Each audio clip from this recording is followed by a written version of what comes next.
Yeah, it's gonna be awesome. Unfortunately, we're not gonna get to see the other group playing, but they will be playing parallelly as we're gonna move on with the schedule. And some other notable players that we can see in this lobby in the European is gonna be Oren. Yes, And- Oren. And then we also have Najik. Yeah, WK. Nudge, WK, Oren, both extremely talented players as Mhm. well.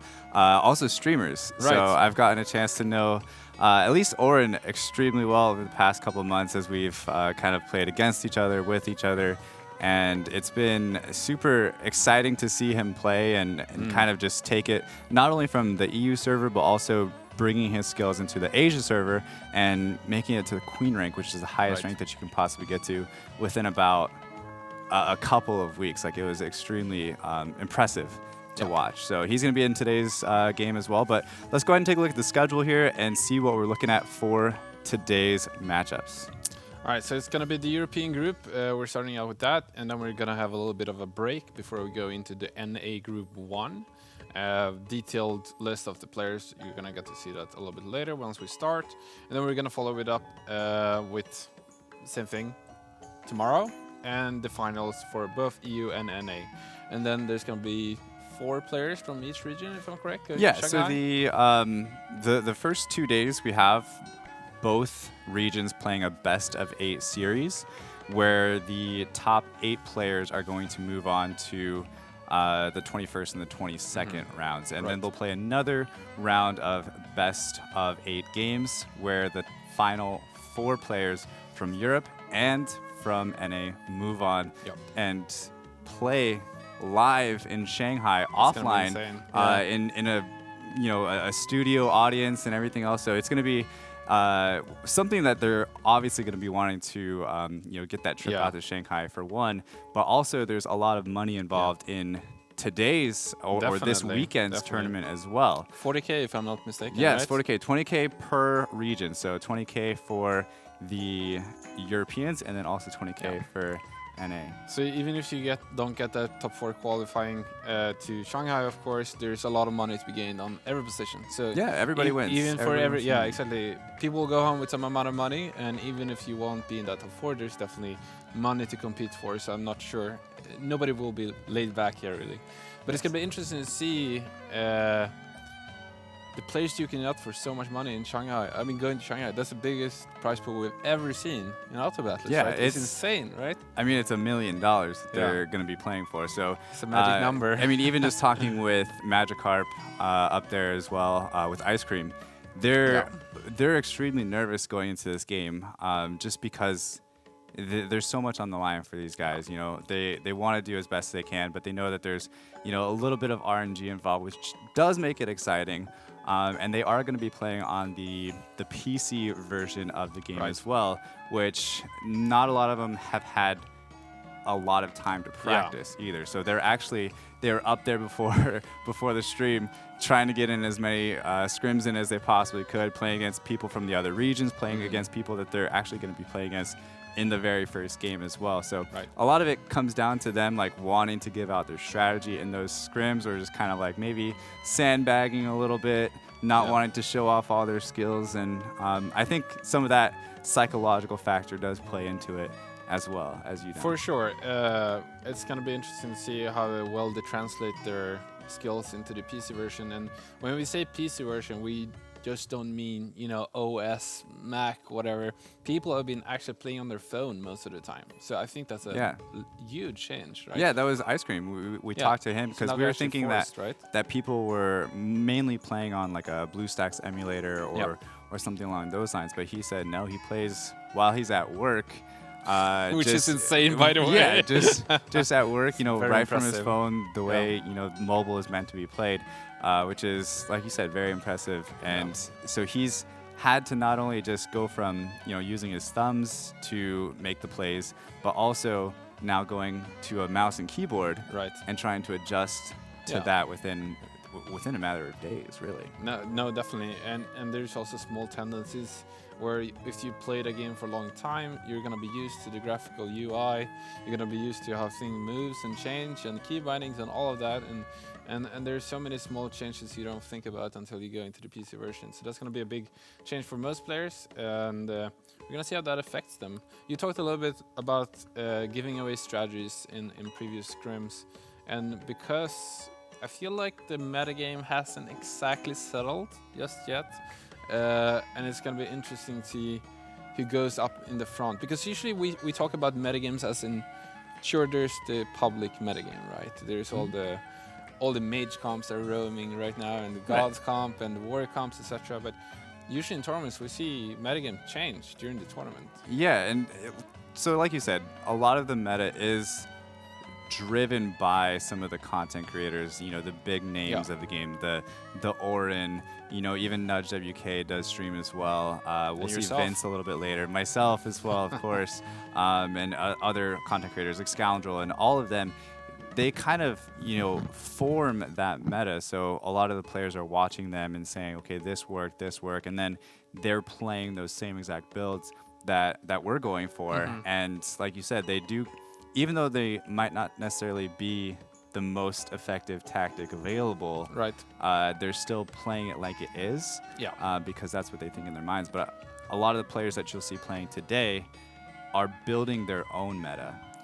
So they're going to be coming out with some, I would assume, tactics that we've never seen before. And that's what I'm excited about, to see what people bring out, because like you said, tournaments like this are also another driving factor of what builds the meta, because people are going to be watching this. Right. They're going to see somebody pull off this sick comp, and they're going to be like, I want to play that right now, and they're going to go in. Things are going to change. Yeah. And then they're going to get 8th. Yeah, I mean. But then they're going to figure out how to make it work, and it'll become very common. Yeah, as you said, it's going to be interesting to see what people have kind of brought out of the woodwork in their little lab, what has been figured out. Because, I mean, it's definitely worth, I mean, since this tournament is so huge, I mean, we come to the discussion of where you hide information, which is, maybe it seems insane for some, but if you come out with an ace of a comp that nobody has figured out, that's so big. And if that happens in the tournament, that's going to change the entire metagame, and people are going to have to think on their feet. And the other thing as well is that there's 8 games that they're playing against the same exact players. So if they do something in the first game, you know, then their opponents are going to know, like, hey, this is something that possibly maybe I can try in the next game, or I got to watch out for this now. And like you said, it's going to change the whole tactic on the fly. So we'll see if something like that happens. I'm excited for it. Me I too. Hope it does. I think, and I think there's an other thing to think about when you think about the tournament metagame, and that is that, I mean, sure, there's other tournaments that have been around, but usually it's not this concentrated with the best players. So if you run certain comps in pubs or in smaller tournaments, it might work, but it might not work here. So I think this is really going to hash out to its extreme what actually works and what doesn't. Yeah, and it's going to refine like the metagame. I'm also glad that you brought up like how concentrated of the players are, because there's been over 1,500 people that entered and registered to actually play in this tournament so far, and through a series of rounds, they've knocked out all of those people now, just bringing it down to the last and final players. And it's literally the best of the best that we're going to be watching now for the Europe and NA servers. It's going to be amazing. I actually can't wait to see what they come up with. So what do you think we're going to see the most of? Like, what is going to be the most popular, like, kind of comp or alliance or strategy? So I think right now we're going to see a lot of mage comps. That's extremely strong right now, whether it's gods mages or dragons mages. Those are 2 very, very reliable compositions that once you get all the pieces to the puzzle working, they're super strong and very hard to counter. So mages are one, but then also we're going to see a lot of knights glaciers, I would assume, because that's another one that's it's actually played by a lot of the players on NA. I'm not so much sure if it's that common on EU I as think well. it's still common. I think one of the interesting things with Knights, as you bring it up, is that it kind of pokes all of these late game strategies to actually rush them into using their money more early. Yeah, it's kind of but sorry, continue. No, exactly. So Knights are very like mid game kind of powerhouse. But once you kind of get up to level 10 and you're able to get a Dark Spirit, you might be able to kind of run through those nights a little bit easier if that's Right. something that you can add to your team. Yeah, because However, that's if you pure are playing, damage, right? yeah, if you are playing gods though, you're kind of limited on being able to add a Dark Spirit in if you have a Thunder Spirit and stuff like that. So I do think though that Knights Glacier is going to be a huge comp that we'll see. And then the last one that I know we'll see a ton of is Feathered. Yeah. Feather's super interesting because it also uses a losing strategy, right? Similar to, I wouldn't say the mages is exactly like that, but you tend to lose a lot in the beginning as mages. Yeah. If you don't have an amazing transition. But as we see that, we're gonna actually look at some of the players in both of the group. We have a graphic for you here. And this is all the players from the both EU groups. Yeah, so Group 1, we have the players that we're actually not going to be seeing in today's games. So let's go ahead and read through them. We have Rubensky, FB, Conjugan, Philip, Inamer, Disowned, Max, Shin, and SG Truce. Sure. Some of the names are hard to You're the native pronounce. English speaker, my friend. All right, and then we have in the EU Group 2, we have Oran, Nudge, WK, Lewis, Magikarp, one of our in-house Swedish players, TG Seiko, BJK Fujitora, and Rikonji, and sure. Ice Cream as well. Yeah. Like you said, the in-house. So a lot of these players have kind of a history. Like a lot of them are ex-professional players through other games, whether not be auto chess related, and some of them have just kind of emerged as professional gamers from auto chess. And I think that's interesting. That's a thing you can talk about, is the like what kind of players auto battlers bring together. I think since the original game, right, the mod from Warcraft 3, or sorry, not Warcraft 3, Dota 2, right, the Dota 2 mod.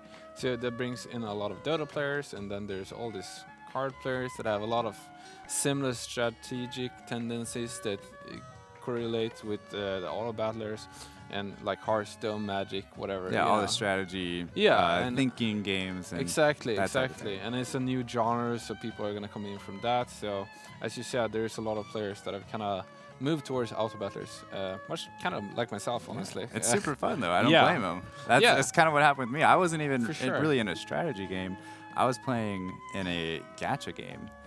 Which had a little bit of strategy thrown in, but it was more pay to win than anything. So finding this genre of game was super refreshing to me, where it kind of involved the RNG. It involved being able to use my mind, my IQ and stuff like that, and not have to spend every single penny that I make into the game to actually get there. No, I mean, you're completely right. And it was super exciting for me too. I very much organically came into auto battlers in the beginning with the mod in Dota 2.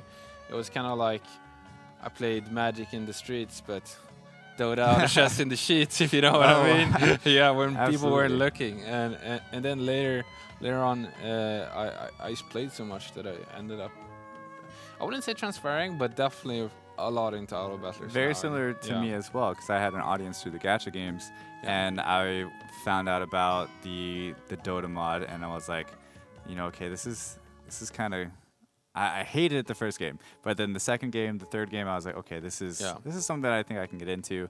So I would stream my normal game in the morning, and then I would end stream and immediately get into an auto chess game and like play it for the rest of the day. And then I was like, you know what, I'm just gonna stream this, and then it just kind of turned into what it is now. So speaking of the mod from Dota 2, this is, I guess you could call Auto Chess the new client of that, right? This is the reinvigorated client where it's kind of similar, right?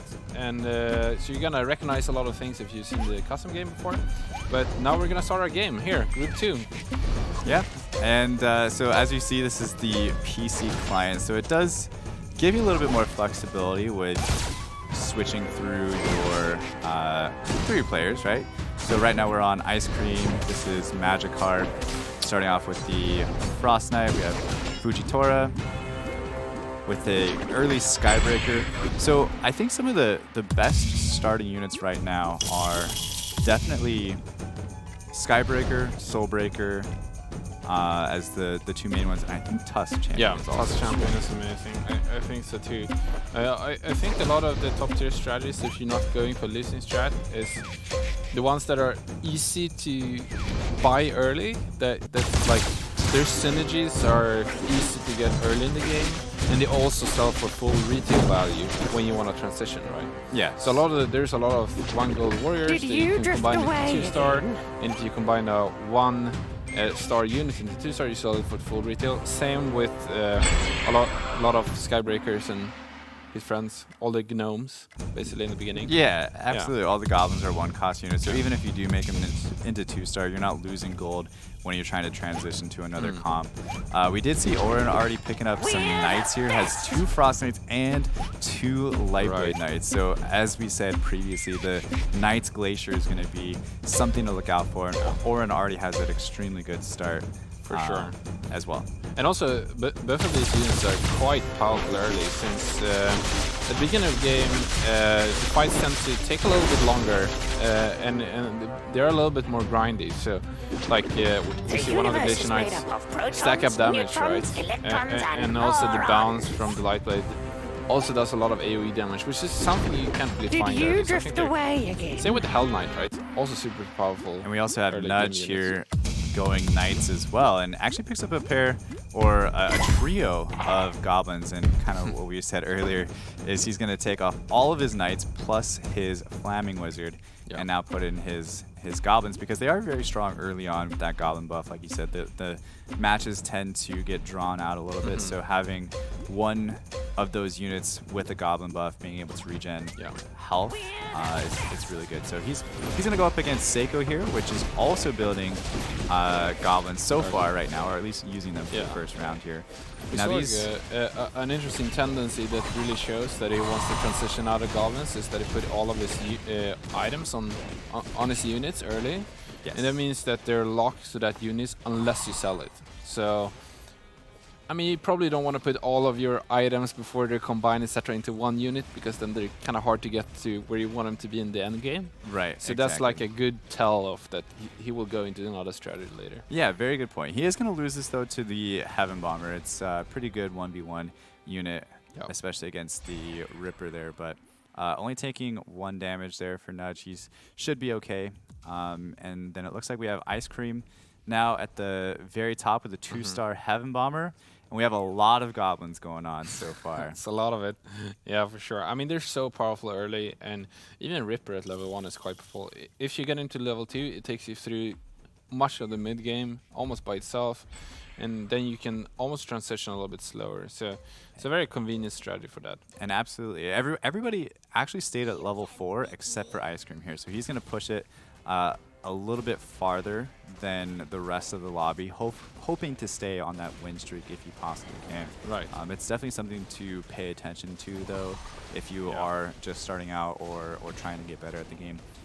Realizing what the lobby is doing to kind of dictate how you're going to play your game.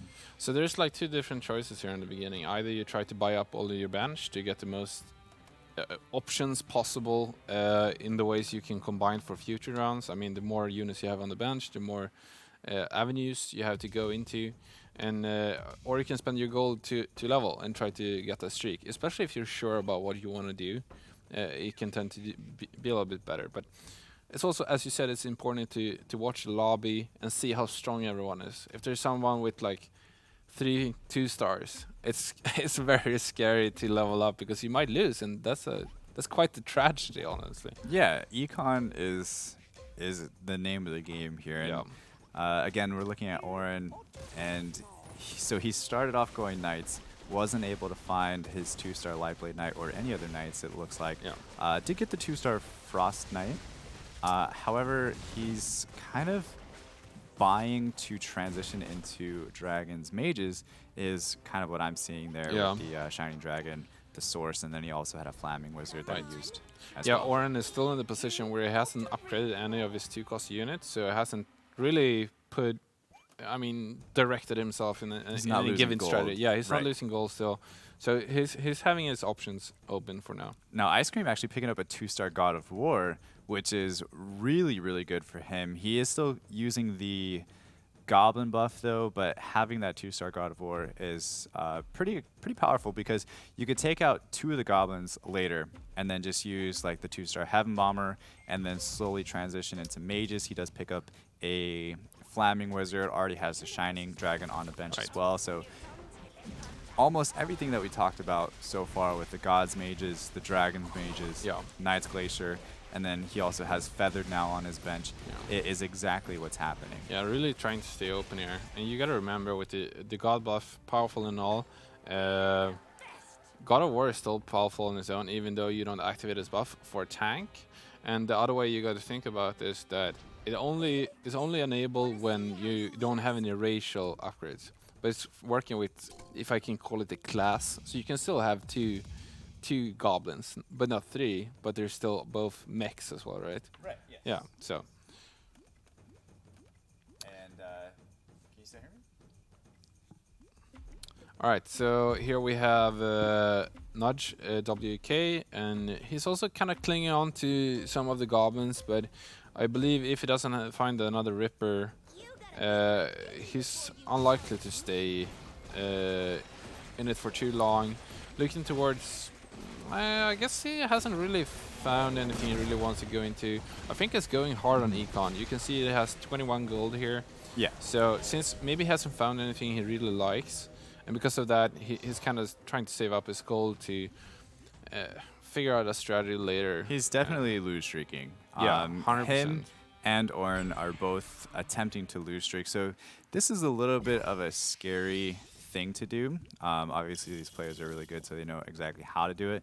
But you see here, he's level 5, but he's only using 3 units on the board. So he can add in 2 more, but because he wants to lose, he's not going to fully... so he put in 1 more, but he's still not going to fully... Actually, he does go ahead and put all of them in. Yeah. So he might be looking at other players and just making sure that he's still weaker than all the other ones. But he definitely does not want to win here because it can really mess up his economy if he does. But he's up against Ice Cream, which did actually lose his win streak with so this is the last round. This is super interesting because there's like basically 2 different strategies in Auto Chess. Either you can try to win as much as possible, conserve your health, and try to streak for a long time by winning. And then you get more gold as time goes by. But it's also the same thing with a lose streak. It's kind of like a comeback mechanic that if you lose multiple rounds in a row, you'll get a losing streak. That means you will get more gold. And if you still want to lose, you can also save up money, right, at the same time to get more interest. And then maybe transition something in the mid game or the late game before you lose too much life. But it's always kind of a balance because you don't want to lose too much life, but you don't want to have the risk of actually winning. So we could, like, much like Claytana was talking about, Nudge was kind of figuring out, like, should I actually put in the 15? What if I win against someone else? What if I play against the other guy who's trying to lose? Yeah, what if he got matched up against Orin, who actually got matched up against Nudge last round, if we saw, and then he would have lost his lose streak. So, but we do have Lewis here now building Feathered, which is another huge comp that we talked about previously as well. Yeah, very much so. It's sometimes if your opponent runs a bunch of mages and like the thing with Feathered, right, is that they have evasion to protect themselves, and and that of course it helps against a lot of physical damage, but it doesn't help against all the mage comps we're seeing right now. And so it can be a little bit scary to play Feathered because you're not protected about all this magical damage.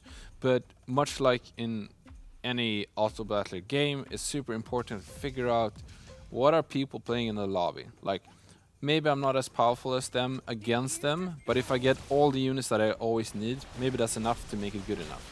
So it's very important to see what's open, what people are playing, if you instead of just forcing things all the time, because we're seeing that a lot with many more of the really better players, is that they're used to playing every kind of setup, right? So you gotta be ready for everything, and maybe you're not ready for that right now when you're playing pub games. Maybe you're used to 2 or 3 different comps, but if you want to get to this level, you gotta be able to play everything. You gotta be able to play everything, and you also want to be able to play something that's going to counter your opponent, really. And Seiko right now, with an extremely strong team. He has Mm. a Berserker already. He Wow. has full Glacier if he wants to use it, which it looks like he is going to put in. So he has 4 Glaciers, 2 Knights now, Mm. still using the Soul Breaker for Right. now until he picks up the Evil Knight and the Hell Knight. But like you said, all these 3 meta comps are the ones that pretty much all 8 of these players are going for it. It is a little bit of a rock, paper, scissors battle to, you know, figure out which one is the most optimal, and then adding in a couple different units to allow you the capability of countering the ones that are supposed to be countering you. Right. Yeah. I for sure. And I mean, they're all a little bit better against each other in one way or another. But if I do a Pokemon reference here, is that water is good against fire, right? Yes. But your level 10 scorer won't beat a Charizard anyway. So That's if true, if someone has exactly. all the units, it doesn't matter. If they're way much more ahead, if they have more upgraded units, if they're high level, etc. So it's always a balance, right? And that's one of the beautiful things about these auto battler games is they're very similar to kind of drafts in other like other card games, is that you have this pool of units that you're all sharing. So the more you're somewhere where what your opponents are not doing, the stronger you're going to become. Most of the time, you're going to give yourself high chances to hit your units basically and hit earlier kind of strides or highs and lows basically. Yeah, and the other thing too is that, like you said, there's a pool. So we have Seiko and we also have Rek building Knights Glacier. So it's kind of a race to see who's going to get their units first. And then also, if you know that other people are building your same comp that you're trying to go for, maybe not going for 3 stars for certain units is something that you want to be aware of at least Yeah. as well, because sometimes there's just there's not enough units in the pool to go around. I mean, there's a bunch of things to do, right? I mean, either you go for 3 stars, but as you said, if there's others playing the same comp, maybe you shouldn't do that. Maybe even level more than you usually do. Like, say with Knight's Glacier, it could be coming to be at level 9. You get that undead bonus, you get 4 glaciers, you get 6 knights perhaps. I mean, there's many different ways to do it. You can go lower or higher level depending on how many other players. You can even differentiate in the comp. Who knows? Maybe you only play 4 knights and try to get some dragons in there. I mean, who knows? I mean, there's so many ways to do it, and try to find your own kind of quadrant to do. Yeah, very interesting. All right, so Seika is on in the top here and running Actually knights. Lost now. He was having a pretty big win streak. Yeah, yeah, this But is big. he was taken out by ice cream, so that is going to hurt him quite a bit. He is at 40 gold though, so I mean, although losing your streak right before a creek round is always the worst thing that you can do, because you're basically missing out on almost like 7 gold at that point. 7 free gold. No, it's big. And this is it's interesting because it's a little bit right before his a power spike for him, where if he goes up to level 7, he can put in 2 more knights, and the knights become way more tanky. And since he already have the damage with the level 2 light blade and the berserker, I mean that would be a really good upgrade. But I think very soon we're gonna. I mean, there's some of these knight players are already doing well, but they're really hitting their peak soon, right? I mean, post 15, maybe 15 to 20, 25, maybe that's where the real big mid-game peak are. And I think we're gonna see them pull ahead a little bit. Actually, a good look at the items here. Overall, there's actually a lot to look at here. So, if we can bring the items yeah, back, if we get the items back there, great. So there's a lot of mana items to go around. The only thing is that Magikarp does not have any mana items currently, and neither does Orin actually. So a lot of the top players do build their comps around the items that they get. So one of the examples would be you definitely do not want to be building a mage comp if you don't have any mana items. Right. Or you probably more likely want to build a knight comp if you have a bunch of frantic mass and exactly, damage frantic items, mass. stuff like that, more physical damage items for sure, absolutely. So There was only a couple players out of the entire lobby that did not get a single mana item. But another thing to take a look at here is the levels and the economy right now. Everybody is over 50 gold, fully economized, except Lewis is at 40. But then we only have Lewis and Nudge that are both level 7. And Oran as well, right? Yeah. Yes, and Oran, of course. Yeah, this is usually what happens is that the players who are going for a loose streak, they get to 50 gold a little bit faster. And since they're usually not holding such a big bench, they try to level up a little bit quicker to then turn the corner, to roll into these higher tier units before they turn the corner. Because it's kind of useless to try to turn the corner with a bunch of 1-star units, I mean 1-cost units and 2-cost units, because that's not going to last until the game was over. But speaking about trying to turn the corner, we have Orin sitting at 27% HP. So if he's got to make a move, or if he's going to make a move, he needs to make it soon. So we'll probably end up seeing him start to roll down, possibly after this round, going into the next round. We'll definitely see him start doing something. Yeah. Because if he doesn't do something soon, which it looks like he's trying to go into Dragon's Mages, but just does not have a Dragon Knight yet, yeah, which it's a bit of a mess, right? It's every Dragon Mage's worst nightmare is going Dragon Mages and not finding a Dragon Knight. Yeah. He does have an egg there though, so he only needs to find 2, and then he'll be able to make the 3-star or the 2-star Dragon Knight. But he's going to take even more damage here, putting him into a very critical. This is scary, right? I mean, 17% HP at round 17. He is essentially 1 loss away from taking an 8th on the first game, and this is somebody that's essentially favored to move on.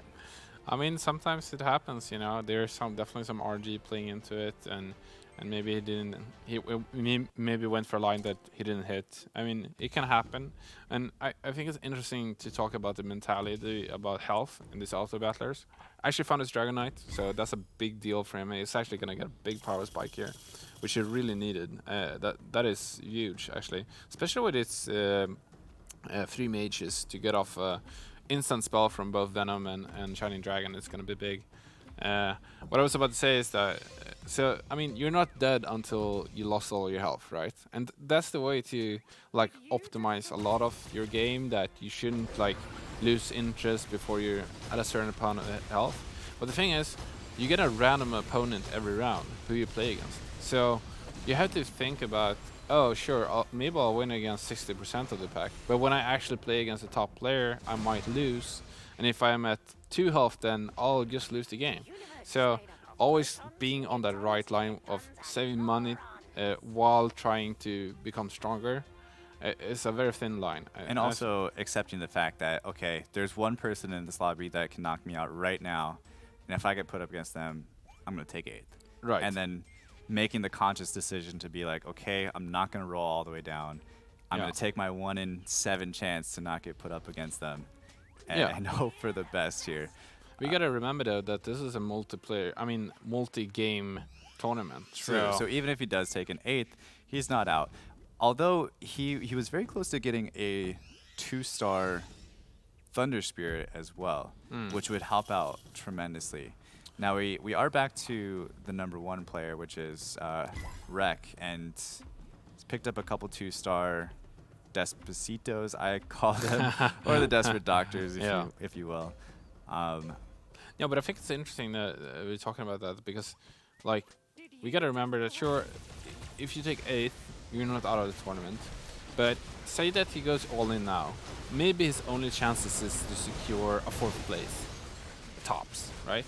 Maybe he's fine with that, because actually going 4th in these kind of games is, if you get 4th every time, that's gonna be quite a lot of points, you know, and maybe that will be fine. Maybe if you play pub games, you always wanna come in 1st place every round, you know. Right. But it's different, right here. Playing to make it through rather than Yeah. playing to win every game. Maybe taking some less chances. Now, Orin though is fully all in, Still down losing. to 5 gold. Yeah. He actually did win against Magikarp last Oh, round, good, but he is still only level 7. Did pick up a 3-star Stone Spirit Still looking for just one more Dragon Knight. Picked up another Doom, which would be really good for his front line. But if he can just get Doom, Venom, and one more Dragon Knight, I think he'll actually be in an extremely good position, believe it or not, to start econing back up. It is a creep round right now, though, so we can kind of relax.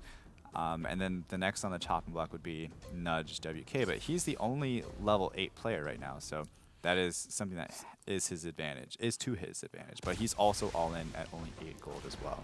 Yeah, we could see an interesting there with Oren that if we go back to Oren's screen, we can see that he actually has a Shining Egg together with his Doom. But the reason why he's saving the Shining Egg is that the upgrade of Dragon Knight is so much bigger if he can get that to level 2. So he's probably gonna think that, oh, am I strong enough to wait for a Dragon Knight before I use my Shining Egg? Or do I have to use it on Doom? Right, that's the... Yeah, and he did find the Doom here. He so found Doom and he found Venom, both in the same turn. So that's a huge power spike for him. So he can kind of relax a little bit. Now he's just kind of playing around with his egg. He's in a very precarious position, though, because he's still, I mean, he's looking probably for a 3rd warrior to complete his 3 warrior set. I mean, he has some powerful warriors that with a bit more armor would be much stronger. I would assume but since adding he's so all in, it's going to be hard to like go to 8 so quickly. Yeah, adding in a Pyro Cap would definitely be what he wants to do here. 100%. But like you said, he really needs to save up. Hopefully he can high roll himself a Dragon Knight and not die before then. But that's a rank 2 Tortorella Elder, my friend. Nudge is extremely strong right now. He's the only level 8, or was the only level 8 player.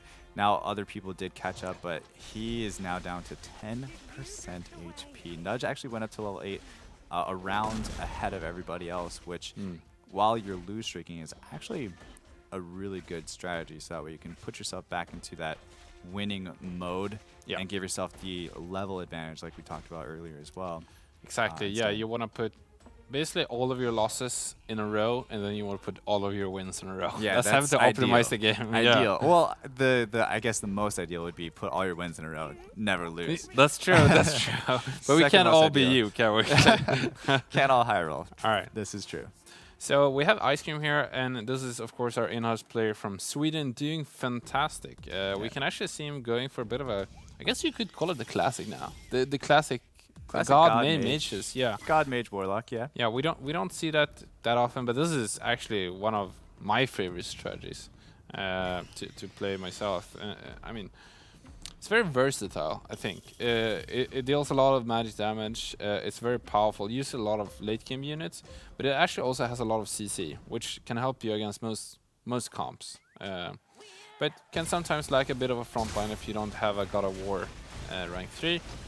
Yeah, 3-star God of War is huge. And speaking of 3 stars, this Hell Knight is also huge for Rek as well. Yeah, this is a monster. This is a true monster. Yeah, as you can see, like it's taking 6 units to try to take him down. But for God's Mage players, until you get God of Thunder, it's rough. Yeah. But he still managed to win. Ice Cream's actually playing this very well. He's been fully economized in the game pretty much the entire time. We have a 2-star Dragon Knight now, so that's big. He found a second one and of course combined it with that Shining Egg. So I think what Oren's gonna do now is he's just gonna save up money and try to make sure he can go to 8. I mean, he doesn't have any other options right now. Right. I mean, you can't roll into anything here. There's no reason to roll for your gold when you're so far away from any upgrade, right? He doesn't have any 3 stars. The next upgrade would be adding in that Pirate Captain. Yeah, no, for sure. Level 8. And what about Nudge? Because I feel like he's starting to winning a bit more. I mean, this is that's a 3-star. Yeah, that's so big. We came in right in the right position here. But he's not playing gods. No, keep that in mind. He is playing. He's playing to transition into Dragon's Mages. Seems that with way. God of War frontline, but kind of like Oren, he is playing Dragon Mages without Dragon Knight or a Shining Dragon. Either. I mean, sometimes you can just use it because it's what the tankiest unit in the game, basically. God of War. It's just amazing for protecting a powerful backline. It is 100% the tankiest one-cost unit. That you can find. What do you think about the idea that some of the Knight players might want Dragon Knight also? It's a highly contested piece. Right, and because of that, maybe in these high tier lobbies where people know what the best strategy is, just say that mages with dragons is the best strategy. Which, I mean, a lot of people think that. If everyone thinks that, should you maybe look into going more into gods, just because they're a little bit less contested, because you don't need that Dragonite? Is that maybe something you should think about? I think it's definitely a good way to transition into dragons mages. So a lot of times people play gods until they find dragons mages. Fine. But if they find mages before they find dragons mages, then they just stick with mages, or rather gods mages, not just mages, but gods mages, to be more specific. Yeah, no, I agree. I mean, that kind of it's very good. Much like Clay just said, is that looking at these kind of games in an organic way is that whatever comes, I'm gonna go for. Is the best way to process these games. And it's a little scary here for Oren. Yeah, I found that. Yeah, this is scary. Is this? No, it's not lethal. Not yet. It's very close, though. It is. It is close. He does want to try to win streak as quick as he possibly can. Yeah. But Nudge is actually pretty powerful right now. Here we actually have a feathered player doing quite well. Is that Luis? Let's have a look at his board. So he actually lost against Oren. Feathered. Yeah. Oh no, it's not Dragon Feathered. Yeah, That's he lost Oren's. against Oren. Right. Yeah. Isn't that something you tried? Dragon Feathered is it is a real thing. Yeah. It is. I mean, you get the third assassin right with the Venom. Viper Venom. Yeah. Venom, Shadowcrawler, Shining Assassin. True. But he's actually playing the Feathered Hunter build, which is actually a little bit more powerful than the Feathered Assassin build or even the Feathered Dragon. Especially when you come up to the the biggest guy of them all, the biggest hunter of them all, the Tide, of course. Quite a missing unit. If you get that, the thing is that there's not that many comps that actually naturally run to like Nagas, to Fishfolk, whatever you want to call them, and Hunters, Feathers is one of them that can like naturally do it, you know, if they get both of them. Yeah, but the marine bonus, especially playing against a couple of these mage players, it's very powerful, especially if those mage players aren't going 6 mages, which isn't really that easy to do anyway, because you would have to have all of your mages at that point. For sure. So you're only really taking a portion of magic damage instead of the full 100% that the 6 mages would give. But as far as the mana items, though, real quick on the Siren here for Lewis. Yeah, he's actually really close to a Refresher Orb as well. So it's a big deal. If he grabs a Refresher Orb on Siren. But he does have... and he has a Razorclaw 3. Big boy wow, Razorclaw. That is such a big upgrade. That's actually insane. I think, speaking of good targets that have Refresher Orb, it's Razorclaw. Have you done that before? Yeah. So you have it's 2 amazing. bears. It's really good. Honestly, though, I would think that I would rather have Refresher Siren. Right. I think. Okay. I mean, it's a little toss-up because you can have 2 bears that... The thing I really like is that with like Refresher and Double Bear is that the second bear is usually created after a lot of the burst damage comes in, especially from the mage teams. So the second bear usually like wreaks havoc because it's so healthy after the initial burst. But I definitely, I mean, it's amazing on Siren. I mean, honestly don't know which is better on. It's probably 2 in top 5 units you could ever get Refresher on. Yes. 100%. So let's see if you can get a tab up on what everyone is playing. How much of each strategy can we get? Is there only one feather player? We have a lot of we've seen a lot of dragons. Magikarp also playing feathered. Ice Cream, of course, doing the gods. We have Psycho. Oh wow, that god scene looks super scary with the 2-2-star Thunder Spirits. Psycho's got that classic 3-star Despacito. 3-star Despacito. The classic Knight's Glacier, another classic Knight's Glacier. Yeah. I know we said earlier that the Dragonite would be contested for Knight's Glacier, but it actually is not a piece that you typically would use for it. So you see they want to 3-star that Hell Knight, and then they go 4 Knights with 4 Glacier, and then they throw in the Soul Reaper. Now, Yeah. Soul Reaper is actually contested by the Gods players and it's contested by the Knights Glacier players. That's true. That's true. That under the debuff, if you could maybe you could say it, that does minus armor on your opposing team. It's actually way stronger than it looks. Giving some minus armor is pretty big, especially when maybe all of your team is physical damage. I mean, pretty much. And when you get that second undead, I think one of the really big upgrades are the 3-star Lightblade Paladin as well. Because those glaives deal so much damage when you have undeads bonus online. Especially going into a God of War, having it hit the God of War and then kind of ricochet throughout the rest of the team is extremely powerful. No, I agree. Orin, though, finally getting up to level 8. Still hanging on.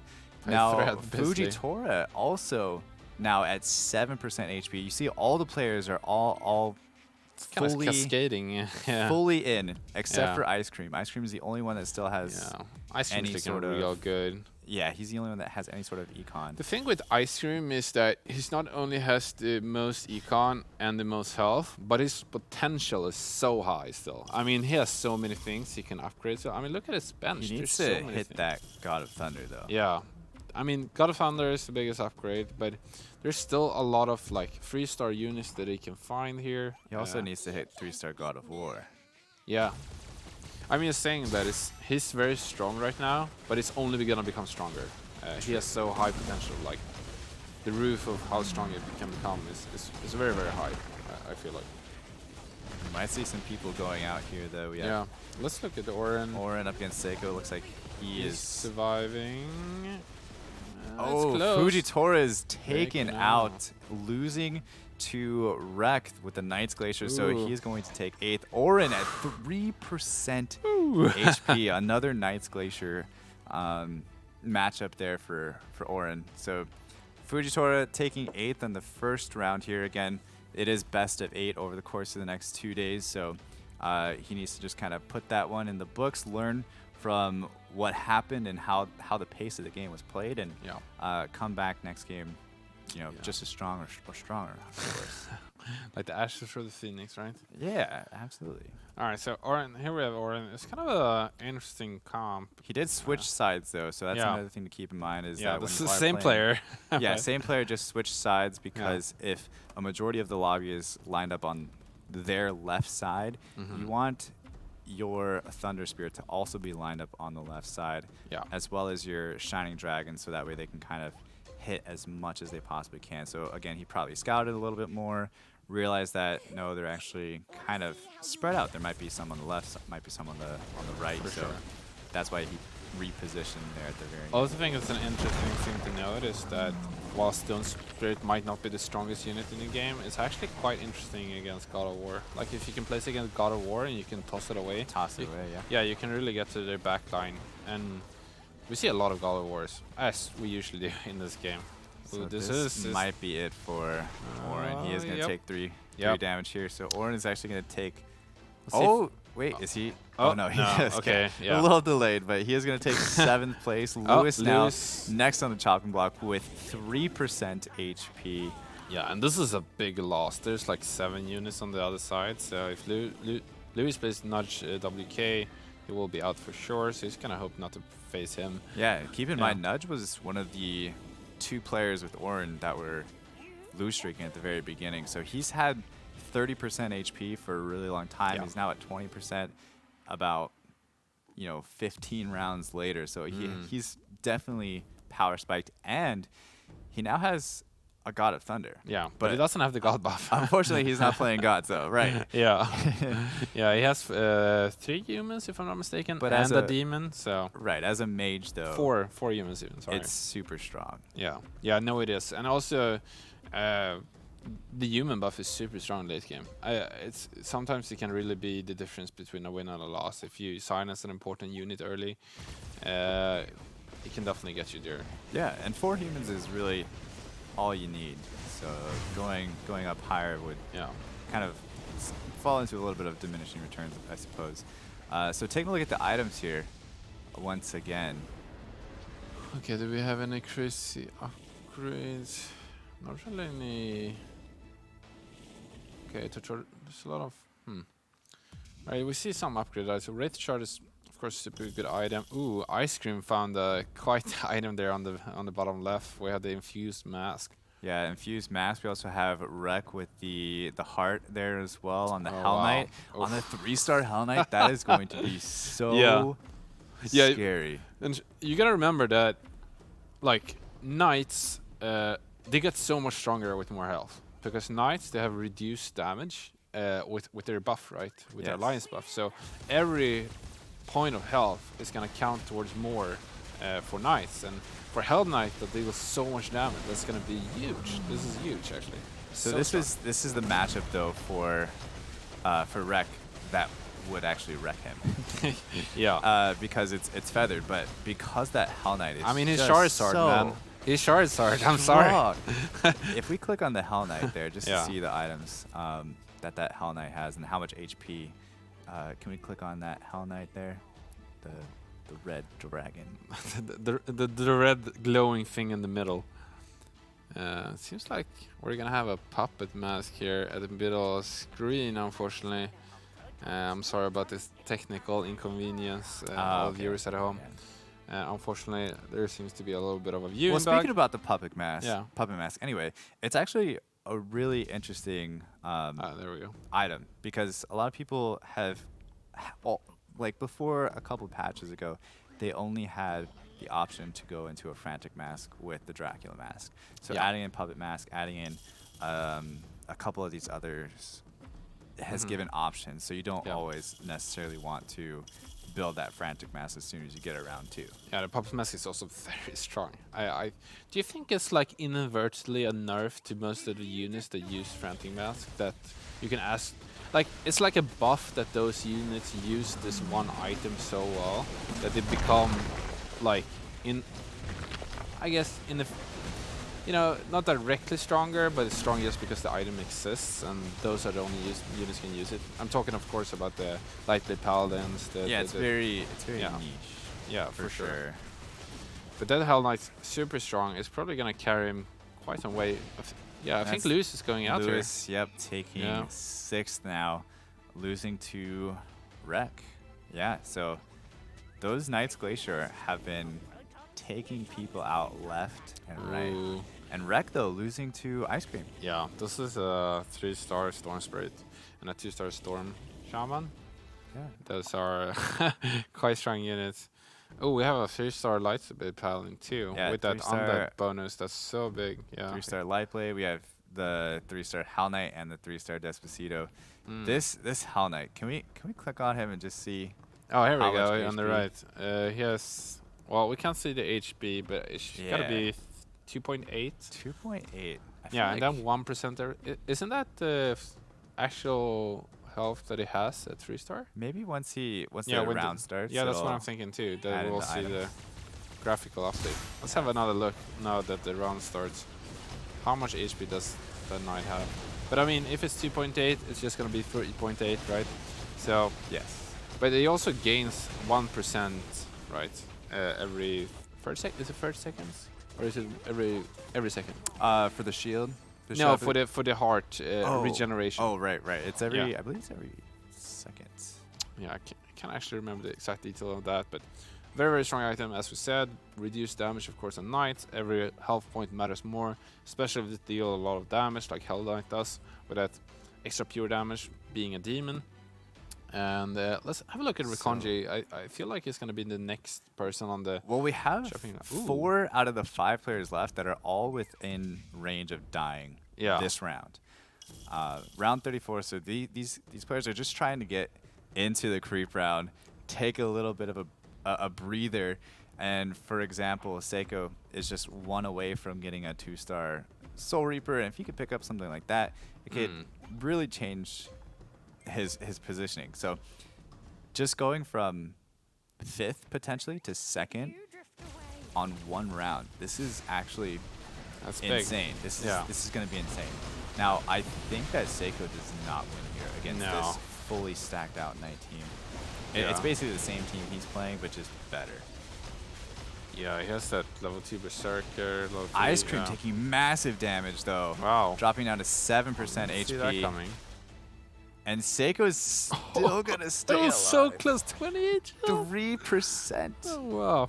Yeah, he's safe. Is he safe? No. Yeah, he would survive even without the shield, but The super close. last 5 players, all within 12 HP. Yeah, that's crazy actually.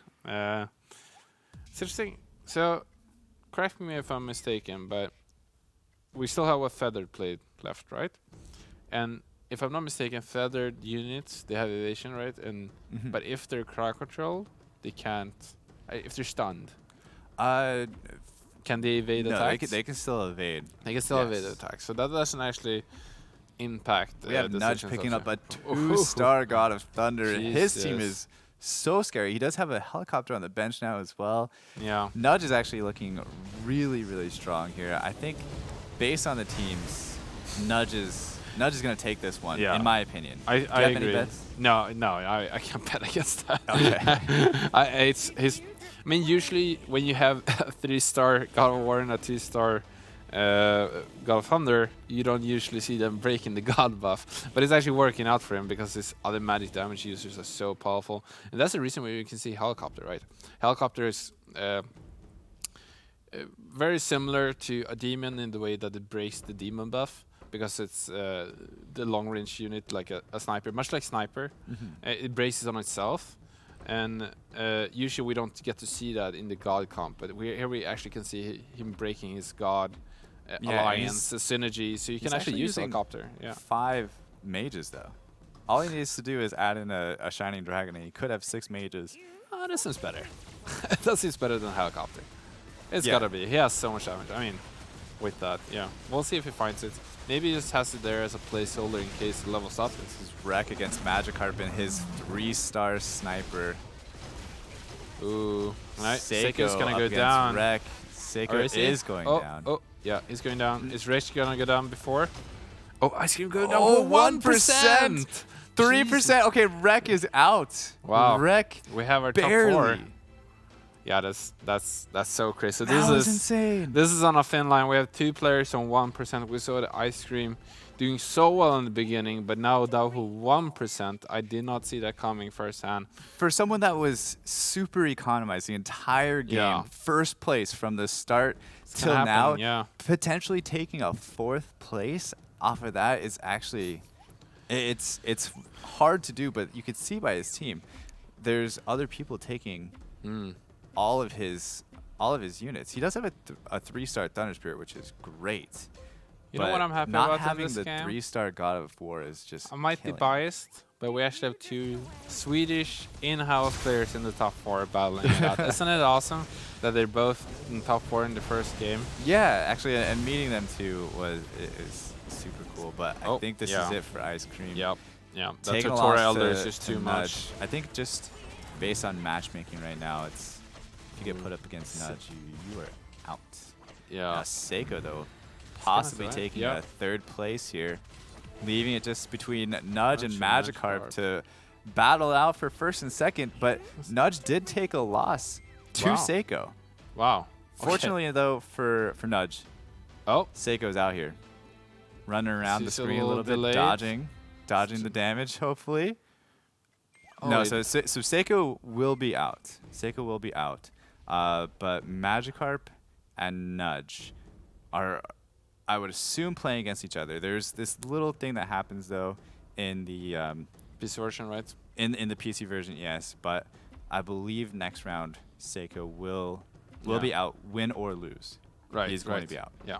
Let's have a look at Magikarp's team and see what he's working with. It's going to be interesting to see if he can have. I mean, we don't think that Nudge is going to lose, but let's have a look. So, Nudge going against Seiko again Yeah. is a little weird, but he's Yeah. gonna be fine. He's Magikarp fine. going against Nudge And it as a seems like- feathered player yeah, it seems like into Nudge is going to win a- here. Yeah. as a feathered player into a mage. It's just tough. So we did get the correct results here. Psycho actually did get dropped out. So at least we have Nudge and Magikarp in the top 2. It's Right. a little weirder that someone got to face Psycho again. Yeah. Honestly, if Magikarp would have faced off against Seiko, Yeah. that could have actually been good for Magikarp, where he didn't get put up against Nudge, right? Yeah, I'm not going to Could've. speculate in this. Even though Nudge did, I mean, even though Magikarp did actually do a decent job at not dying to Nudge, I mean, he did still lose, but only by 1. So I've talked a lot about Pokemons today, and which I usually don't do, but somehow this is where we ended up. But we can actually see the Pokemon is in the finals here. Yeah. The only feather player is actually making it to the finals. So this is a good testament towards if you are alone on one strategy and you do well. And you can look be at really this, strong. Nudge is actually going to lose. Oh, and he survives on his side. Surprisingly, he put in 6 mages. He put in 6 mages, but did he lose? He lost that round. Yeah, did he I not? think so. Yeah, I believe And he so. lost by enough where he should be losing at 9% HP. Yeah, I think there's a good chance it's gonna lose again. Well, Nudge is level 10 now. Was it level 10 last round? Hunter Feathered is so Nice. strong right now. Yeah. He also has 2 Shining Assassins in there. Yeah, Magikarp just went up to 9. So The since there's placement a of creep this- round, since there's a creep round this round, he's just gonna wait to roll down on his gold before he replaces that Shining Assassin, I believe. Yeah, I wonder if Nudge even beats the creep round. I guess with God of Thunder, yeah, he should. Yeah, he's fine. He's fine. But I wonder if it's automatically gonna make him lose right now. Oh, we'll see. Because We'll it's see how it works. after the round that he technically lost, right? This little PC anomalies is Make it exciting. making it exciting. And we're not 100% used to it, so you're gonna have to excuse us. And I guess it's gonna prolong the fight a little It bit is more. gonna prolong. So But I mean, there's a good chance Magikarp will get there anyways. He went up to 9. Although did Nudge? I can't remember if Nudge were at 10 when he lost the previous time. But yeah, it's gonna be interesting to see. Finds a God of Thunder. Maybe that's better than Shining Assassin. Furious is trying to roll down and find something here. Okay, finds that Unicorn to sell it again, most likely, but won't have enough time. yeah, I think the placement of this Tab Witcher is gonna be huge. Yeah. Huge for Magikarp right now, and he gets it onto the. God of War. Oh no, he that's didn't not slide good. in. Yeah, he wasn't able to slide in, so he got That's so big. Storm Shaman and just absolutely Little wrecked bit. by that God of Thunder. Yeah, the placement is unfortunate for Magikarp, our in-house Swedish player, and is Nudge gonna take it? He seems like he's winning on So his board. Magikarp only went down. Wait, Magikarp's at 8% still. Wait, nobody's actually going out. in No, this game. this is a never Immortal game. Well, I mean, oh no, now he lost health. He's at 1% now. He's at 1% HP. Alright. Okay, very So this is gonna be interesting. all. I mean, both players have so little money, so this is not gonna have time really to find anything new. It's very unlikely they'll get an upgrade. So this is gonna come down to a lot of positioning. Turbo Witcher positioning is important. Can I spread out enough? Can I get the right unit Dwarf towards the right Sniper target? from Magikarp is Yeah. huge too. Can I get the sniper on the other side of the Tortola Elder, etc., etc. So this kind of come down to the positioning for the potentially final round here of game 1. Yeah, that positioning was for that Tab Witcher not doing anything there. Just breaks my heart. Oh, but sniper still survived from the Tortola Elder, and that's big. Actually, Nudge, though. yeah. Yeah, that Dwarf Sniper just Yeah. doing work. Now And we it have looks the like final screen. Magikarp did end up losing. So Yeah. this is a very interesting thing to happen in the first game where it looked like Nudge took lethal damage. We're actually gonna see the studios trying to figure out whether the final score is correct. Clearly, there was a little bit of uncertainty there in the last game, and hopefully we're gonna get that game score correct. Yeah, I mean, I saw it pretty clear that Nudge took lethal damage. Yeah. There was I believe 6 or 7 units from Magikarp still on the board while he had 9% HP. So if it were up to me, even though it's not, Right. I would say that Nudge definitely took second Yeah. place that game. Magikarp takes first place. We did see some other weird things, but really nothing too bad as far as like PC client issues Right. overall. So Yeah, everything it's was gonna be pretty, interesting. pretty fair except for that last round. This is always in the early beta games, right? And we are always looking for room to improvement. So there's going to be some issues, and it's always interesting to see how we figure that out with tournaments. But we're going to head into a 5-minute break for before the next round, and I'll see you guys soon. Yeah. Excited for that. Did we want to say anything real quick about the game that you thought? I mean, we saw a bunch of Dragon Mage, we saw a bunch of Feather, we saw a bunch of Knights Glacier, and the one thing that stood out to me though that I just want to say before we go to break real quick is that Nudge has notoriously been a great mage player, and so with them coming back into meta right now, I'm sure he's loving it. He's in his heyday, and we saw him build mages again. I would be willing to bet that he's going to somehow figure out a way to bring mages back into game 2. So that's interesting, right? Because most people actually know the perfect way to make a comp, but it's interesting with mages in the way that it's so hard to transition sometimes. And I think that there comes a lot of skill down to actually playing mages perfectly. So yeah, it's going to be interesting to see if he continues to force that, if we're going to see other strategies from him in the next coming games. We'll see. Like you said, we're taking a 5-minute break. And we'll see you guys right after this.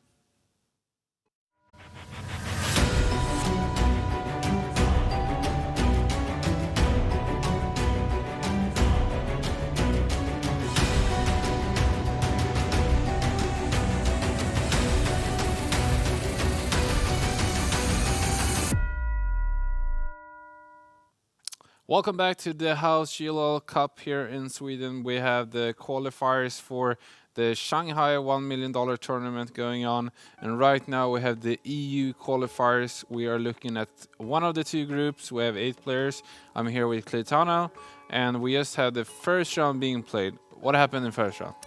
First round, we saw exactly what we were expecting to see. In my opinion, it was exactly what I thought I was going to see. We saw feathered hunters to be specific. We saw mages, lots of different variations of mages, not just dragon mages. We saw gods mages. We saw dragons mages. We saw 6 mages with gods not being activated, but also no dragons either. So we basically just saw 6 mages, which actually did very well, obviously with Nudge. And we saw a lot of Knights Glacier, and really those were the only represented comps that were really trying to be played. There was a bit of a hunter comp that was kind of being thrown in there with like a Soul Reaper and Aegis Ranger, which is like the traditional 3 hunter comp that does not have feathered frontline. But aside from that, it was very meta focused for sure comps. Yeah, people going into the comfort zone a lot in the first game here. We can see that.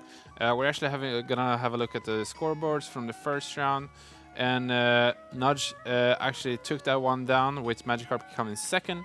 We had a bit of a few issues, and admins haven't settled what we're gonna do with the. We don't know exactly if this is the correct first and second spot. Right. So this is just this is the way it ended. So this is what it's gonna be for now.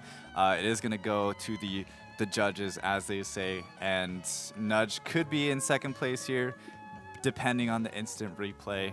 Magikarp could have taken that round. Although, to be honest, those 2 points are extremely crucial and very, very valuable. So to get that locked in as soon as possible is extremely important. We have that followed up very closely behind with Seiko taking 6 points, Ice Cream with 5 points. Those are our top 4 players. And then throwing games. I don't remember that player, but we have Lewis, definitely not Oren, and Fujitora. I'm guessing throwing games is part of the other group. Is it part of the other group? I don't know. Very interesting. We have a bit of a ghost here in our in our group, but either way, as you were mentioning, the 9 between first and second place is actually huge, because as you can see, there's only 1 point discrepancy between each position, and since this is a multiple game format where you play 4 games today, 4 games tomorrow for the finals on Saturday and Sunday, those 2 points instead of 1 for higher place is huge. And do you think that changes the way that the players play? Like, did you take bigger risks into getting first instead of only top 4? I think it's going to be more relevant as the games go on. Yeah. So game one, Agreed. everybody's just a little bit nervous. They're going to kind of shake off the rust a little bit or the nerves. And game two, it's going to be a little bit more sweaty. Game three, game four, and then after today, it's really interesting because they have a break in between the 4 games. So as they go home tonight, they get to think about everything they've done throughout the entire day. Yeah. And just kind of Process bask in that, it. yeah. Process it, yeah. Or So bask. it is going to be an interesting night for all of these players, actually. So here we can see a classical start, and we saw that from a lot of players in the previous game that a lot of them actually started with goblins, right? Goblins is a very good strategy to start with if you're just gonna have a stable start where you can then transition to something else.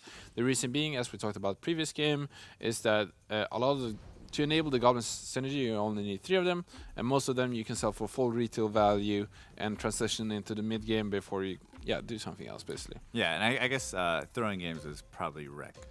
That does make sense. I didn't see him on that previous list, so here it is. Speaking of wreck, though, picking up a 2-star Tusk high early rolling on, so must super be nice for him. Even though Warriors have definitely taken a little bit of a back seat. And I can't remember, was it Ice Cream and Magikarp that we actually talked to 2 of the in-house players, to the Swedes that are playing here in the studio, being Ice Cream and Magikarp. I can't remember, was it Magikarp or Ice Cream who said that he's still making it work? It was Ice Cream. Yeah. I don't necessarily want to give away his strategies too much, but he did say that it's still possible. Viable. Yeah, it's still viable. It's still possible. Yeah, we're not going to give into more detail than that, but you heard it here first.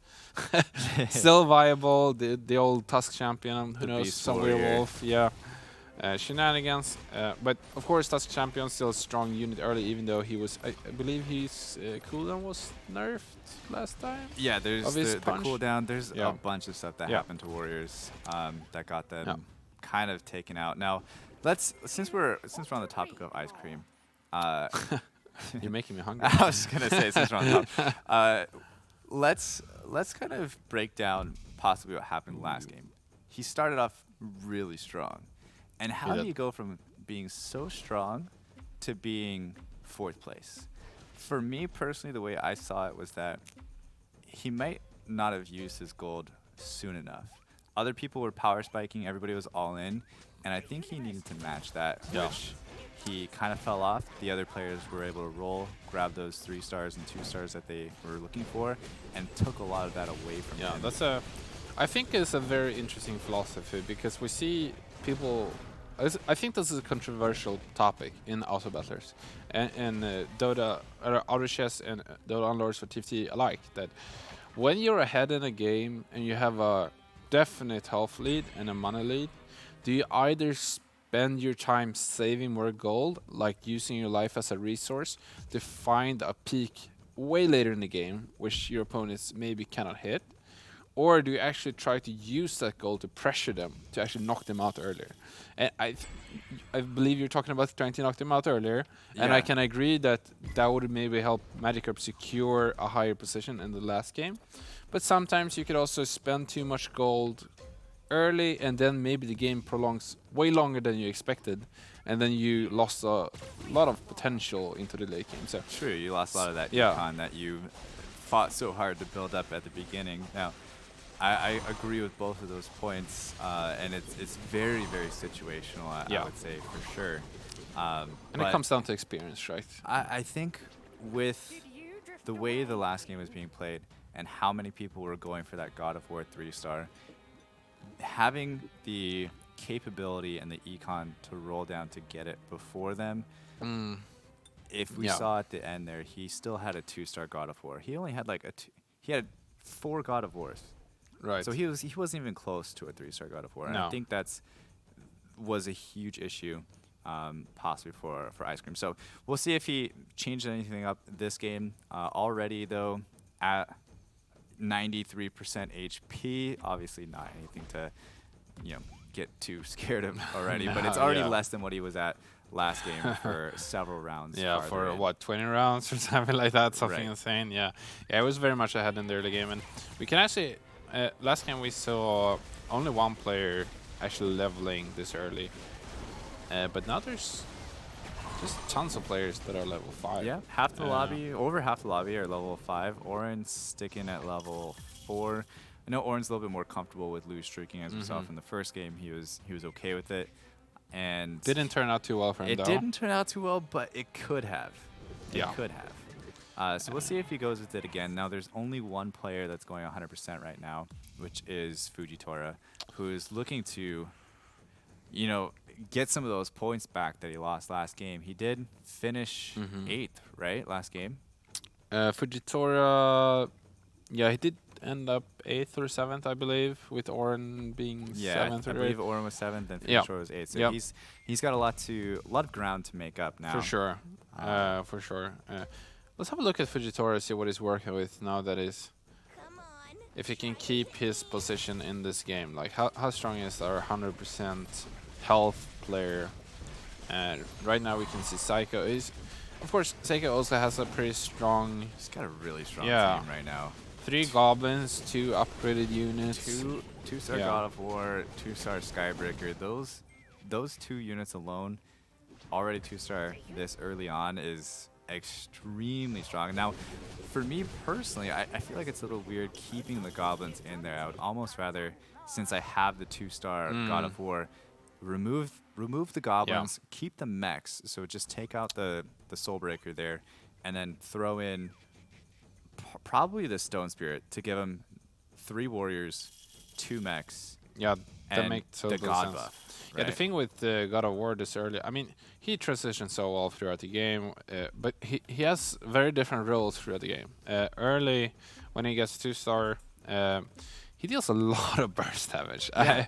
It's But actually only if big he- how much damage. Only if he has God buff. Though. Yeah, exactly, because for those who didn't know, God of War actually doesn't use mana in this game. He only uses his cooldown, and he casts his spell whenever it's up.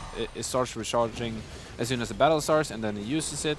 And the thing is, when you have the God buff, he deals double damage, right? It just took him so long to get that buff up, and I mean, I don't want to say that he lost it because he didn't have gods or divinity right here, but Fujitora is really strong. I really feel like he did. Yeah, Fujitora actually lost though. Oh wow, yeah. Fujitora lost his 100%.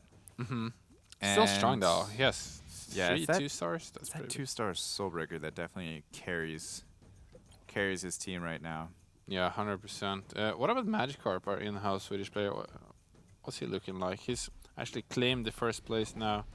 He's running into some knights, some good old knights. And Knights, we have. Glacier?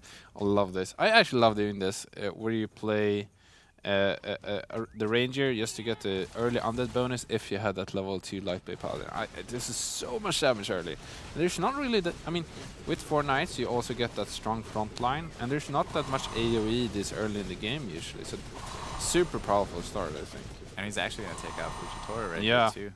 Yeah, I mean, you can see how strong he is. Fujitora was our previous leader, and he actually has 3 really healthy units There's still. the damage meter there to yeah. the top left to 2433 from Lightblade Knight, and Soulbreaker really close behind, surprisingly, actually. Yeah, I was impressed by that.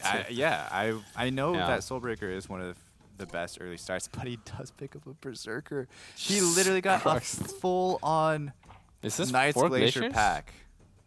Jesus. Does he have 4? Yes. He does have, well, he has No. the Yeah. he has the He has- Frost Knight in the shop. Does he want to go for some kind of economy here? But he's okay. So instead of glaciers, I would have liked to play the Frost Knight instead of the Hell. I guess it's a creep round, so it doesn't really matter. But instead of the Hell Knight, maybe I would have put in Frost Knight, just to get that early Glacier buff for Berserker. is he not even gonna buy it though? I wonder if he missed it. Maybe. Because as a I nice mean, he does have glacier- 2 other Glaciers on the bench, right? I Yeah, mean, you definitely want that. okay, here we have all the items coming, and Lewis, he's kind of won the lottery here. Oh, there he it has goes. a lo- Okay, he bought it at the last second. You see Wow. that? Yeah, he must have forgot about it He until the last second, or maybe he's just trolling us. Who knows? maybe he's trolling us. He knows that He's people a little are bit of a watching. trolly He's like, person. I'm just gonna leave that Yeah. in there. Look at me, I'm a baller. I don't need it. Yeah. Wow, he's high rolling Knight's Jesus Glacier. Christ. And there's another knight that's not yet to be recruited. Yeah, does it he's do got the here? Argali Knight in there. I mean, does it sell anything for that? Is he I have no idea. able to level up? I would have liked actually to. Would you have liked him to sell? I mean, Soulbreaker deals a lot of damage, but is it maybe worth selling here just to have that extra unit? Argali Like- Knight is not necessarily the 4th Knight. Right. Yeah. So that's he true. Of course. possibly is not valuing it right now. Yeah. That might be true. He does have one in play, but that's probably mostly to keep the 4-night bonus for now and Right. make sure he's still winning, and then he'll maybe cut that when he gets an And upgrade. 1-star Argali in the early rounds is actually extremely powerful with Yeah. the true damage that he does. So For sure. I could definitely see that, and making the decision not to sell anything, so that way he keeps his win streak, does not pick up the second Argali Knight because he knows he's going to swap that out for the Frost Knight eventually anyway. I would actually say that's a 200 IQ play, wouldn't you say? Because I know what you're thinking. You probably would have snapped, picked it, and then The figured out some Argali way to Knight? keep it. Yeah.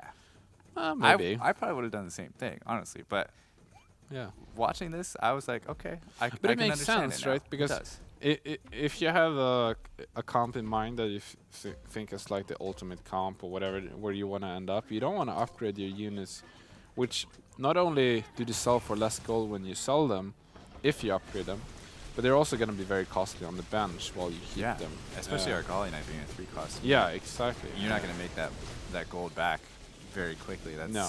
I mean, even if you make it to 2-star and you end up selling it later on. Right, and That's- I mean, this is a snowball game after all, and not only with winning streaks, but also getting up your interest quickly. It's gonna scale and snowball pretty hard. Yeah. Later in the game. And if so. he would have sold his Soulbreaker, then he would have. I mean, Yeah. he. But it's also ran the always a risk of balance. not- It's always a balance, right? I mean, the bigger you can keep your bench, the more like ready to get upgrades. You can find like a mid-game spike where others aren't, and then you can maybe get a 10-round win streak out of nowhere. I mean, there's Yeah. always these tendencies to think about, which makes this game so interesting, honestly, because there's so many tactical vantage points where you can get how every game is so different, and I mean, yeah, just playing this lovely game just gives you that experience to find it. Seiko looks like he's building into a traditional, like an old school. Warrior Hunter build? No, old No? school God build. Oh yeah, we With have Lord the of Sand. King of Sand. Yeah, we haven't seen that a lot lately, right? No, it's like an old. since the nerf. No? Yeah, since the nerf, it's been kind of obsolete. He is gonna lose his lose streak. I'm pretty sure he's lose streaking. Is he gonna lose it? No. He's not calculated. This is exactly how you lose streak. You leave Super one unit on the other side. calculated. The only way you could do this better if there's a 1-star unit on the other True. side. But it's pretty much perfect. So good on Seika. Oren also doing lose streak. I think Oren is actually going for the feathered build, Hunter. thank you. Yes. Feather Hunter. Super So we're strong. gonna see if we can hit that perfect. Oh, we actually find a priest. So you can maybe lose streak a little bit longer with his fortune teller, given that it reduces the damage he takes from losing. And I mean, since he wants to be losing, might as well make that a little bit safer. Yeah, and he's pretty healthy right now. at Yeah. Yeah. 40% HP going into round 15. Typically want to cut the lose streaks after round 15. That's when you say, okay, like let's start winning. Let's save the rest of my HP and basically start spending your gold before you go down to. I mean, he went down to 17% HP. He went down to 6%. It was last game. quick. It was quick. Yeah. it was A little bit struggle. too quick. Yeah. Interesting. Look at the Fujitoras. Actually playing quite a classic, save column from the origins of Auto Battlers, where you go. Clan Hunter. Yeah, you go Warriors and you go Hunters because those have the most units in the game, so it's always safe to get your synergies and Yeah. your upgrades. And let's have a look at Fujitora's board. He's actually in second place right now with this strategy, and I think a lot of it comes down to he uses, of course, a lot of units that most other players aren't using, like the cave units that people mostly transition out of a little bit later. But what's going to be interesting to watch Fujitora is how much can he gain now versus how much he will maybe fall off from doing this strategy. I think he's only using warriors right now Yeah. and potentially trying to go into feathered hunters, kind of like Fujitora? what Oren is doing. Yes, because he does have the Warpwood Sages on the bench right now. And He's he so also far has a away, 2-star though. Shining Yeah, Archer. I'm not convinced. We'll see. Trust Yeah. me. Yeah, I know it's much stronger. Yes. Yeah, I agree with that. But I just feel like it's so far away, you know. It's only I around mean, the 15. Elder is really powerful. I think it's actually powerful if you only have 3 feathered. Honestly. True. But I don't know. He sold one of them, so it seems like he's not gonna go for it. You might be right. Yeah, because I mean, he has one other 2-star feather unit, and he has. I think the Elder is the most important one, maybe to be able to tank with that the Wind evasion. Ranger is But also super yeah, important. yeah, also powerful because it deals so much damage. It's just a crazy unit, right? But all the other units. I mean, he's so far away from all his druids and all of his, whatever you put in there. Thinking of transitioning into it late game, I still would say don't count it out yet. Yeah. No, I won't. Do you think that Oren is already trying to lose streak into feathered warriors is impacting his choice of doing the same thing? Because when you want Fujitora's choice. Yeah. I would not put it past him to not at least be aware of it. Yeah. And know the consequences of trying to do it. Right. If it does come down to him transferring to it. Because one of the scary things with feathered is, I mean, you usually lose a lot in the beginning, and then you try to transition into feathered. If you don't find your units at that point when you're about to transition, you just lose. You just lose. Yeah, I mean, and if there's other player already doing it, it's gonna be hard to find them. That's just the facts, Yeah. But I agree with you. He's probably gonna keep his options open. Never too late to go into something. If all of a sudden you get these godly rolls of 5 feathered units, you can all of a sudden go into it. But maybe he'll actually looking good now. Yeah. This might be the better. I mean, we said last 16. game. That's where he needs to stop. What about Ice Cream though? He's also losing his, but Ice Cream is not level 7 yet. Also doing feathered.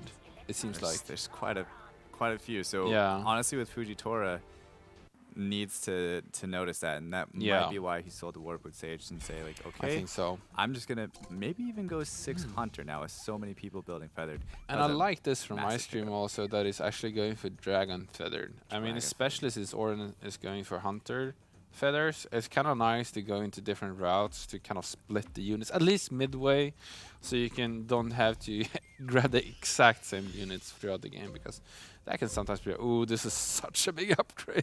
This Wind Ranger is so crazy good. This is massive for Ice Cream. He's kind of in the same situation as Orin though. He wants to stop the lose streak here, and he's got a pretty scary team.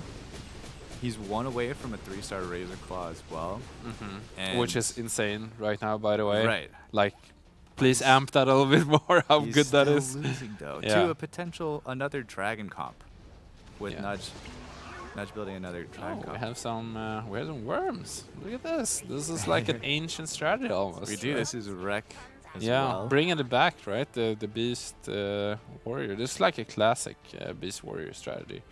Yes, with haven't seen the worm too much in high games. Yeah, Wormy Boy's here. Does he have a mana item on the Wormy Boy? He does indeed. Yes. Yeah. That's about all you perfect. need is one magic. And actually, also having that extra attack speed is so good, especially when you have the mana item, right? Because they kind of scale well together. Like the more you get more mana for each attack, and if you attack faster, of course, that's gonna be even more effective. So it's gonna deal a lot of his damage, and it's also gonna enable the fourth beast, right? Right. Yeah. So we're gonna. Right, which would be probably Razor Claw. Yeah, I assume so. I don't think you want to have a Dryad here. It's a little bit too late for that to be doing anything. Yeah, I want to keep an eye on Lord of Sand is okay still, though. I mean, it's not useless. Yeah, no, Lord of Sand, but I mean, obviously, the best option would be Razor Claw. Razor Claw. Yeah. I'm just saying, if you get a bunch of, like, if you get 3 of them, all of a sudden, I mean, you're gonna take it. Yeah. Until some point, yeah. Potentially. This is what interesting, like, because you can't determine what you're gonna get. You have an idea of what your perfect comp is. If, like, Razor Claw is of course gonna be more powerful than Lord of the Sand, but say that you get 3 Lord of the Sand very easily, then you can actually direct your focus to something else. Like, you can spend your gold of instead of trying to roll for Razor Claw, you can maybe get on high level later. I mean, there's all these intricacies that you have to think about changing up your comp, or I mean, also depending on what you're playing against. But I do agree that Razor Claw. I mean, we saw last game that Razor Claw was really good against the mage lineups, where it came into play a little bit later, so it actually survived and then tore up on the other side. Wow, this is wow. Oren All picked in. up a couple Also. nice things. Yeah, he did egg his Shining Archer, by the way. To What do make you it think a about 3-star Shining Archer, 3-star? It's not my favorite unit in the game, personally. It's fine. I mean, he does have 3 hunters, right? So it does get a lot stronger. It's more important to upgrade the units that you have more synergies with, right? Because they benefit from more things. Like hunters right now, they deal more damage, right? And that means that they're going to benefit more of getting more gold into them than, for example, a Taboo Witcher or whatever that doesn't have a Fallen Witcher to go with, or whatever you want.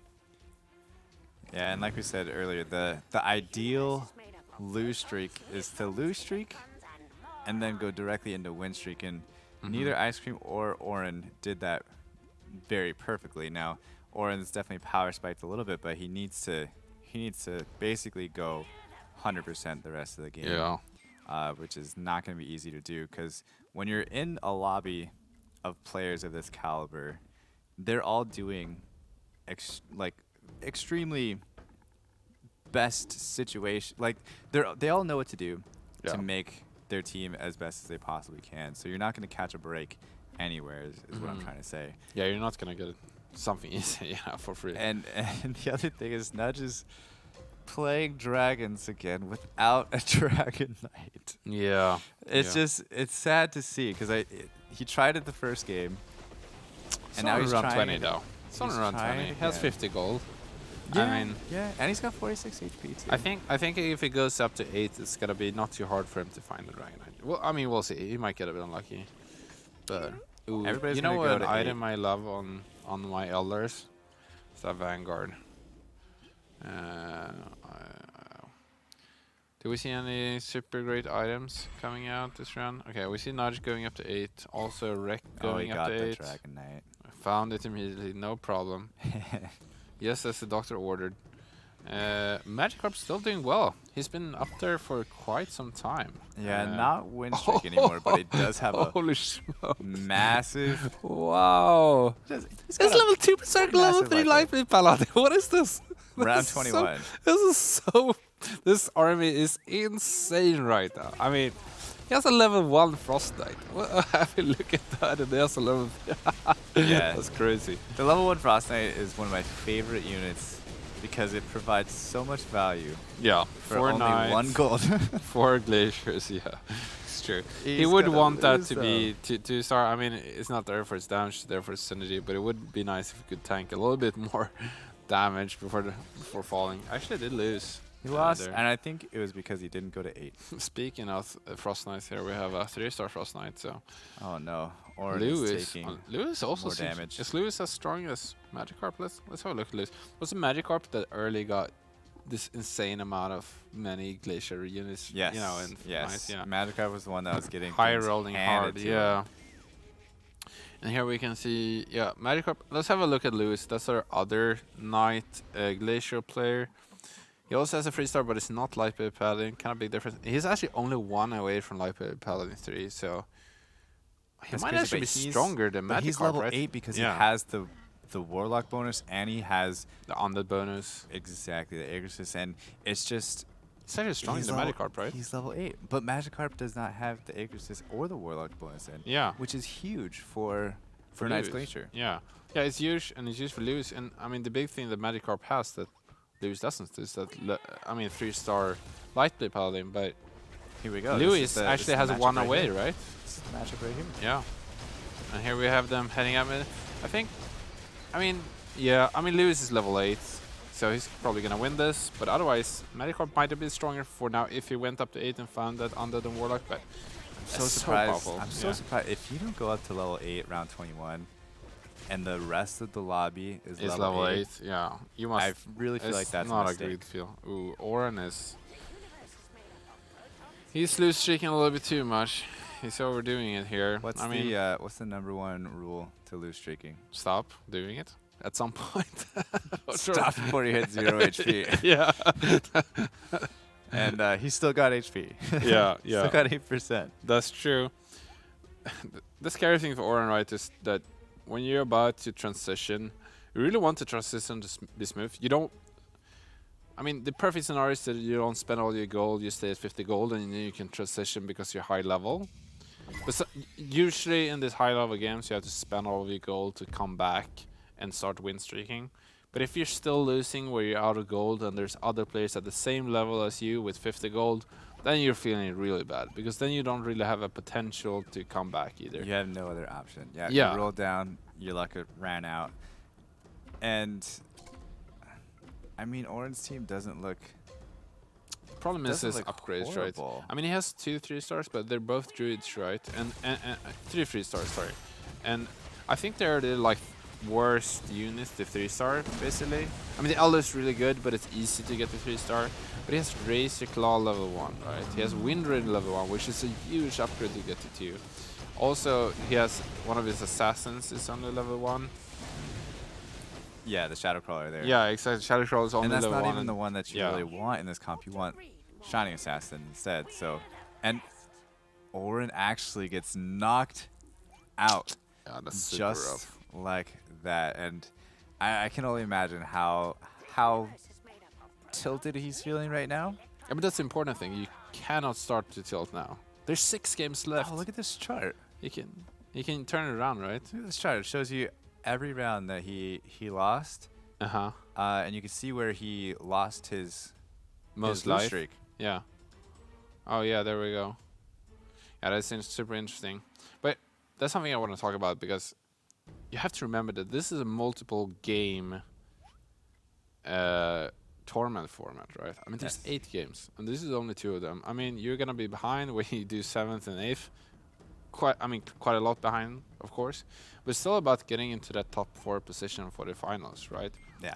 There's And still 6 more games. there's so much more to do, so you cannot tilt now, and you need to stay on your feet and trying to analyze, figure out what actually did go wrong. Like, what can I do? Look at the game.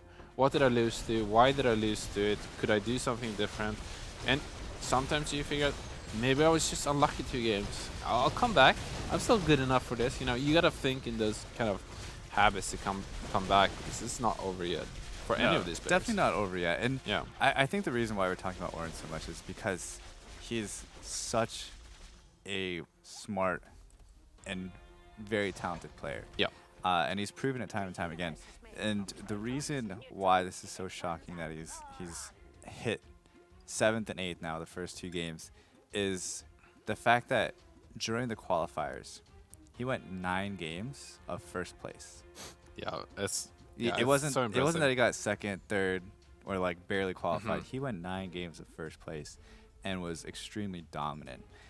So we still are expecting a lot from him, like you said. So he's not out, but we do have Ice Cream, who's been at 23% HP for quite some time now. So he's Turn it pretty around. stabilized. Yeah. We have he's a level 2 stabilized, Dragon and he's Knight. also taken a lot of Oren's pieces. Yeah, here we see the win streak. This is an awesome. Look at this little chart on the right. This is beautiful. We can even see all the history, and this is one of the few benefits of, not one of the few benefits, but one of the big benefits, I should say, Yes. for Auto Chess, that there's all this data you can get, especially from a spectator mode, and we can really see the turnaround. What's the next step for Ice Cream, you think? Well, this is this kind of cool off-meta dragon feather build. Yeah. That we wanted to see something a little different, right? So 3rd Assassin, that's what we're looking into. We have Venom, we have Shadow Crawler, Shining Assassin. Shining Assassin. Sounds yes. good. He's already playing with 6 feathered. So what is he looking to pick out? You can't take out the Shining Dragon, of course. The Elder is 3 stars. You can't take out that. Neither of the Assassin. Maybe the Ranger? Wind Ranger? Is that it? Yeah. Or is it maybe the Taboo Witcher? Or the Whisper Seer. Whisper Taboo Seer, Witcher sure. if he doesn't get Taboo Witcher to 3 Oh yeah, he star. does have Whispers here. I can see a little tree there. I didn't see if he had it. Yeah, I that would makes say sense. if he doesn't get Whisper Seer 3 star, Yeah. Soon, also, to add. then you could replace that. Tab Witcher, if he doesn't get that to 3-star, you could replace that. So, do you ever go for Venom here? Venom 3? Is that something you're interested in? Do you go for 9? 21 gold. Yeah. Yeah, it's probably not then. I mean, not since the...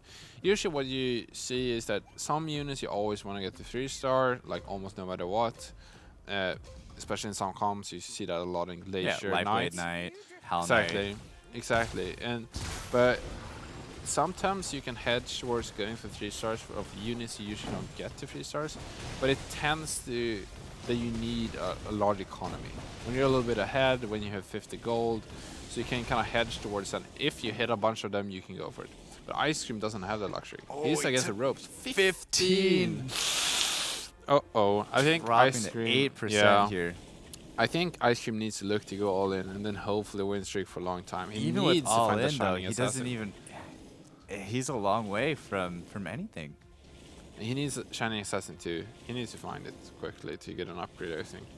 I think that's But the biggest. Fujitora also at 10% HP. He's Yeah. 1 round away from being, knocked out as well. It's true. I mean, and we talked about Fujitora going back to this kind of classic build of cave warriors and beasts, and we were talking about when is he gonna fall off, And Yeah, looks like now. now. Yeah, it looks Now. like it is now. Yeah. Now the other thing I want to kind of mention real quick, because this is something that happened last game, right, with Ice Cream. So we have Magikarp now at the top of the ranks. Now look at his econ with 46 compared to the rest of the lobby is all in. So if he wants to maintain that HP, you know how we said earlier where you could either decide to go all in and match them, so that way you're upgrading your level 9 even Yeah. to like at least match levels with people. It's definitely something that he should be thinking about, and Yeah, definitely for something sure. that he should be aware I think, of. yeah, the important part for Magikarp is he has to think of a plan of what to do with his goal, and stick to it. Like, do I want to go to 9? What is my final comp? When am I in the reach for that? Don't be scared to go down to 0 gold. Ice Cream gets Ooh. knocked out. Wow. And Ice Cream did very well, especially in the early game, in the last game. So sad to see him go this early, of course, one of our in-house players. Yeah, he took fourth in the first game, now Fourth, seventh. now 7. So decent start. Not all bad. I mean, definitely a bunch of games to go. I mean, not Yes. happy about it. 7th, clearly. Fujitora also super close to going out, 1%. And it's pretty far away from any other player, honestly. We should nudge WK, of course, at 34%. So a lot of health there. What can Fujitora do here to survive? I don't know. Maybe find a Siren 2 to survive a bit longer. It's going to be so hard to, get a better position than this, though. I think, man, I really feel like if Magikarp spends his gold, keeps up with the rest of the lobby, he can not only hold his health, but he could also knock out some of these people with 30% HP. Do you think that it might be a better idea to do that maybe after the creep round? Like, No, because if you wait wait for till the the creep creep round, round, and then then all in. everybody else also gets those That's upgrades. true. That's true. That's true. Yeah, I agree that he should be forcing his gold a lot more. Last round he lost to Psycho, That's true. That's true. and I wouldn't be surprised if he lost this round as well. Fujitora is now out as Yep. well to Magikarp. And Magikarp, again, lost to Nudge by But not 3. Not losing a lot of life though. That's 1 unit. I don't know. I think the other players, since they're already all in, basically they have like 10 gold and down to 0 again. I think I'm fine with keeping my gold until after the creep round. I mean, it's preference, of course, how you Yeah. play the game, but I would definitely pick a time where, okay, now I need to get a lot stronger. But it's interesting. It also depends on what he wants to do, right? He also doesn't have much on his bench yeah, either. yeah. If he wants to go to 9, it's probably better to conserve your gold until you have enough gold to go to 9, and then roll into a unit that you need. So I think that's what he's looking to do here, since he doesn't have, as you said, a bench, and they're very close to getting like 3 stars for something. So funny though, the level 1 Frost Knights are sticking around. He hasn't even found the second one. Yeah. That's so crazy. He is 10 gold away from leveling too, so he's definitely going to be level 9 Yeah. round 31 when he comes back into the PvP rounds. But I mean, But you're gonna it's interesting because there's 2 ways to look at it when you level up is that, and here it takes a pretty hefty loss, so gonna look to definitely at the creep round to use a lot more of his money. But it's interesting to look at it because you can level later with keep me 50 gold, and then you use your extra money to roll on that level to find that higher tier units. But you could also level into that, I mean, pay gold to get into that level to get a round roll of higher tier units. If that's what you want, right? Because of course the percentage change depending on how level you are. I mean, not only can you put in another unit, but it's easier to get bigger, better units, basically. Let's look at it this way too. So there, basically the 4 people that were left in the lobby with Magikarp were all in. Yep. Now he's let them get back into the game with some more gold, 20, 30 economy. Yep. And their teams have been level 9 for a while. So they're not only back into the game economy-wise and right back on par with Magikarp, but their health difference is not even... No, it's not that big anymore. Irrelevant now. Yeah. And I feel like if Magikarp would have matched them, gone down with them, and then econ back up, not only would he have more HP right now, but the other people would have less HP and potentially be knocked out of the game, which would solidify himself another place higher where, okay, I get it, maybe he's going for that first place, but I really feel like that might have been a misplay to not match the lobby. I mean, it's interesting. I definitely see your point, and I'm not sure who to play. I tend to play more like Magikarp, but I mean, I'm literally split right now. What was the correct decision when to go for it? I agree that he's left them a little bit more into the game with this play, but I also felt like it was so far away from doing something. It's like weird. I don't know. I don't know if I want to go 9 that hard if I don't have anything to put in. Maybe he hoped he would get lucky to get something that he needs before he went into 9, and he didn't get there. But Seiko is super wow. scary. Yeah. With the God of Thunder and a 3-star God oh, of War. jeez. Now we actually have a and he's an got actual another God, God of Thunder on the bench. So Jesus he's just looking Christ. for 1 egg. And he's got 40 gold too that he can roll all the way down if he needs to. Yeah, this is actually crazy because this game. Think about the first game. How many mage players did we see? I think it was about 4 or 5. Yeah. How many players are we seeing this game? This game, mage-wise, I think we have 1, 2, 2. Let's look through the games. We have Seiko, of course, being super powerful right now with his almost level 2 God of Thunder. Magikarp, we know he's Obviously playing the Knight's Glacier. Yeah, Lewis also playing Knights and Glacier. What about Nudge? What is Nudge holding on to? Mages, of course. Mages and dragons, right? As Nudge does. And lastly, we have Rek doing Warriors. Yeah, Beast Warriors. This is quite a classic. And this is actually big because he found his second Marine in one of the more powerful ones. Probably wants to find something maybe... Oh, wow. He took 16, but he took... Oh, wow, my gosh. Just get crushed this round. It's actually kicked down before I got to finish my sentence. It's actually... So we have our top 4 here. We have Nudge, we have some Dragon Mage, we have Magikarp. Of course, there's Glacier, Knights, Lewis doing the same strategy, and Psycho doing the Mage, God Mage setup. With a classical God of Thunder and God, he's looking very shocked. Psycho, honestly. So Rek actually got 5th both games now. Yeah. Rek got 5th both games. Lewis now kind of on top of slightly below average, 80%. basically. Yes. But in a better spot Yeah. to come back than It's true. some of the other players, For sure. such as Fujitora and Orin. So why do you think that Psycho is doing so much better than Ice Cream is doing? They both played... Ice Cream, of course, played God's last game, I believe, and came 4th. He actually started losing a bit in the late game. But we see Psycho, on the other hand, actually started winning a lot. And we see a level 2 rank God of Thunder. This is so big. And he doesn't even have 0 gold. He's going to get... But he got wrecked there. demolished. Did he get demolished? He got absolutely destroyed. He took Wow, holy 20 shit. damage against Nudge with his Jesus. Dragon Mage team. Yeah.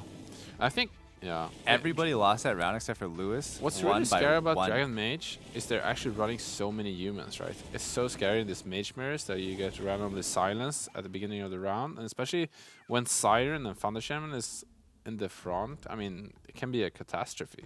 I don't know exactly what happened last round, but that is a potential way you can lose, especially in this Well, setup. Ooh, he went to 10.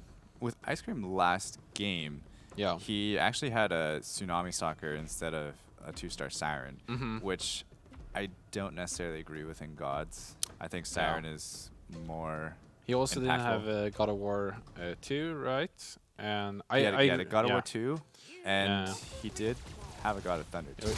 Yeah, only level 1, but yeah, definitely.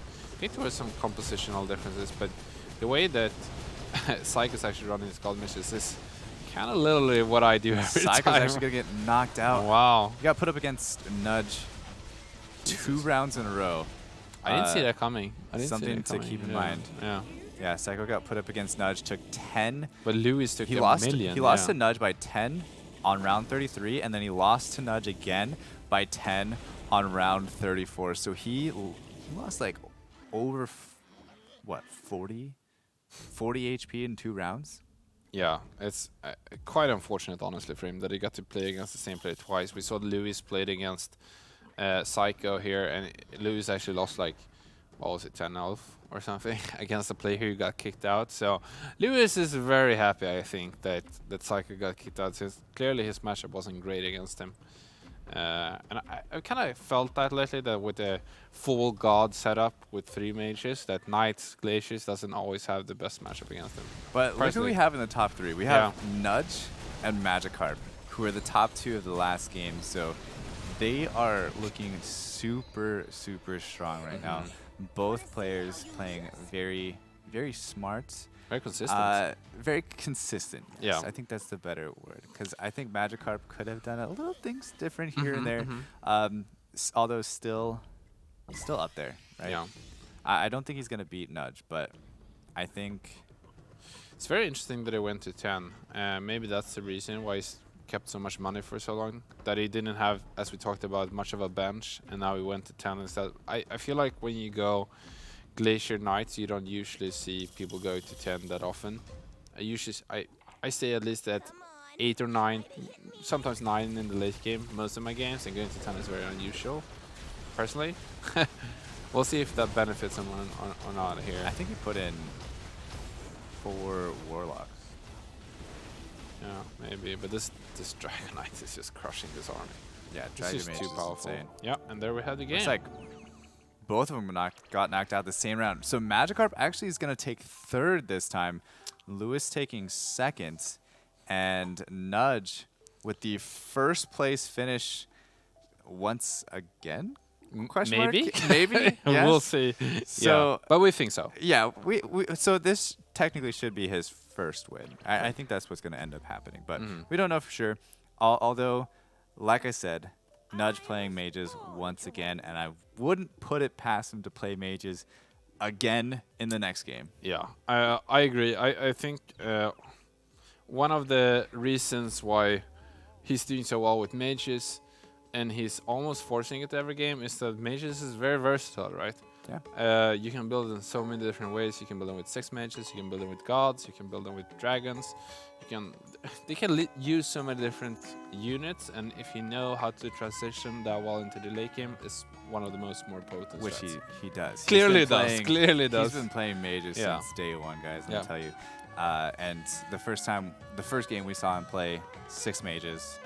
2nd game now, dragons mages, which is super dominant, as you guys see. It's literally the best comp, if I can go out there and say it. I mean, even against a fully decked out Knights Glacier team with 3-star Hell Knight, 3-star Lightblade Knight, 3-star Despacito. Despacito. Exactly. Like Knights are supposed to counter mages technically, because idea being that their shield reduces so much of the burst damage, and then you clean up afterwards. With the dragons, there's less burst damage reliant from the mages. Yeah, you get so much of the solid damage from especially the Dragon Knight dealing that heavy splash damage, and you gotta remember that Knights usually puts up a kind of a front line of Knights that can have a lot of health, and if you have tons of physical splash damage to the back as well, it kind of limits their options a little bit. Yeah, so quite good against them for sure. Yeah. Very, very good game, though, overall. I would say some things we need to watch out for is Oren possibly not lose streaking as much as he has been. And I know it's hard to just say. It's just don't lose streak. Yeah, you're a big hater of lose streaking, also, right? But I do agree with you. He gotta figure out some other strategy because what he's doing is clearly not working. But if you flip on it, before we go into the break here, what do you do to counter Nuge? Like, how do you counter it? He's winning all the time. So to counter mages. Marines? Or mages? Play mages. You can also try to build a Storm Shaman. Yeah. I know it's a little bit less effective against dragons. Yep. Knights are technically what you should be building. No one's actually built 6 knights yet. Something that Magikarp could have done since he went to level 10, he could have put in 6 knights for Glacier. I think that could be interesting because I'm going to incorporate a little bit of my knowledge from Dota Unlords because I play most of the auto battlers out there. And there it's actually more common to play 6 knights than 4 Glacier. Yeah. And the reason being, and I think it's similar here, is that you can't, usually all of the Glacier units that aren't knights, which is 3 of them, if you don't get them high enough level, and you usually don't want to level them, they have too little health, and without damage reduction, they die from all the burst. Right. And against mages, that is an issue because they just die immediately. Yeah. So we're gonna see if they're gonna do that. But now we're gonna go to a small break before the 3rd game of the EU qualifiers here at the House Cup GLL.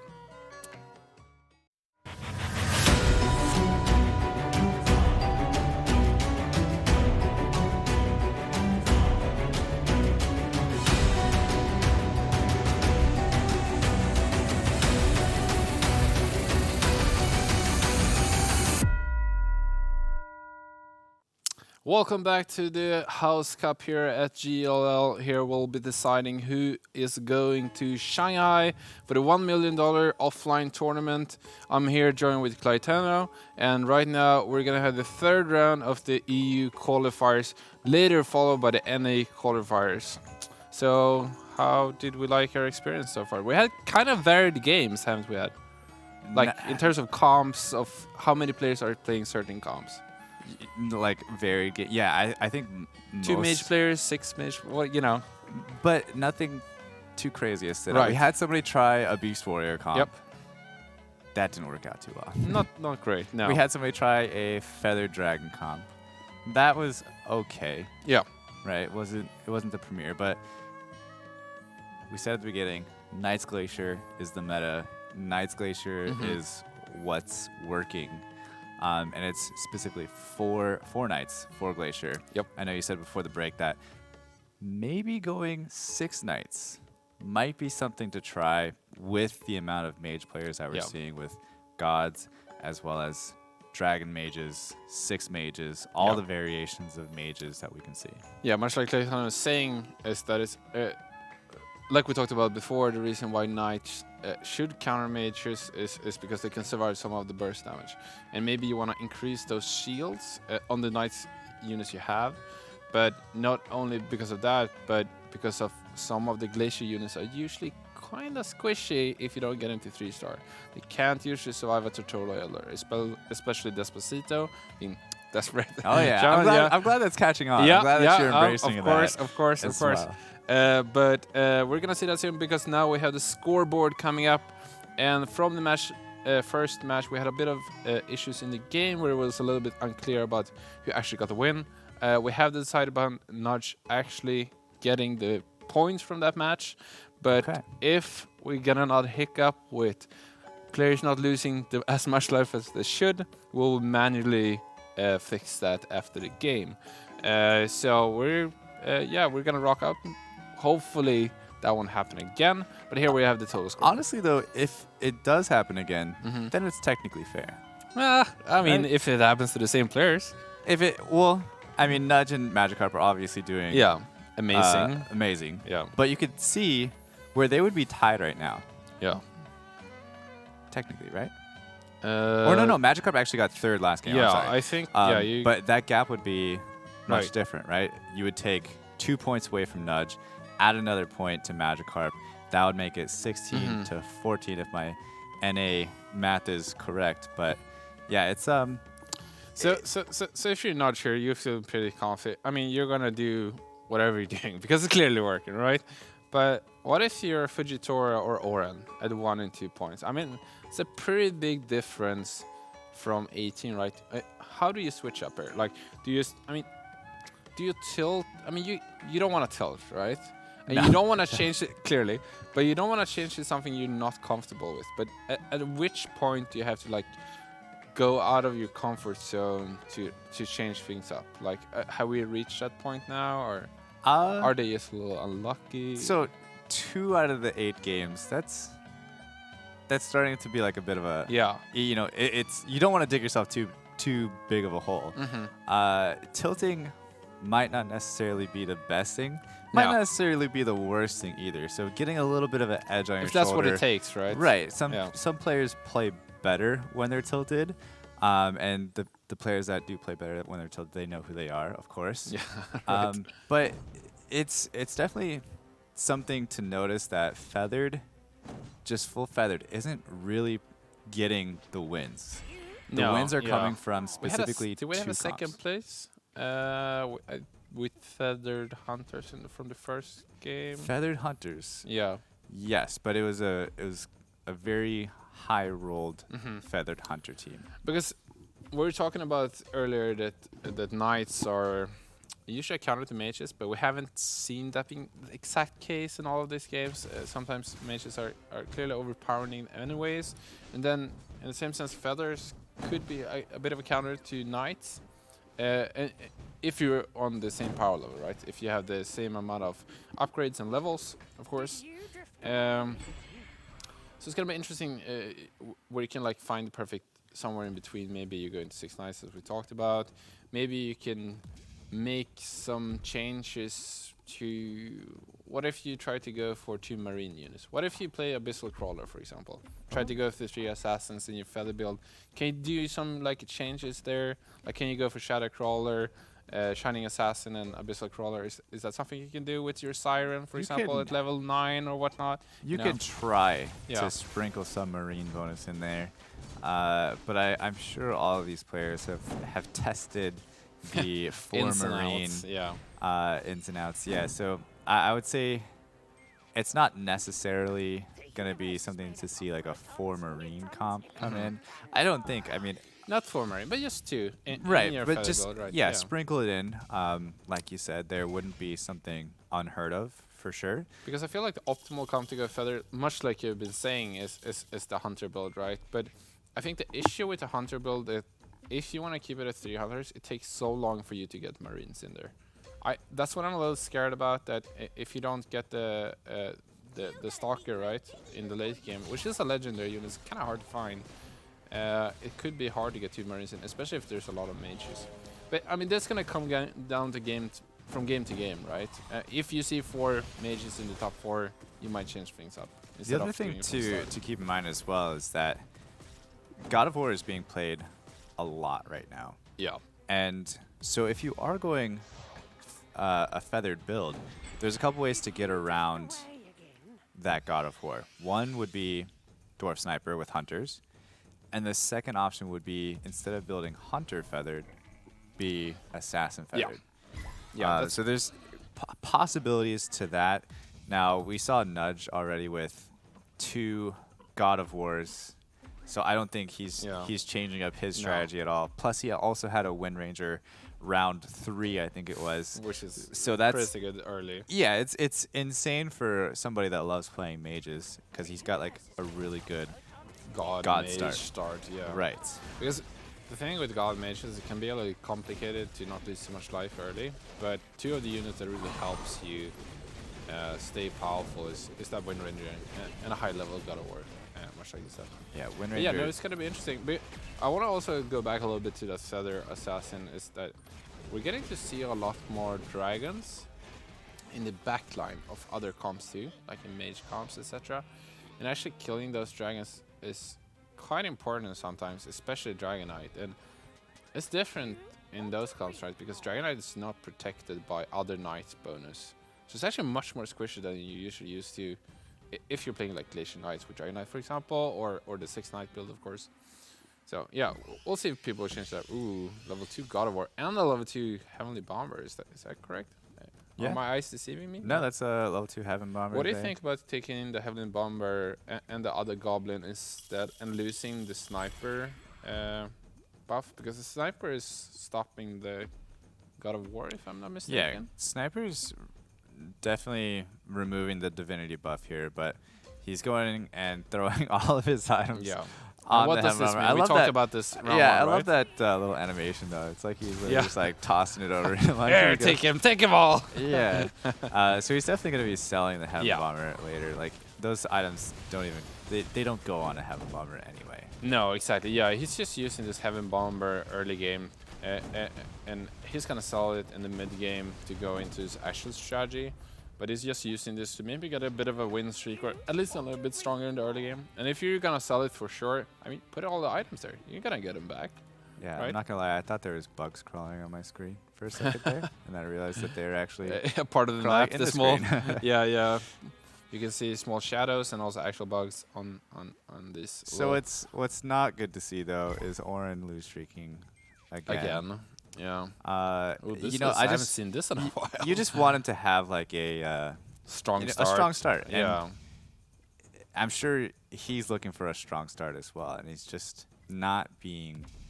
Phantom Queen though. He's not being given it. Yeah. We haven't seen Phantom Queen as a main part of any of the most popular. And this has been a unit that's been used a lot previously, right? Yeah. Do you think there's a chance he can come back in some of these strategies? Is that I think possible? assassins are definitely very item reliant right now, Yeah. and I don't think he's actually really considering going assassins. I could be wrong unless he's trying to go feathered assassin later on, but right now he's lose streaking. Will we finish this round for Oren, or will this be a draw? Will any of these units For die? Oren's sake, I hope he loses, but I don't think any of these units will he's die not before the gonna time die. runs out. No, so he just Yeah. lost his lose streak, which is Which is awful, devastating. Yeah. Well, not devastating, but maybe, but not great.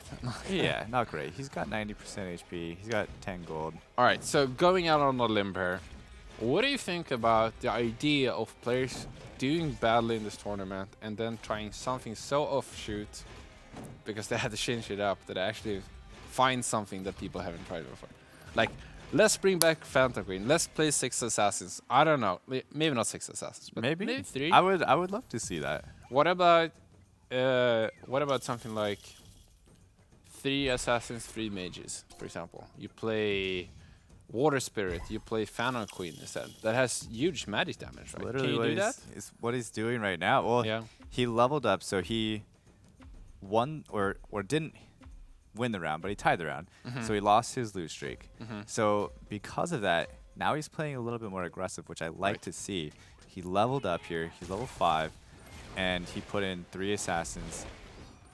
I don't think he's gonna win against Fujitaro, Yeah.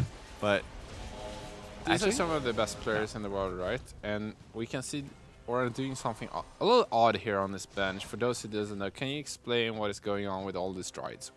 Is he gonna play these yeah, strides? so I actually get asked this question a lot Yeah. on stream and on YouTube as well. Is that why do I buy unicorns? Well, you buy unicorns because it costs you 2 gold to buy the unicorn, to buy 2 unicorns, right? Yep. 1 gold per unicorn. And as you Here we see see it here, happening. Yep. he sells them for 3. Yep. So he just made 2 gold, Yeah. 1 off of each one, and now he's able to get over 21 gold and make the interest that he needed. Exactly. Right Yeah. Basically, much like Clayton is saying here, is that the unicorn is kind of like, think of them as small piggy banks, right? You start by buying them, and once they've found a friend, some more gold, you can combine it with the other druid, because that's the druid alliance, right? That when you have another druid on your bench, you can combine them, and you can put them into a 2-star. And 2 stars, they sold for a minimum of 3 gold. So that's kind of how that works. Some can get small edges by getting that 1 extra gold in this game, and that can be huge because If you hit, as you said, over a certain mark, that means another interest, meaning it will be easier to find the next interest, or you have enough money to buy an extra unit and hit your interest. I mean, it's big, right? One Yeah. gold is not nothing, especially in the early game. No, and the other thing to note though is that it only works with the unicorn and not Yeah. with the other druids as well. Exactly, because when units cost more money and you combine them, they sell for less gold. And you can sell the units that cost 1 gold and they're 2-star for the full retail value. 3 gold. Or more, if, Yes. if you're a Dryad. Now Or we a do unicorn. see Lewis loose streaking here. I think this is the first time Mm-hmm. we're actually seeing this from him.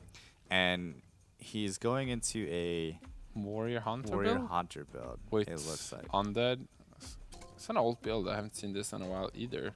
Yeah. Lewis actually played an older build previously. He was the Cave Beast Warrior player. Was that him as well? I think.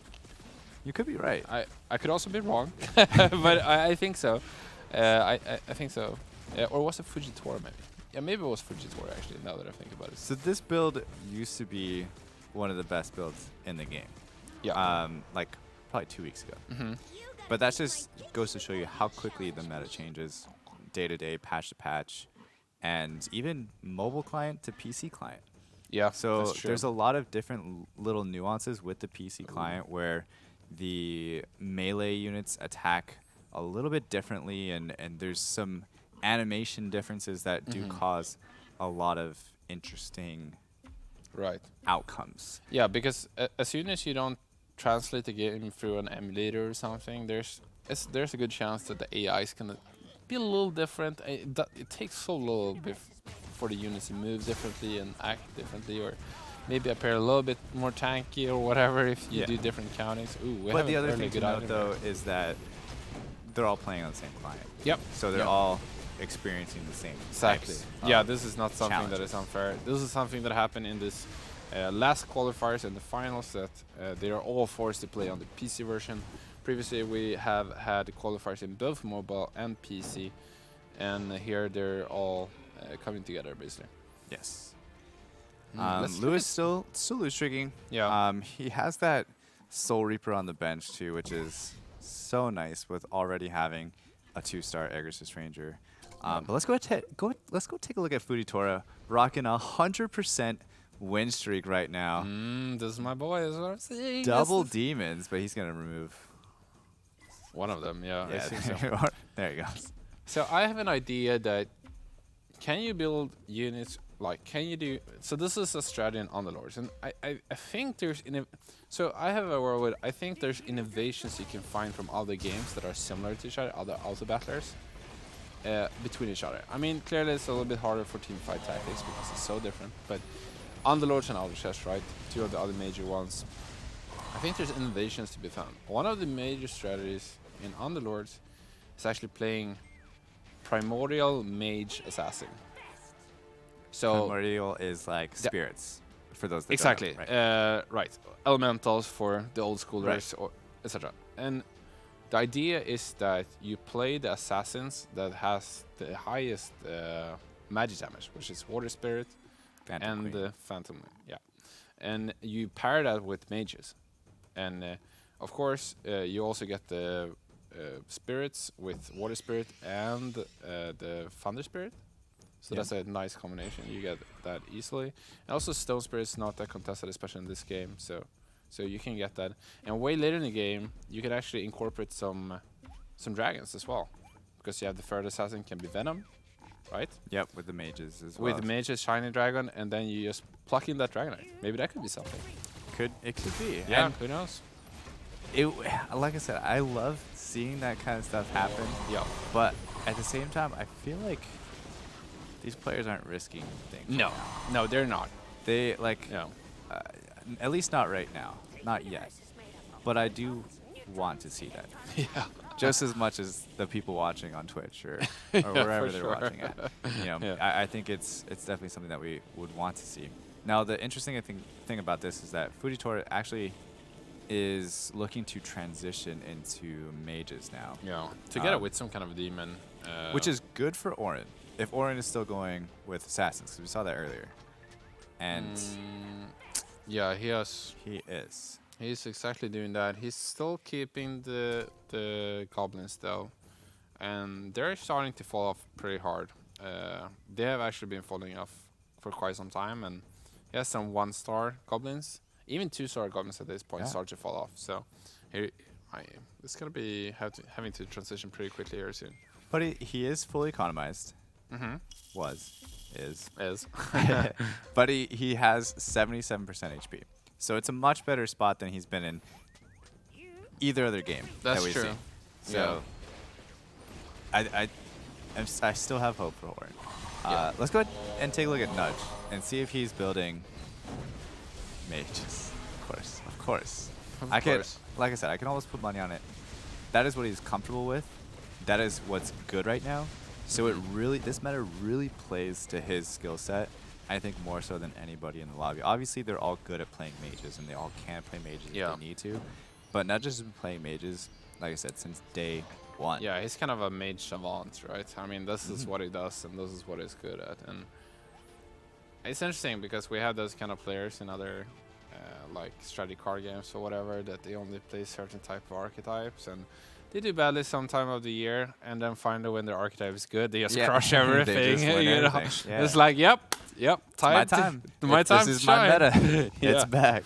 And that's one way to look at it. I mean, we don't all have infinite time to master exactly everything. I mean, sometimes it's almost impossible to master everything, even if you could, at the highest level as well. So that's definitely one way to look at the game. It's interesting. Question for you, Joel. Mm-hmm. What is your go-to build? I think my favorite right now is still playing God's Mages. God's Mages. Okay. Okay. I don't know.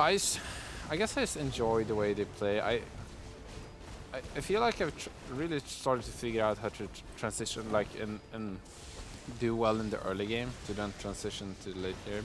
And it also gives more breathing room for my a little bit more greedier lifestyle. I was about to say lifestyle, but I mean playstyle. Playstyle. Greedy lifestyle. Right. Yeah. I try to Something hustle that people we in life are as well. learning of course. about you now, Joel. All right. But yeah, I think that's the strategy for me. I do think that Dragon Mage is nice too. I might see that being better, but I feel like I'm still a little bit less comfortable with going Dragon Mage. Yeah, they're It is fairly kind of new. Yeah. Well, I'll get there soon. One I'm thing sure. to note here, though, is that every player beat the Wolf round except for Ice Cream. Yeah. So it's always rough because those are very crucial items that you're looking for. You have 5 chances to get items from Wolf round, so it's one of the best rounds to actually clear. Yeah. 100%. Also one of the hardest if you're lose streaking because it's very early, which is what he was trying to do. Yeah, it doesn't get better, right? I mean, it kind of scales in the way that if you don't get a chance on more items, it's not like you're magically gonna start winning more because of it. So definitely an issue there for him. What do you think about this new shield item? I think this is one of my favorite items. Which shield? The Heaven's Gift?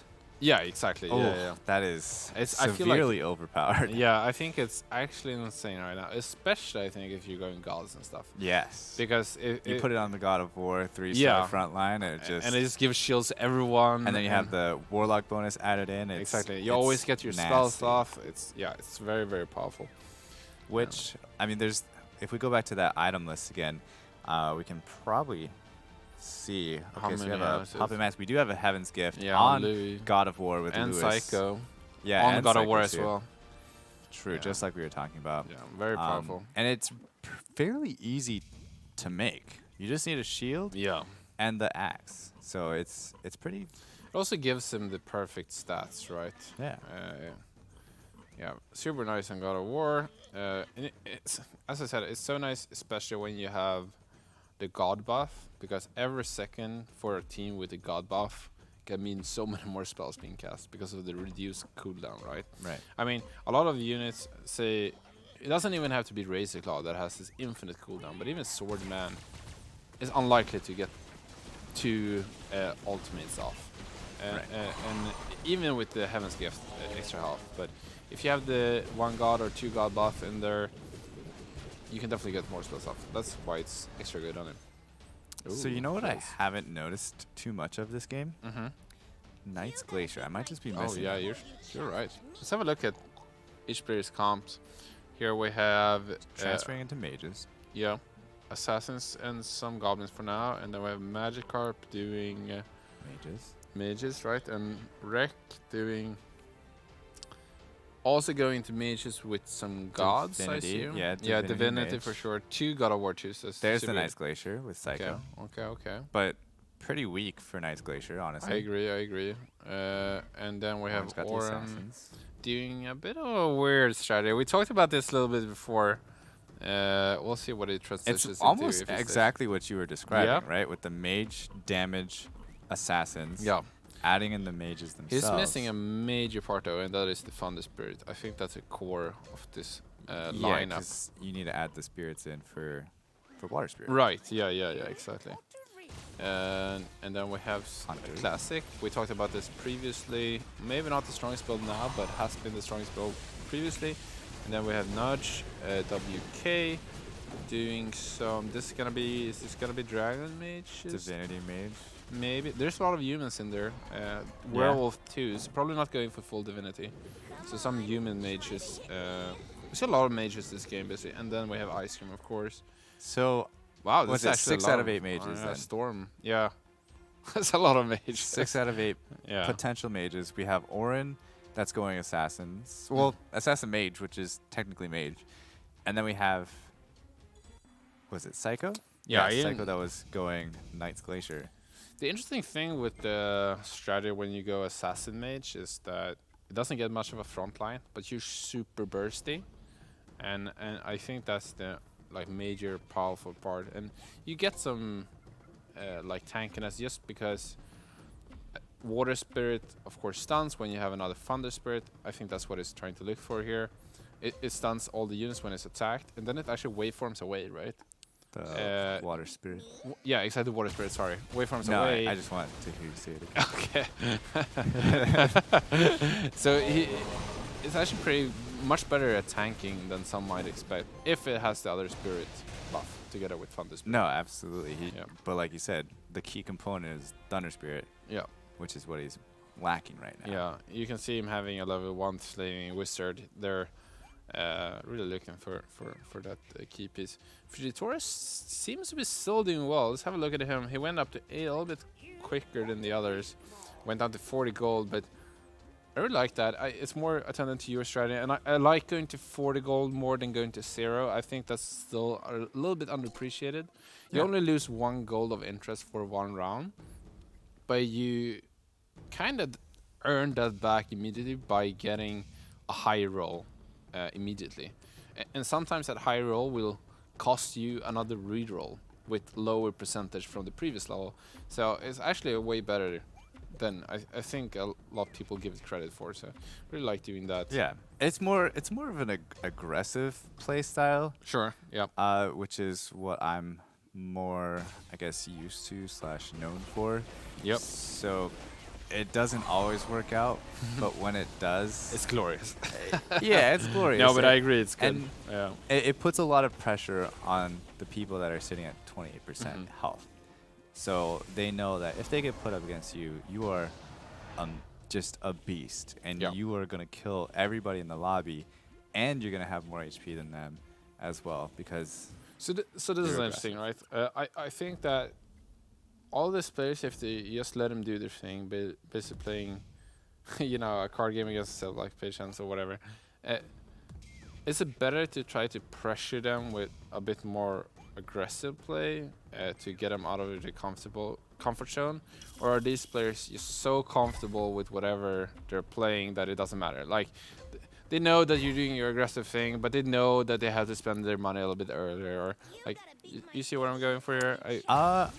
honestly, based on the feeling of the actual players that we met in person with Magikarp and Ice Cream, and how good they are, and how I mean, I felt nerves out of them. I would say no. They're all playing against people that are similar skill level. Yeah. And when somebody's doing something, there's always that that thought in the back of your mind, like, dang, that person knows something that I don't know. Right? That's a really bad feeling. Unless you're Yeah. unless you're so confident in your skills that you are the best player in the world. If I see somebody else in this lobby, it doesn't matter who it is. They got here for a reason. And if they're doing something, I'm like, I need to pay attention to what that person's doing. Right. Because if they're going up to level 9, round 22, there's got to be a reason. And then it makes me kind of second guess what's going My on. own You can see game so many also. people going in right now. We see Ice Cream going in. We see Nudge going in. Yep.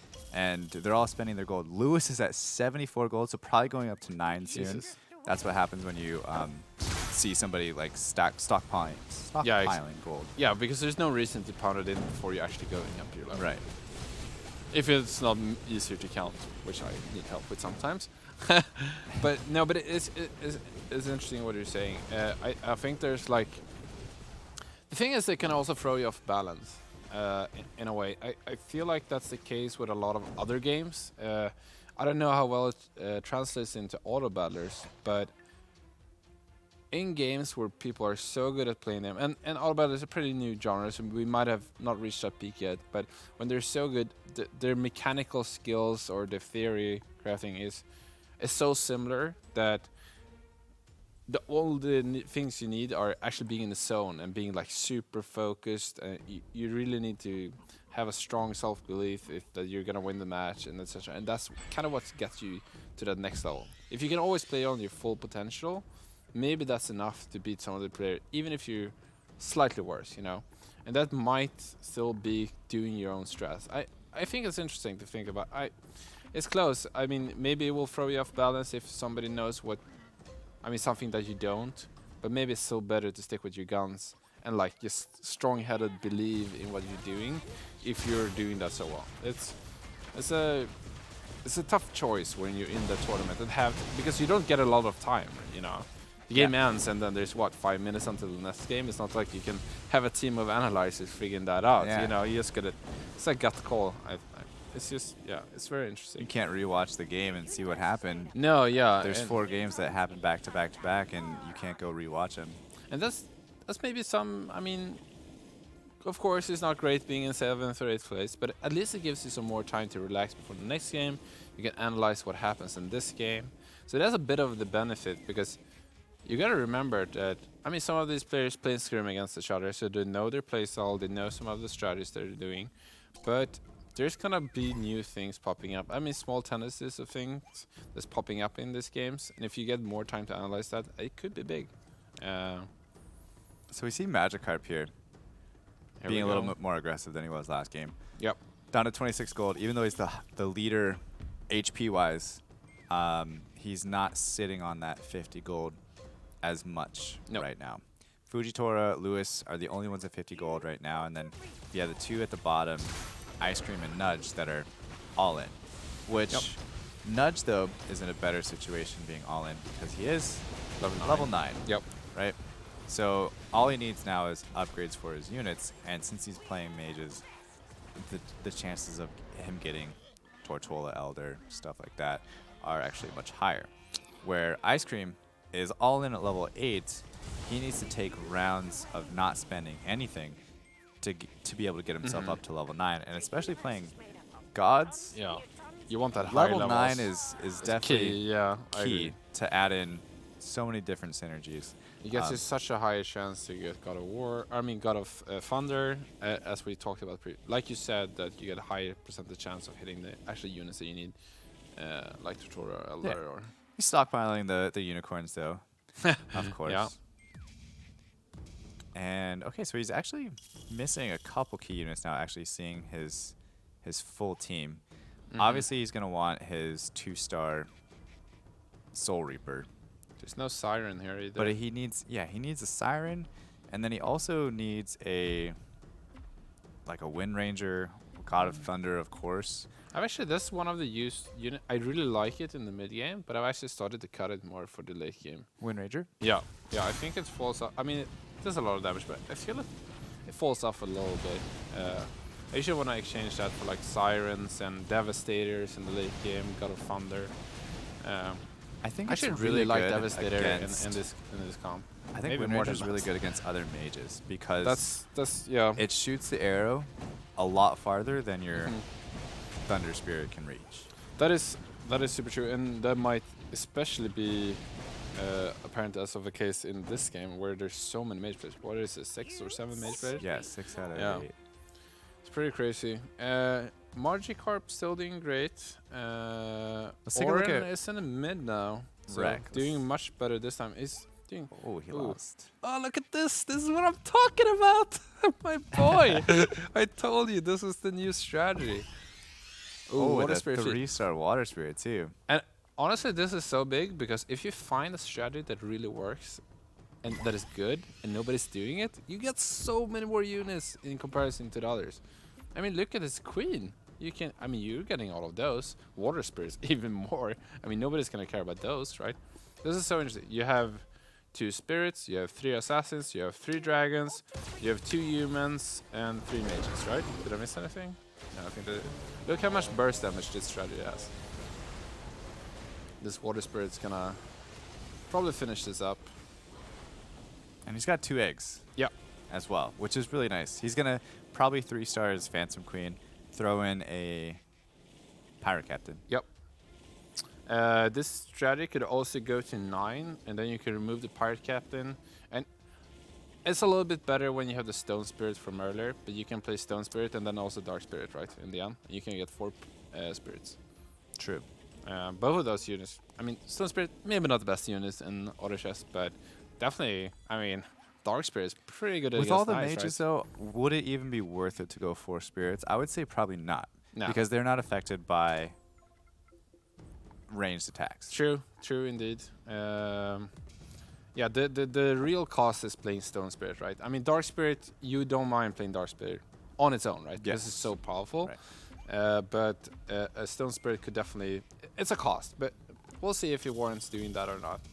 It's gonna be interesting. It seems like he's actually bought a Stone Spirit and then elected Solid He immediately. egged it. Here he actually used one of the eggs for Thunder Spirit. He found 2 of them with some rolls. Actually interesting to see, he doesn't seem like he's going for 9. No, I guess, he rolled in pretty heavily that round. and it makes sense to me because he really wants to find the Phantom Queen, right? But also, again, if you look at the awareness of the rest of the lobby, there's only 2 players that are still economized, which is Rek and Seiko to Yep. an extent. Yeah. So I would almost be guaranteed to say that he recognized that and said, okay, I need to also Right. spend my gold. And so he had the decision of either rolling or leveling, and he decided to roll, and he got a 2-star Thunder Spirit that he's mean, probably going to add in for, I would say, one of the... And it makes sense to spend his gold rolling, right? Because he's so Yeah. close to his Phantom Queen. And if he gets that upgrade 3, not only is he going to be immensely powerful, but he's going to have room to add another unit. So that's almost like getting to 9, right? It's basically almost the same thing if he hits that at 3. Actually, he has 1 away now. And he has that Pirate Captain for the 3rd human. Oh, look at that spike. Yeah. It's crazy. All right. Super interesting comp. I love that we're seeing that. I love that I just started talking to about it and then he just Yeah. went for it like he It's heard what I'm crazy, talking like he about. heard it, yeah. Are we not having a stream delay here? What is this? Outside assistance Stream bullshit? sniper, he's Yeah. watching the stream. I honestly wouldn't doubt that he is watching the stream, and then it's just like, you know what, I might as well do it because I got Ooh, this is a 7th close and one. 8th. Who's gonna win? Oh, He's that's got gonna it. come down to the wire. That's gonna be the source for the one HP against Confirmed. God of War. Source greater than God of Thunder. Yep. There you go. You should Confirmed. always get your God of Thunder if you don't have a source. I mean, usually they are in the same team, but still, Look at the little Venom in the corner. baby Venom or in the ground Venom. Oh, baby Venom. Yeah, it actually makes sense with his already small wings. Yeah. Magikarp is still doing well. He's lost a little bit more life, but he seems to be super stable still. Has that 3-rank Shining Dragon. Pretty nice when you have, of course, the Dragon buff. You want to keep that for a game. What do you think he wants to add here? What's his next goal? I think he want to go to 9 at some point, right? Do you think there's a chance he just adds another Dragonite if he gets Oh yeah, Dragonite too? for sure. I Double love Dragon playing Knight double. in Yeah. mages is great. Yeah, no, I agree. And then he has just that super tanky God of War. Mm-hmm. But I like what he's doing here, and I feel like he should have done this last game, is roll down to 30 gold instead of staying at 50 gold. So that way he's still economized to an extent, but he's not so far behind the rest of the lobby on gold that's actually spent in order to make your team more powerful. Yeah, I think, I agree with you. He's definitely found a kind of nice balance in this game towards keeping your health and your streak while not like being too greedy on your gold. No, ooh, Lewis had a 3-star Wind Ranger. Ooh. And a Wow. 3-star Aegis Ranger. You don't see those. I mean, you don't see Wind Ranger every day being 3-star. No, I've actually never seen that. Really? Honestly, that is true. I've never seen it. Okay, I mean, usually you see people going for Sniper 3 and Rich Ranger 3. C600s? Can we pull that up again? Yeah, let's have a look at the Alliance tab here again. One, he's two, one three, away. 4. Oh, he's 4 in play, right? Am I missing something? Wind Ranger, Sniper, Siren, yeah, and he's Shining, Edge Shining Archer, and Tsunami Stalker. Exactly, yeah. But like you said, that would add in the Marine bonus. Which is big this game. It's huge this game. I mean, Yeah. he is level 9, so it's not that unreasonable that he's finding it. Yeah, level 9 is the typical point where you start finding those legendary units, it only being 1% at level 8, so quite a lot harder, about 3 times easier to find it. So Right. after this round, I want to look at Seiko, Yeah. and I want to see his APM or actions per minute, and see what exactly he does. Let's have a look at him right now. He's got Let's 50 prepare. gold at 16% HP, and I don't know. I'm curious to see how he handles this. Whether he's going to, I would assume, level up first. Yeah, it seems like he's leveling. He went down to 50 gold without anything being added to his bench, so likely that's going to go up to 9. But yeah, I agree. Let's have a look. Things are going to have to move faster. All right, here we go. Is he going up to 9? No, he seemed... Oh, he found 2 Hell Knights. So going up to 9 after he found those, and now he's going to start rolling. Got another one. Yep, he is. Oh, he is he's hitting a moving. lot of stuff. 17 gold, 15, 11, 10, 8. Soon down to 0 gold. There's a lot of things to consider here, and you got to figure out the better positioning too. Yeah, he has 2 Hell Knight duplicates, so really looking to upgrade that Hell Knight to 3, of course. Yeah, he went all the way down. Yep. All the way down to 10 gold there. So as soon as the battle starts, you can start figuring out, do I want to get an interest? What are the units I don't need? Because the interest point is going to happen after the battle ends. Or when all the battles have ended, I should say. And he's actually out here. Yeah. This is 16%. It definitely seems like it. This would... Our boy Ice Cream is actually taking... No, Oh, he actually has that 12. shield, right? He Yes, has that priest the shield. priest Can't forget shield. about that. I did forget about that. So we have Lewis at 2%, Seiko at 4%, Ice Cream 16%, Nudge at 18%, and then the rest of the lobby is very unusually healthy. Yeah. Top 4 is immense. I mean, 44%, 4th place. There's a round there's a 31, that's strange gap. insane. There's a very strange gap Yeah. of HP here. For sure. I mean, how many rounds are this going to go for? Round 31. Okay, is over under 42. 42 is what your guess? No, 42 over under. What do you think? Over. Over? Yeah. Oh, it's close. I had you almost there. All right, I'll say take under. And we'll see who's right. Okay. I think it's gonna go over because I mean, I honestly think it's going to be over, but I'm going to take the opposite because that's way more interesting of what Yeah. you're saying. I want to see a Nyan Beast. I want to see Roshan. Ooh, I haven't seen Roshan in a while. I don't think it's gonna happen this game. No, I mean, it rarely happens almost ever in people's lifetime in this game. I mean, honestly, people lose usually way quicker than that. All right, so here we have Luis with, of course, the many upgraded Rangers against Psycho, and I think that, yeah, this is gonna spell doom for Psycho.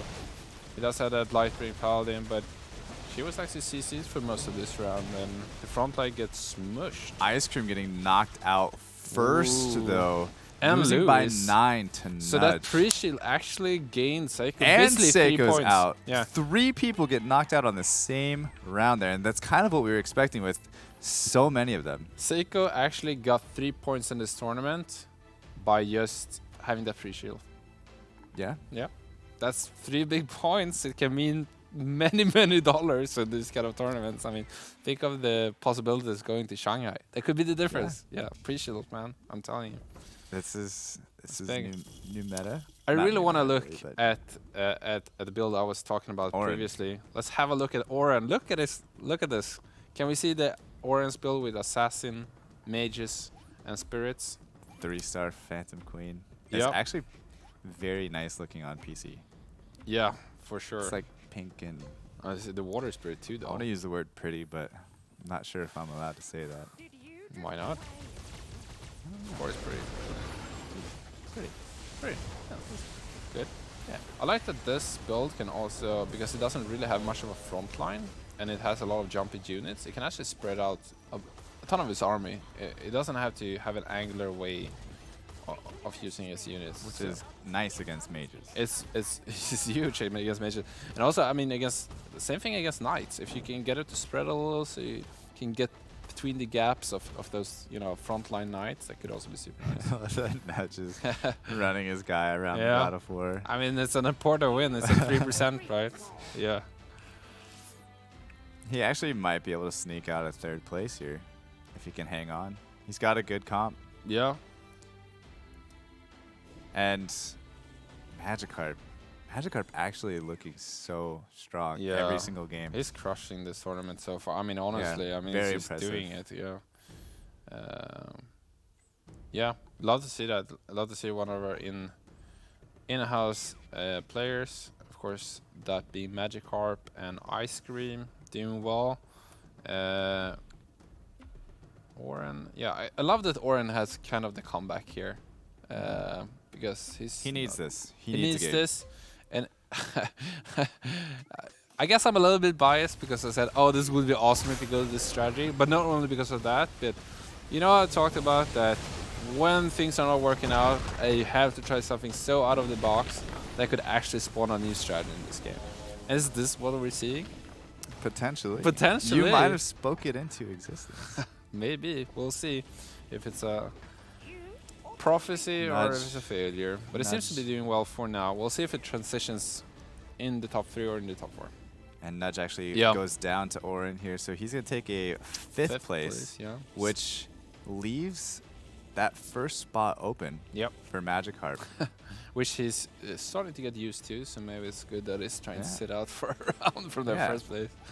Yeah. But also with Nudge losing, Mm-hmm. that makes it harder for the people like Oren and potentially Fujitora that had 2 bad games to get back into it. That's true. Because what they would want is like 2 people Yeah, to just going off in win. the distance. Yeah. Yeah, and then you can kind of fight for Yeah. those last two spaces for the for the sure. rest of the games. I mean, yeah, if you're not doing that well, much like Clay is saying, is that if you're not doing well, you need to come back.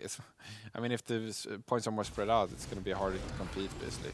But if there's 2 players kind of taking all the points, it's going to be way closer between 3rd and 4th, between 5th, 6th, and 7th. right. Yeah. It gives it a chance for the people that had some bad or rough games. Look at all these items. We have Wreck with ice armor on his God of War. Ice Armor is so good. I think that might be my favorite item on God of War.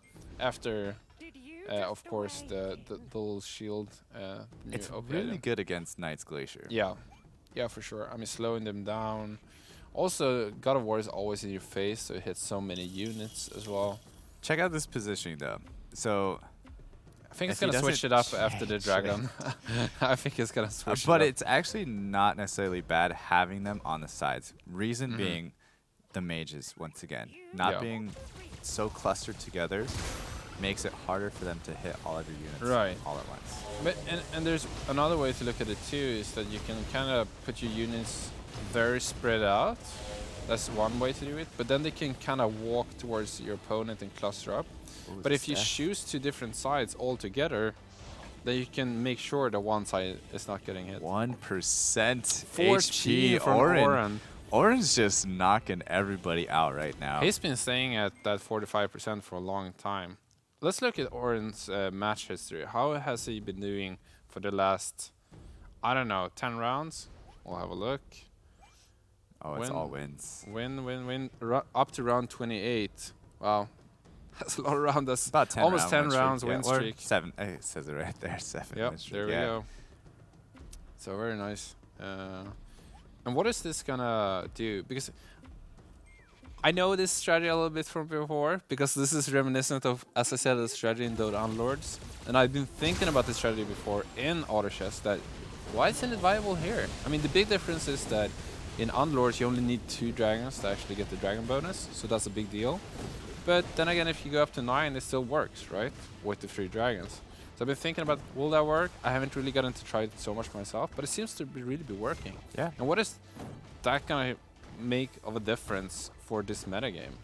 It's gonna be super interesting. It could spawn something completely different. And Rek actually getting knocked out by Fujitora now, so Rek is gonna take 4th place. Okay. Rek is in an interesting spot though, because he's been like right in the middle of the pack. Yeah, like consistently average. Consistently very average. Even if that's a negative tone word, it's really good in this tournament to be consistently like 4th. Right. Because then you get in, right? Yeah. And it doesn't matter if you're 4th every time, as long as you get into the finals, right? Yeah. That's Or as the long as only you get goal. into Saturday. Yeah. The finals being Saturday finals, and Sunday, where both the EU and the NA region will meet in the kind of grand finals between different consoles or games, phones and regions. I mean, it's gonna be a hell of a fight on Saturday. All right, so here we see Oren against Magikarp, our in-house player, of course, and it seems actually like Magikarp's gonna win this, and I think it's most due to Oren's assassins actually not jumping to the backline here. They started attacking from the mid, and they were too clumped up, so they all got hit by that Tortola Elder, and also they dealt a little bit too much of their damage against the opposing God of War. So I miss my Magikarp will take that round. Magikarp is looking so strong right now. Yeah, I just don't. Powerful. I don't see Oren's team really being able to compete I think you can with this. I think if you put the assassin way in the back, I think it's gonna look very different. And if that's not enough, then Magic. I mean, I agree that his team looking very strong, but a lot of it came down to positioning, I think. So Oren actually rolled in about 20 gold just now as well. What did he find? Mostly. Ooh, we got a Storm Spirit 3. And the Siren too now. Yes. That's big.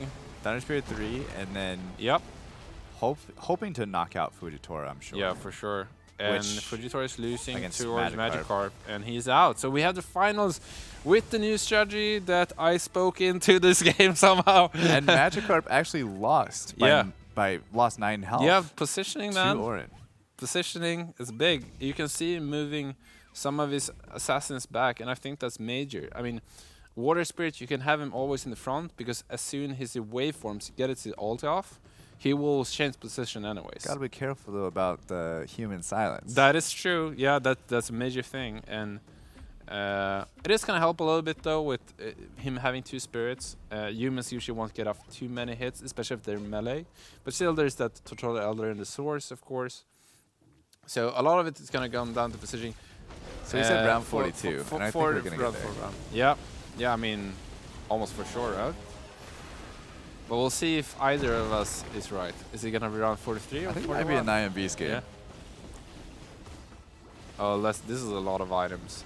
Holy smokes. Okay, let's see the items which both players are picking up here. What kind of combinations are we getting?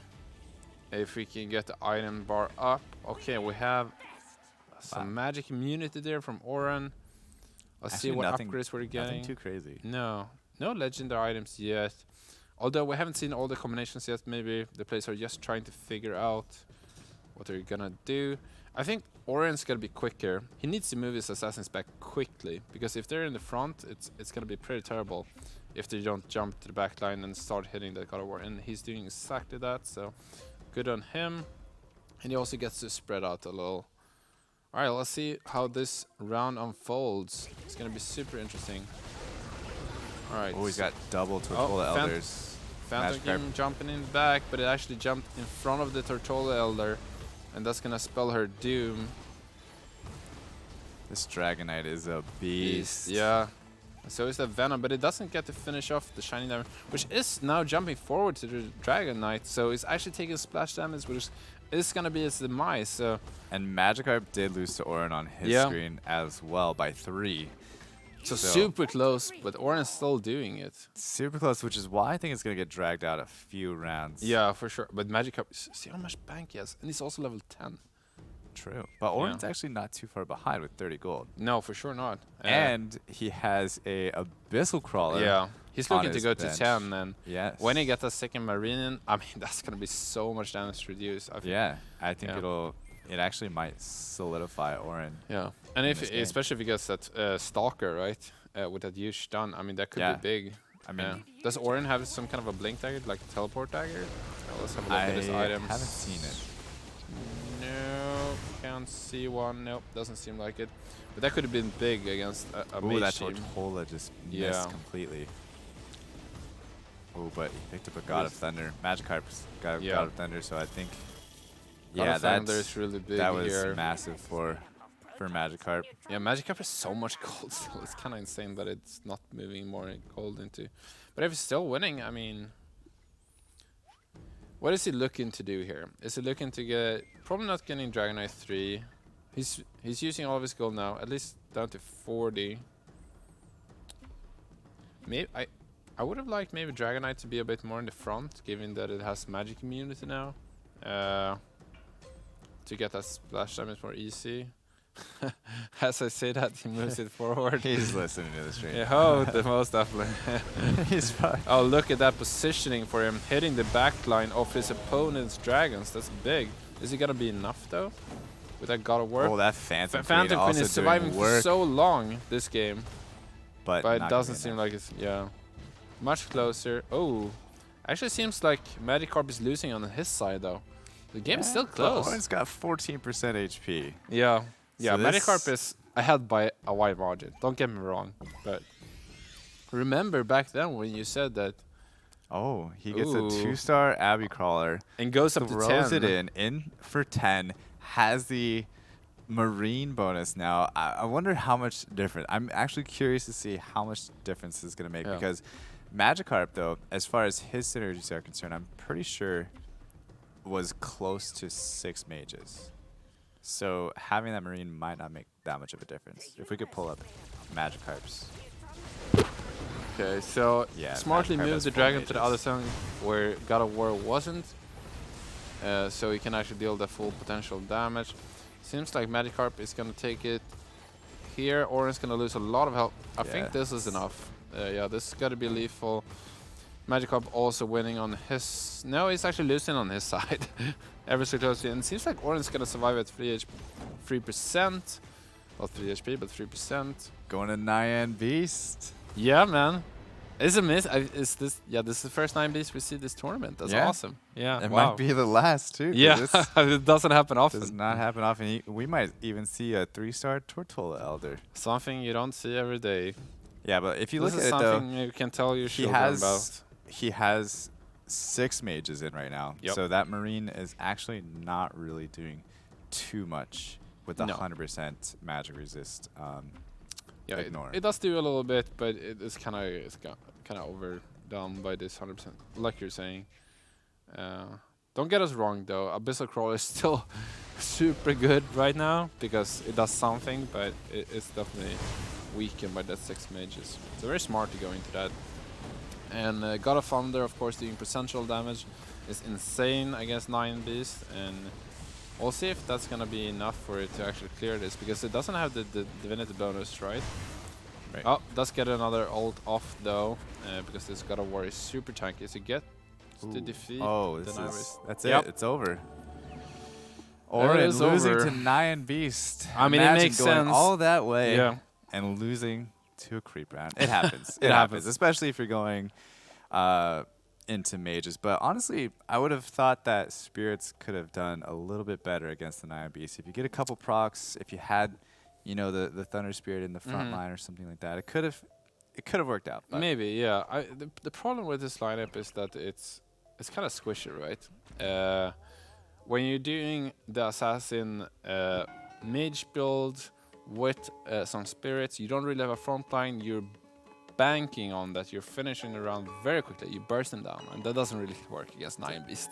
doesn't work But against Nine Beast. True. Even or if you Roshan. didn't get to Nine Beast, I think in the end we would have had Magikarp winning that round. He was super strong. He had what, 50 gold at the end of the match. He was completely Yeah, he was just- economized. He had yeah, 40 he was- HP or something at the end there. So, honestly, like we said previously, Magikarp is extremely impressive all 3 rounds so far. So if he can keep whatever he's doing Yeah. up, he's gonna be onto Saturday for Yeah. sure. Like he's been really Yeah, good. he's really having this meta game breaking down very nicely, especially against his opponents. I mean, sometimes you think you have the meta game right in the games you're playing, and then you get into this tournament where everyone is so proficient with their game, and all of a sudden you're like, wait, this is not usually how my games go. What am I Yeah. doing now, you know? Because And it's you're all playing different. against 7 other people that are just as good, if not better than you. And Exactly. it's kind of like Oh, what happened, you know? It's like But seems to be working out for him, so super nice.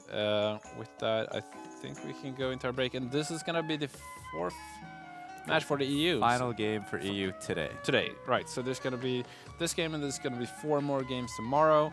But after this game, that's gonna come after our break, we're gonna see the NA qualifiers as well. So we'll see you guys in a bit, and yeah, I think that's it. Cut out. We're done. I don't have any.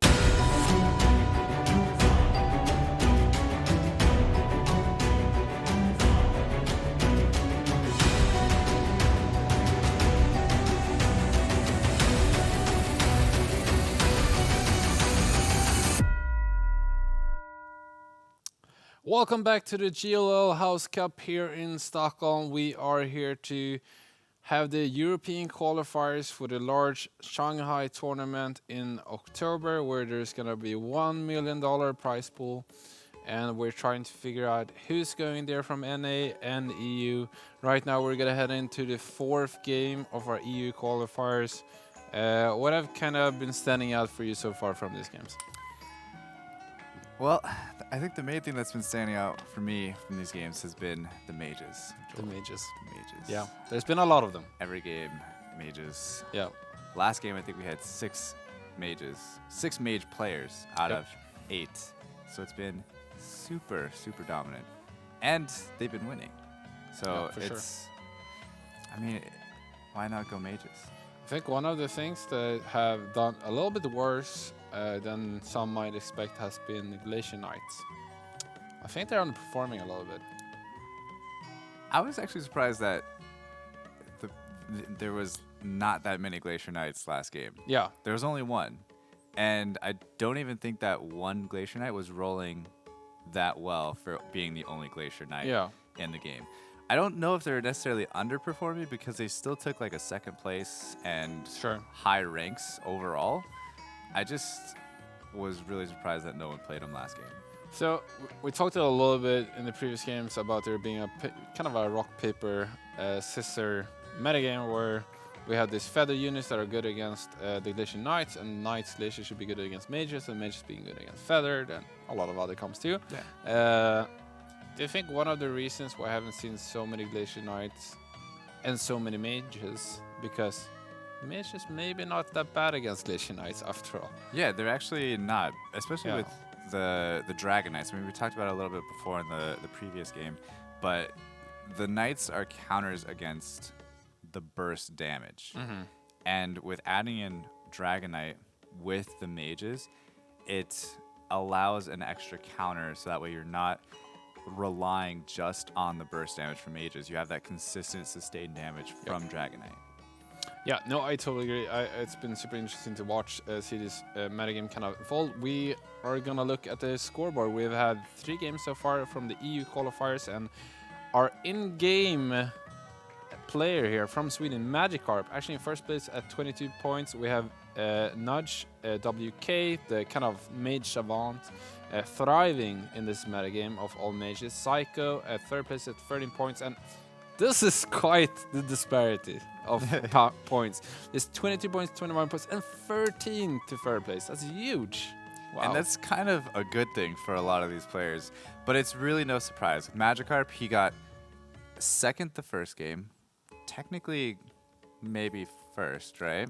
You know. And then he got third place the second game. Yep. Just barely, almost got second. And then he got first place in the third game just now. So and now he he's rolled been everyone playing this last game as well. solid. He's been playing absolutely solid.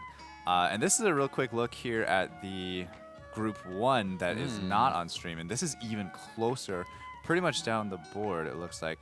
Possibly only with, two games. Two games. So Disowned is actually at 15 points.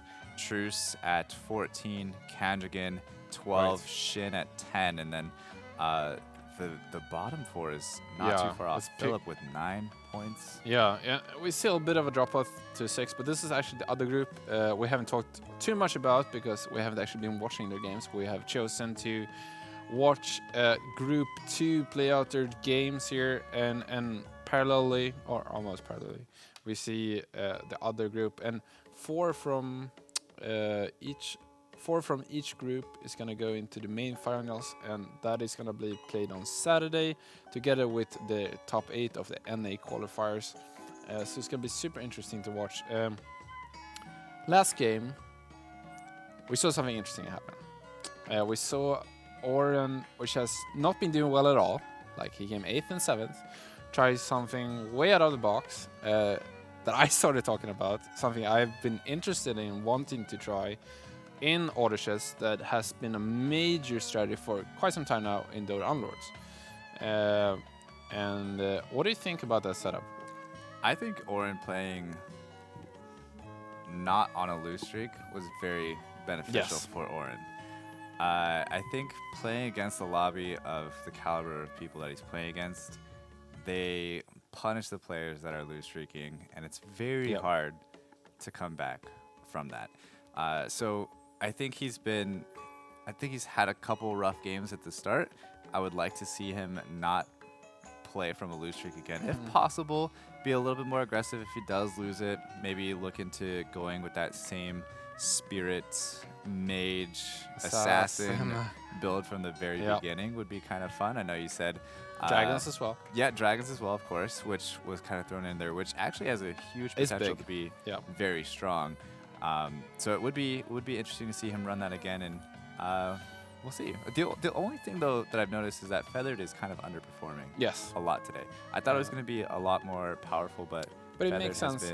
If you go back to the kind of rock paper scissors situation where mages are supposed to be good against Feather, Feather is supposed to be good against Knights, Glacier, and Glacier is supposed to be good against mages. If Knights are not pushing mages back as maybe they should or what people think they should, mages are gonna overperform, and there's gonna be a lot of mages, which means it's gonna be even harder to be Feathered. So it makes sense that people are transitioning away from Feathers in these coming games. But honestly, if Oren keeps doing what he did last game, I think that's so interesting. I mean, might be a little bit biased here because I really like the strategy, but if you can find a strategy which nobody else is taking units for, and you can do that well in the early game, say that it finds his Fennekin, his Water Spirit, and maybe goes with a Soul Breaker, and which is a super strong unit in the early game, right? Maybe he can propel himself into being alone in that strategy too. And if he does that, he can really shake up the metagame, you know? And people gotta think on their feet all of a sudden. I mean, think about Nudge, you know? He's been doing Mages all over again. He knows this metagame inside and out, but what if it changes mid-tournament? That's gonna be so interesting. Have everybody start going for Spirit, Assassin, Mage builds. Yeah. That would be very interesting. We do have people starting off with God of Wars early once again. Magikarp with a pair of Tusks and throwing in that Abyssal Guard for Warrior bonus. And just solid start, basically. Yeah, and he has the chance to get a nice 2-star Tusk next round, which would be huge. Yeah, 2-star Tusk is amazing in the early game because it's such a tanky boy, and it really gets you into the mid game, and you can sell it for full retail value, of course. So that's the main part about Tusk Warrior now, because it's really fallen off into kind of a main strategy. We saw a lot of earlier, 6 warriors with with 4 beasts. Not really a thing anymore, especially in this huge mage meta game. So just a way to kind of get into the mid game here. All right, so here we go into our first PvP round. Yep. And I'm curious to see if Oren can finally get a win on round 4. Because he has yet to get one, and it does not look good like for it. him. That's not good, it's yeah. not looking good for him. He has 7 gold. He is open porting. Yeah, he's open porting. Completely. And honestly, this is a great play. I mean, he wasn't able to assemble anything, and basically not even a strategy, right? No, not even a single synergy, no 2 stars. And if you end up like that, just get your gold. Start over. Start over, lose, start at a little bit less life. He did have a stone spirit though. Okay. Okay. He had it. He was gonna try again. I really feel like he was. He did have a stone spirit. That he did. Look at Seiko taking more damage than Oren took. Yes. I'm not sure how that happened. Yeah. Oh, because the 2-star, I guess. That makes sense. Yeah. No, it's kind of interesting to see what happens. We have seen a lot of goblins early game across the board, honestly. It's kind of a way to get into the late game. We don't really see 6 goblins at all. And it really makes sense because it's a lot of magic damage late game, and the goblin buff doesn't really help against that. And also they're not tanky enough to kind of survive the burst. So not really a late game strategy, but a way to kind of survive into the mid game until you go for a strategy that you actually want to end up with. So let's have a look what people are doing. Fujitora went up to 5. Our top player in this game. I mean, there's a lot of players still having 100 HP, and of course there's only been 1 PvP round, but Fujitora doing that, and we have him having a Soul Breaker. We have Rek having 2 Wind Rangers. Wow, 2 and a Soul Breaker. This is quite powerful early, if I'm not mistaken. Yeah, I mean, 2 Wind Rangers is always going to be Yeah, a pretty strong start for round 5. If they can each get their ultimates off, it's Magikarp not doing pretty much really going to run through anything. everybody. Oren is buying units again, so he's not Going totally to Glacier open Knights forwarding. this time. Okay. Yeah, Glacier Knights looks good for him. Got the pair of Despotitos with the Frost Knight, Argali yeah. and Frost Knight. Yes, Yeah, very so it nice. makes sense for some synergies early. Get 2 of them. Lewis he's been doing some kind of more old strategy, some offshoot stuff. Going into early God of War, basically, and then we have Psycho doing some goblins. Pretty normal stuff, honestly. Ooh, we have. I did not see this coming. Nudge is actually not going into playing feathered. mages. And I mean, not even is he not going for mages? He's actually playing a strategy that is quite bad against mages. Yeah. Usually, I mean, I didn't see this coming. I'll be honest. He's been doing so well with his mages so far, but I mean, you gotta be able to switch it up sometimes. You can't be a one-trick pony, honestly, against these But type if you of good think players. about it, as a mage main, who would know the counter to mages more than he does? So he's got to know that there's a way that he can play feathered that can potentially beat mages, right? This is some next level 200 IQ thinking. I like it. I think he knows. It's possible. It's possible.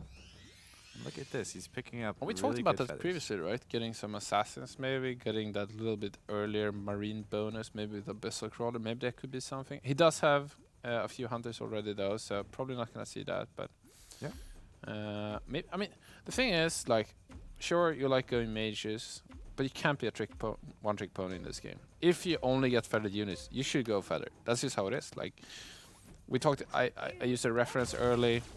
With some Pokemons, we'll do it again. Fire is bad against water, right? But as Charizard, we still win against a Squirrel. I mean, if you have all your units highest upgrade, you're higher level, you have better economy, it's not gonna matter if you're a little bit worse against the other strategy. Say long as that your you're opponent has super 30% overpowered. extra effective against you. If you're still way stronger, it's not gonna be enough, basically. Yeah. Also, high rolling into feathered on a win streak. Yeah, that doesn't is- happen often. Yeah. It doesn't happen. So he's not lose streaking into it, which is crazy. Ooh, But Fallen Witch. the interesting thing to me is that he actually has a 2-star Whisper Seer, but he still values the 1-star Warpwood Sage over it. So interesting thing to learn from as well. Because if it were me, I probably would have just put the 2-star in. Yeah. I think it's interesting. I think the main reason is because he really needs a tankier unit in the front line for his hunters that deals most of the damage in the back line. Taboo Witcher being 2-star, not the most tanky units at all. And Feathers here has 0 armor, am I correct? And it's just not a very good tank unit. I think that's the main reason. And there's also the thing of, I mean, Feathered Seer is one of the weakest units in the game, let's be honest. Yeah. And Elder is one of the strongest units, I mean, for its cost, right? So there's also some of that also. Of course, not the units being exactly as good for every 2 costs is not exactly as good as every other 2 costs. It kind of balances out. Ooh, we have Fallen Witcher. It's interesting, together with Taboo Witcher, we see... Oh, no, as I say that, Nudge totally swindled me there. But this is something we see sometimes in Underlords, actually. In Underlords, if we compare the games, because there's a lot of crossover units, right? It's actually very common that you have people going Abyssal Crawler, which is free cost, of course, in that game. So it's a little different, but still. Going up to 8, Slark, right? Going for 6 Feathered, Fallen Witcher, and Abyssal Crawler. So that's different. I'm not saying he's going to do that here, but it's interesting. To me, Nudge looks like he's going Feathered Hunter. Yeah. And I think he's rolling for enough sure, where for sure. Yeah, no, I agree. he can do it. Maybe even transition Feathered Dragon. We shall see. Let's take a look at Orin here. You said that some of, like, it doesn't really apply to Knights, Glacier maybe, but to, like, some of the reasons why Mages and Feather are some of the top tier strategies is that you can build them in many different ways, right? And if you can do that and still have them being strong, it means that you're gonna have more opportunities to get your higher ranked units, like 2-star units, 3-star units, etc. Because if you only have one way to make a strategy optimal, you're gonna need those exact units, and sometimes you're just never gonna get them. We saw a game earlier where there was a 3-star Lightblade Paladin and a 1-star Frost Knight, you know, which is insane, but it does happen, you know, in this game. So I feel like Orin probably should have put the Desperate Doctor in instead of the Priest, unless he was... Yeah, Desperate Doctor is quite good against creep rounds usually. I guess it's he really nice to didn't stun really them. feel like he had to worry about it, but... That doesn't seem like it, yeah. Knights are usually pretty good against creep rounds because they're so tanky, and there's some stackable damage in Frost Knight. It's only level 1 here, but especially against rock golems that doesn't deal a lot of damage but have a lot of health, it's kind of nice to be a little bit more tanky. Yeah, let's go up and take a peek at Rek and see what he's up to at the top of the lobby here. Yeah. And this is, we're actually looking at just okay, before we switch back to Orin. This is another Wind Ranger Hunter player. I see a 2-star Wind Ranger. Yeah. I think this is like a typical situation where he's right before he's gonna transition to something else, right? I think it's unlikely that he's gonna keep all of his cavemen and especially his his soul hunter, right? Throughout the game. So he's very strong right now, but we'll see what he transitions into because this can fall off if he doesn't find the right strategy. It can, but I think he's in a much better spot with the 2-star Wind Ranger right now. I mean, it's insane. Probably carry so him through a few rounds right now. And he can even transition a couple different ways. He can go Feathered with it. He can go Hunter Feathered. He can go just 6 Hunters. He can also go Gods Mages with the 2-star Wind Ranger. So there's so many different options that he has available to him. This really makes Wind Ranger one of the best early / mid-game units. It's super versatile. It goes into some of the best tier 1 strategies. And it's also super powerful early. Because sure, it has a long load time for its ultimate, but when there's not that much CC and the fights go a little bit longer early game, they will always get that off and deal its damage. And that's super important, especially when you're opposing units. Some of them are 1-stars. They're just gonna get one-shotted, you know? It's super good early, basically. And it also transitions kind of well into the mid-game. I mean, it's a Hunter, of course, so does get that Hunter bonus. We see a lot of people with Shining Dragon early on as well. I think that's another super highly contested unit right now for obviously mages, dragon mages, and feathered as well. There's a lot of Shining Dragons on their benches, and We actually don't see any, maybe not too many mage players just yet, but of course people typically tend to transition into them. And yeah, that's a nice pickup for Rek already, having a Yeah, that's big. Soul Reaper in there, and he actually got rid of the Soul Breaker for it. I would have probably removed one of the cave clans. Yeah, it's interesting. I could have seen. I could have seen selling the Soul Breaker here if he was close to an interest point and he wants to keep both of the K-men, but it doesn't seem like that was the case. I think he might actually lose this one. Yeah. And there's his. Well, he's only got two win streak there. Actually, no, that Wind That Ranger's Queen though. Oh, he Queen got actually got the last hit here. They killed each other. See Fujitora actually working with that Queen, but it's not gonna be enough anyways. All right, all right. Rex still staying in there, and his economy is booming, honestly. Magikarp also has a great economy. I wonder what Magikarp is working with. Of course, one of our players here in the house, as I've mentioned before. Ooh, he's doing this. I haven't seen this in a while. This is the Beast Warrior. Yeah. Two of the key pieces are Doom Arbiter and, of course, that Berserker being super powerful, especially this early. I wonder, does he have any good items for that Berserker? It's a very item-dependent unit. Ooh, got the 6 Warrior now as well, so it's going to sell. His last unit's hitting 50 gold perfectly, so that's super nice for him. As I say that, he goes down to 42. I believe he actually rolled. I believe he actually rolled once there to find another warrior. Could be wrong. No, because he went down to 47 gold. No, so he actually just had that in his. Back pocket, basically, in his shop, yeah. In his browser. But 6 warriors this early is quite nice, especially when you have a Doom Arbiter. I mean, Doom is a powerful spell for sure. Ooh, barely getting that wolf spell off. Is it gonna be enough?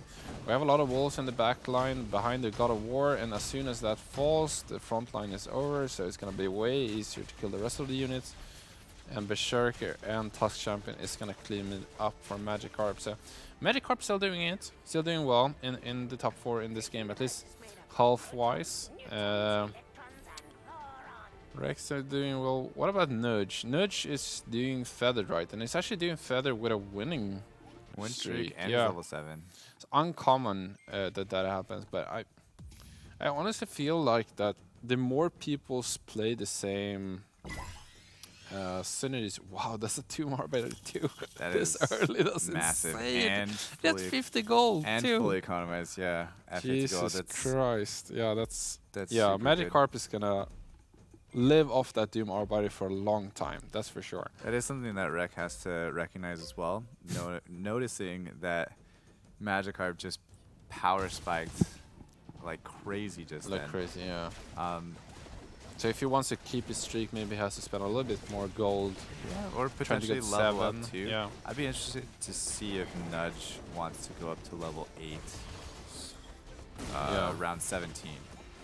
As I was saying previously, is I feel like the more people play the same strategy, I feel like they kind of get into this comfort zone where they almost always do the same play, that synergy the same way every time.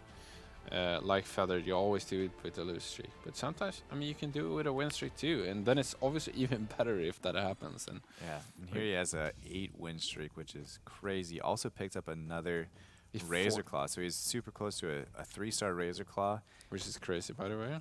This early. Yeah, it's insane. It's gonna be even earlier in the last game.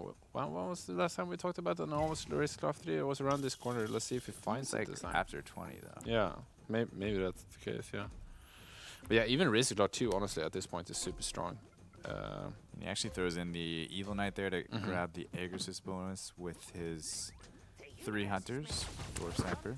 Really makes sense, honestly. It's so nice when most of your units deal physical damage, and you even spawn another unit, the bear, of course, or the panda that deals. And then you have guys like Magikarp running 6 warriors with the 2-star Doom Arbiter already. Yeah, that's crazy. Okay, what else do we have? Oren is not doing great this game. Let's have a look at what Oren is doing. Lost a big chunk of damage here. It's fully economized though, but it's around this time you gotta start figuring about moving around. Yeah, he's doing the Glacier Knight build here. What it seems like he's looking to do 6 knights actually. Is he just following me with us casters are doing? Like, oh, what about doing this thing? This might be good. Who knows? Like, we haven't tried it, but we're theorizing about it, right? It could be super interesting, right? Just, you know, wants to give the people what they want. Yeah. It is scary though when one of the top players are doing feathered and is doing well. And also there's another player that's doing warriors that's doing well, because when you're playing 6 knights, most of your damage is physical, right? And you don't have the same attack speed. So we'll see if that makes a difference or not. It's going to be interesting to see. Looks like Nudge did not go up to level 8 because he potentially could have gone to 8 to add in like 6 feather, but I don't think he actually found them. Am I seeing a knight god there? What does the world come to? This is 2 god of war with 4 knights. Is that right? God of War right now is pretty in a important. vacuum, very strong, right? Yeah. I mean, even if it's not activated, it's so, I mean, it's so powerful. Weird unit of that, but super cool. Rex still keeping his streak, so good on him. We have Lewis also in the bottom. Let's have a look at Lewis. Has not been doing that amazingly well so far. He's also doing Glacier Knights, but he has those 2 God of Wars. We actually saw him beat Oran just a minute ago. So he's kind of in between doing 2 different things. Yeah, he probably needs to figure out what he's doing. Maybe selling those God of Wars could be a good transition. He's so far away from any natural God of War strategies, so. Oran's actually picking up a lot of potential upgrades, and Yeah. I think rolling at level 7 instead of leveling here to grab a 3-star Lightblade Knight is probably the better move, especially with Lewis also trying to get those knights as well at the same time. So It's not only that, but he's 1 away from Argalda Knight, he's 2 away from Frost Knight, he's 1 away from Dragon Knight, so there's a lot of potential upgrades that you can hit while you're actually looking for that Lightblade Paladin. So, I mean, like consequential finds while trying to look for the main objective. Yeah, I totally agree. And also at 7, you gotta remember that this is like the best time to actually roll for the units that you need, right? yeah, 2 This is and the 3 highest costs are really high, and some people even on roll 7. at 5 for the 2-cost Hell Knight and Lightblade to get them to 3-star because that's the highest that you can possibly have. Yeah, exactly. Haven't tried that myself though. Not something I would recommend the first time, but maybe if you're adept enough, you can find a very special location where that's correct. I think we'll see it in the NA qualifiers. Very cool. potentially. Yeah, Yeah. love to hear that. Some different strategies between the regions, of course, happening. Since some of the meta games going to be different, where you play against different people all the time, and since the game is still, I mean, I wouldn't say it's new off the block, but it's young enough for those things haven't been perfected, and every game is so different, right? So it's going to be hard to know exactly what works at different times. You're going to play against other setups every game, and actually doing isolated experiments can be kind of tough in this game. It's also what makes it so replayable, right? Because it varies, all your games vary so much, and you have to think on your feet, so every game is interesting in its own way. I was actually going to say Wreck is still wrecking, but he did lose very slightly. Actually, no. He was at 96%, was he not? Let's have a look at Rec. I See. thought he was 96%, but it's saying that he won by 3 on the... Let's have a look. No, he did lose to Ice Cream. And he got a draw against Nudge, actually, 2 rounds previous to that. But 1 against Psycho this round. Okay, but he's not on a streak. oh, wait, no, that's the neither a win or a defense, lose. Wasn't that the defense? You mean Rec? Yeah. Right? Let's have a So look. look at the bottom left, it says Wreck won by 3 against Psycho. Either way, I believe he has lost his win streak, but it's a little unclear here. He did. Yeah, lose he his did, win streak. yeah. He's not on the top right anymore, Yeah. but But still, very super healthy, super economized. What is he looking to do, by the way? What do you think his next step is here? Because he's kind of clinging on to... I mean, he doesn't really clinging on to the Caveman because he hasn't upgraded the 2 stars or the Werewolf yet. But what other avenue is there to do here with this Hunter backline? Because you're not going from the Wind Ranger, right? But you're also like super far away from gods, right? You're super far away from mages. What's the alternative? You know? I think. Well, he has two-star shining archers right now, so I Yeah. think he's valuing those. So obviously he's going to either be going feathered, or I would say possibly six hunters here. Yeah, it seems like it's gonna do a classic frontline because he's actually leveled up that swordsman, so that makes it more likely that it's gonna keep what it's doing. Uh, to go feather, you're gonna need a lot of extra early game units that are so much harder to find when you're already level 8. There's gonna be lower percentage to get them. And now it's gonna take so long to level them up for them to be worth it when you actually get him. So I don't think it's gonna go into feathered. He's keeping one feathered druid on the board just to be able to upgrade unicorns along the way. But I think it's gonna do more of a classic lineup. And I mean, this happens. Sure, it might not be the meta game build right now, but if this is what you get, this is what you get. You know, you gotta roll with it and make the best out of it. Yeah, and he's, I mean, obviously doing really well with it. 50, Yeah. 50 gold, 90% HP. Yeah, I think the big thing for him is definitely gonna be transitioning from here, because I can really see the Cayman as a front line and Warriors together with Hunters in the back line being super strong in the early to mid game, but it might fall off pretty hard after that. So you gotta really have a plan for the future, so to say. I think one of the good ideas you could do with such a lead is actually leveling really high. Try to get to, as you were talking about, 6 hunters. Yeah, Get that just about to stalker, say, get that siren. using that win streak, Yeah. using that economy, using the HP, get yourself up to level 9, so that way you have the potential to put it in. And actually, Orin with a very early level 8 Dark Spirits. That's honestly, I think that's really huge. And he's going dragons He has as a well, level 2 Dragonite as well, which is super big. which at At around 27% 32, HP, yeah. he definitely needs to Yeah, start coming back. he looks very strong. Yeah, I would be surprised if he's gonna lose too many more rounds. Lewis just With his grabbing the upgrades. 3-star God of War, sticking it front line, Yeah, it's not gonna not be enough, caring though, about yeah. anything. Still building knights behind it. I think that will potentially fall off. For sure, I think so. I think the reason why God of War is not that great and nice is, of course, you can't enable stimulus bonus because I mean, basically half of them are humans. So that's a first. And then second, I mean, your units are already tanky. You don't need more help to tank. You need help with crowd control. You need help to increase your physical damage, and you need help with like a strong backline, basically. So like Berserker, Lightblade Paladins, Dragonites, what have you. So God of War, not optimal. You did get a bunch of God of War, but I don't think it was worth to get it to 3-star. Yeah, I think that's kind of committing to keeping Keeping that the it, rest of the yeah, game Exactly. while still going Knight's Glacier, which is a little awkward, to be honest. But Nudge here, going with the feathered front line.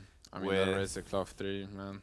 Yeah, with the well, actually, this is full feathered with 3 hunters, so this is actually much nicer than I would say Rex team, right? It Yeah. has a little bit more of a plan. Plus the 2-star shining. Ooh, he's so Assassin close to already. the Refresher Orb too. We see that 1 ring of health away from Refresher for that Razor Claw, which is at 3-star. That's so good. I mean, we talked a little bit that previously whether it was better on Siren or Razor Claw, but I mean, when you're talking about comparing it to Siren Refresher, then you know it's good, right? Look at the bear. It's the strongest unit on the board. What about having 2 of them? I mean, that's Dwarf Sniper's got some pretty good DPS too. yeah, he has double hammer, if I'm not mistaken. And I don't think, did he combine those hammers? Can we have a look at Nudge sniper items? I think I saw him not actually combining the hammers on Yeah, sniper. not Look yet, at that. because he's close to a Mjolnir if you look at it. He Yeah. just needs a the attack speed race shard. So that's super nice, right? Or interesting.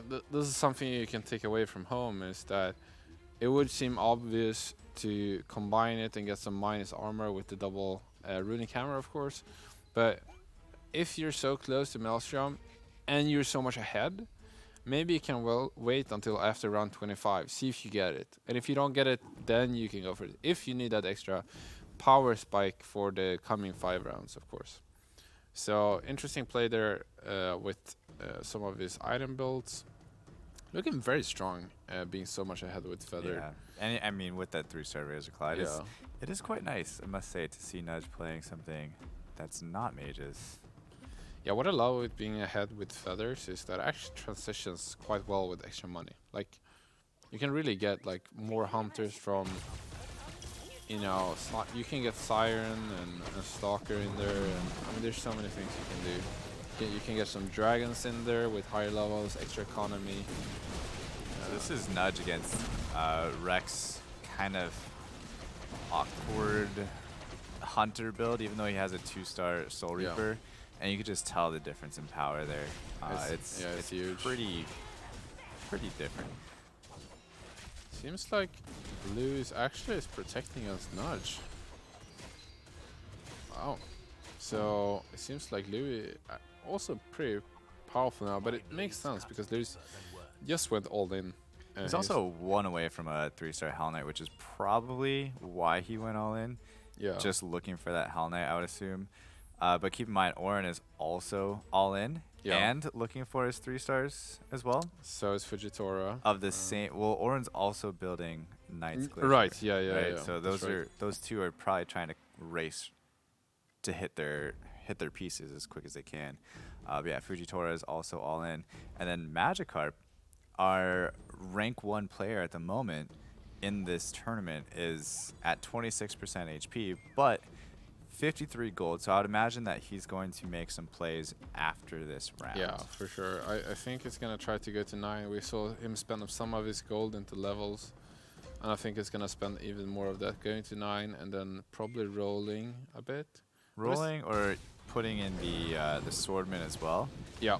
And then trying to look for his dragon upgrades as well as his werewolf, and I think he will get a nice spike from that. One interesting thing with this game, and I think this is a testament to, I think there's 2 reasons to Feather doing so well in this round. First is that getting Razor Claw upgraded so early is just so good in the beginning, right? It's so powerful.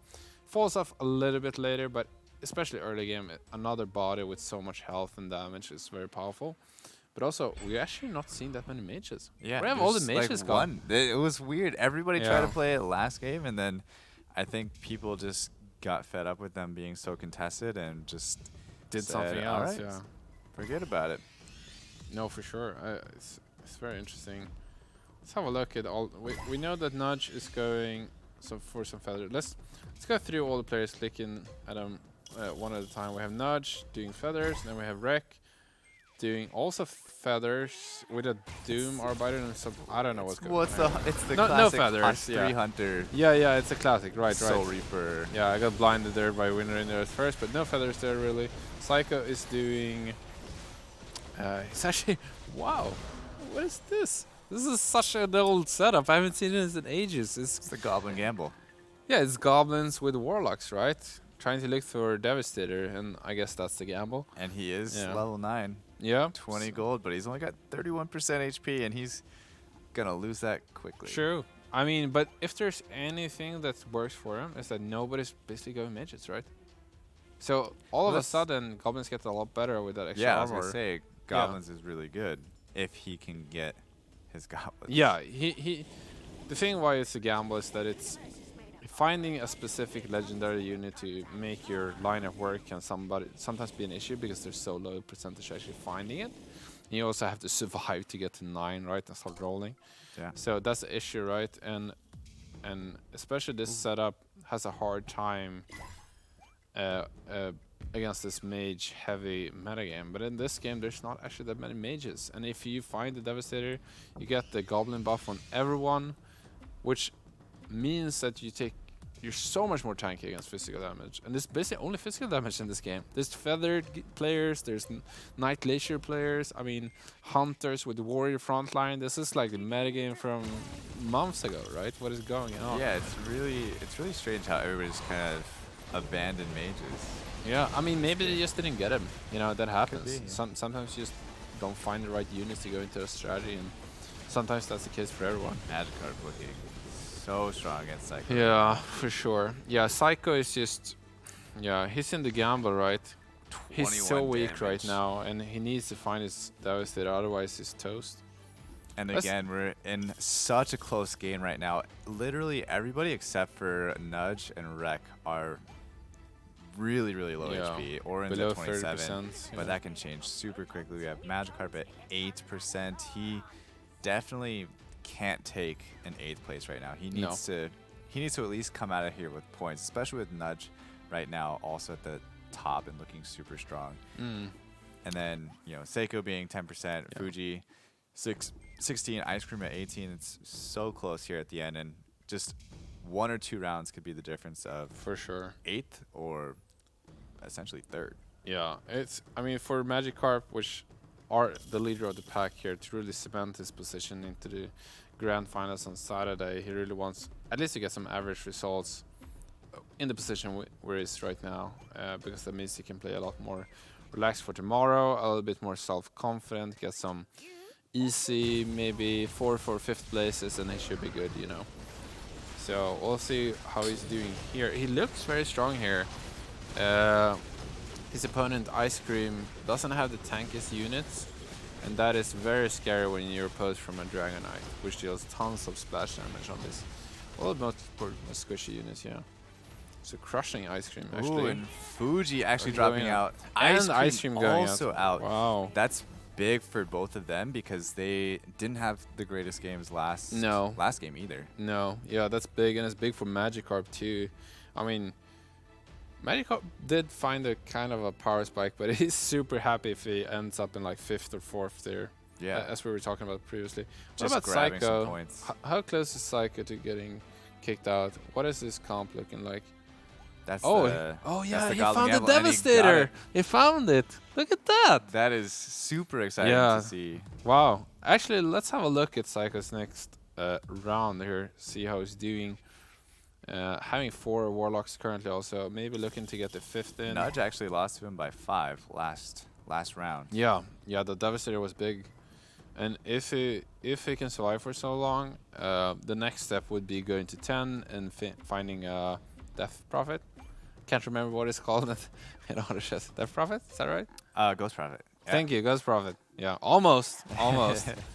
Yeah, still haven't been getting used to all of the names, of course. It would playing all the auto battlers in the world. Good against all these warrior combos. Yeah, for sure. You get the 4th Warlock, so you become even more grindy. You get that second. Well, he does have 4 Warlocks right now. He just would add in the Aegis bonus. So right, because he has Dark Spirit, Shadow Devil, Venomancer, and Soul Reaper. Oh yeah, you're right. So he would probably switch out. Yeah, Dark. I don't know, maybe Shadow Devil for Yeah, it? Shadow Devil, right? I mean, you can't switch out Venomancer, right?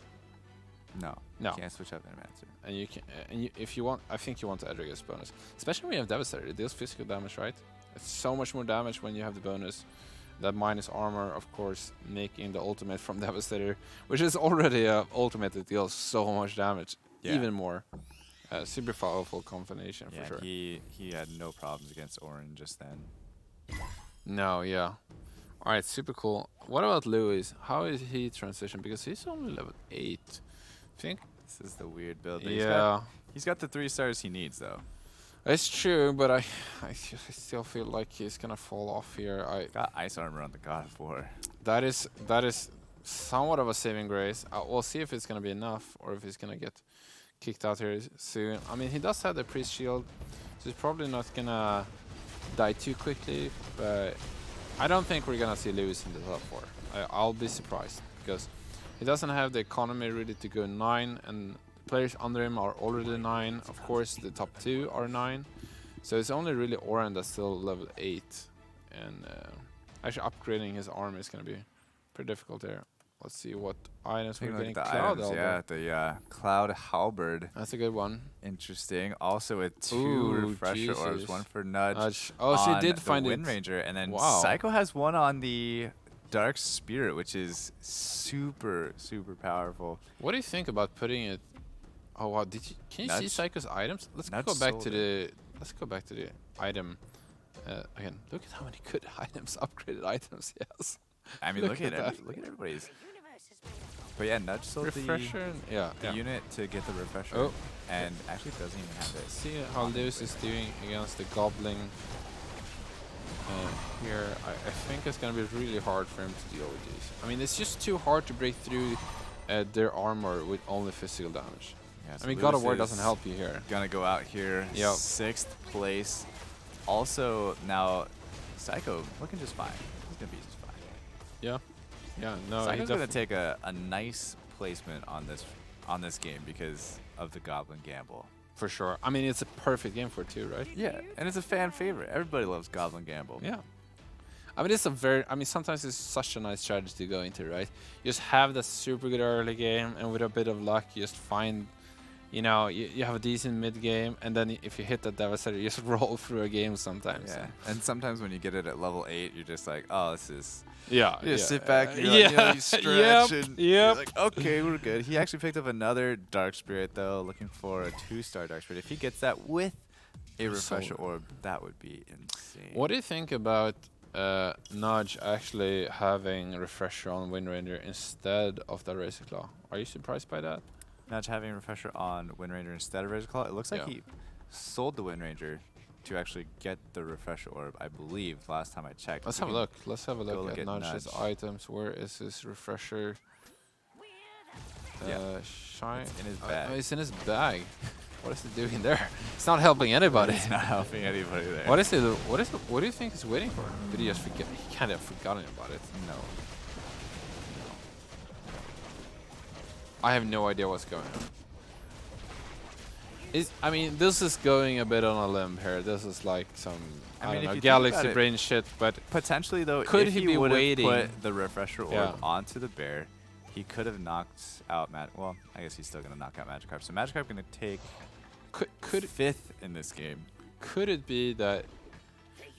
Okay, so this is going out a bit on a limb, right? But could it be waiting to see who his real enemy is or whatever, and figure out which ultimate is best against the only one who can compete against me? Put it on maybe one of his legendaries. Yeah, for example. I don't know. I would have put it on Razor Claw ages ago, but that's just me. We'll see if it ends up hurting him or if it's gonna benefit him in the end game. We talked about it a little bit earlier, and you just mentioned that 3-star Wow. Soul Reaper. Jesus. You don't see that every day. No. Very cool. That is a big boy right there. 3,400 HP. Wow, Who even goes for that? I don't know. Nobody. I don't even. I've Warren never does. gone for that. I guess I've done it before, but I don't typically look for it. It looks really good on this PC client though too. It does for sure. Yeah, and we actually had the 4 knights, 3 dragons, 2 warlocks, 2 Edris lineup. So super interesting. Very different. Wow, he's just crushing Wreck, right? Yeah. This Soul Reaper did get doomed though, so it might turn around here a little bit. We can see Wreck coming back, but it's not going to be enough in the end. I mean, wow. Warren looks actually super powerful now with that Soul Reaper 3. Yeah, it actually Jesus, is. Yeah. Pretty crazy looking.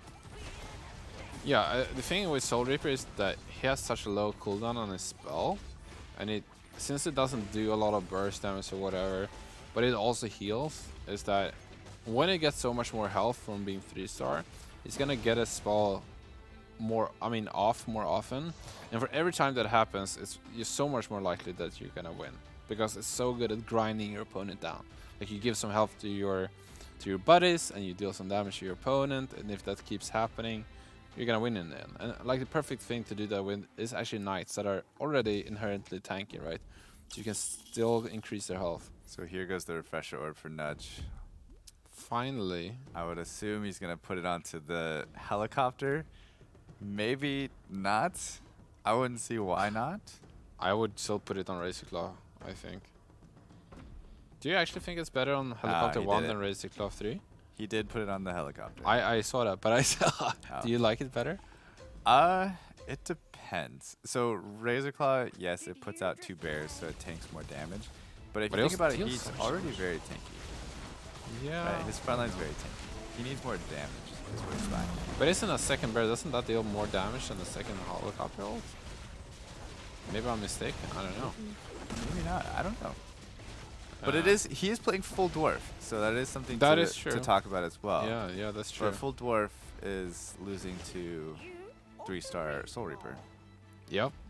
I mean, I think 3-star Soul Reaper is so good against Knights. I mean, we talked about this earlier a little bit with Hell Knight, that if you get the heart on Hell Knight, you give much more HP. Because of the damage reduction that Knights have, every point of HP is going to matter more. You're going to get more out of it, basically. And that's the same thing with Soul Reaper. If you continuously use all these powerful heals and keep healing up your Knights that take so much less damage, every point of health is going to matter more, right? What is the cooldown for Soul Reaper's Could it be 5-6 seconds or something like that? Let's have a look at Soul Reaper. If you can click Soul Reaper here on Oren's board. He's at a 13 win streak, by the way. Let's have a look if you can find. If we could just click on Soul Reaper on the board, yeah. So if you, the little winged gentleman there with the staff, that's where we want to get clicked here by our lovely studio. Let's see, have a look. Maybe we can even look it up in the. I'm sure Chat has figured it out by now. Yes. Chat knows. Chat knows. Chat always knows. That's true. Chat is the omnipotent beings of this universe. That has always been the case, of course. They're always right, even when they're wrong. Yeah, I mean, yeah. They're kind of meta wrong into being right somehow. Anyways, yeah, Oren's still strong. Oren's on a 13 win streak. That is kind of sick, honestly. 13 win streak at round 36. That's crazy, right? That is really good. Yeah. At 27% HP, that he's grinded his way back from Yeah. a lost streak. I mean, also with this Soul Reaper, the more tanky your units are going to become, the easier it's going to win. Be to win. It's so hard to grind this down. Look how much damage it deals and how much it heals. 2,400 damage. It's not going to be enough though against Wreck. I think one of the few. I think it is. As I say that. Oh no. That's a long stun, my friend. That was a very long stun. There goes the win streak. Yeah. If there's any synergy that's gonna be good against somebody who's trying to grind it down. Dwarf Sniper, 8,500 DPS. Yeah. It's gonna be the Hunter build, which has tons of physical damage that really scales well against these tanky units. It really makes sense. This is crazy that there's still 4 people in at round 37. It's also crazy that they're still attacking each other with 1 second. It's actually gonna be a draw in around the round 37. Have you ever seen that happen?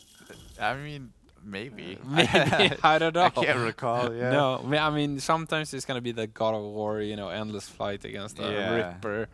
We actually saw a Ripper draw against God of War earlier today. Yeah, I think it was the first or second game actually. So Ripper confirmed being the draw unit.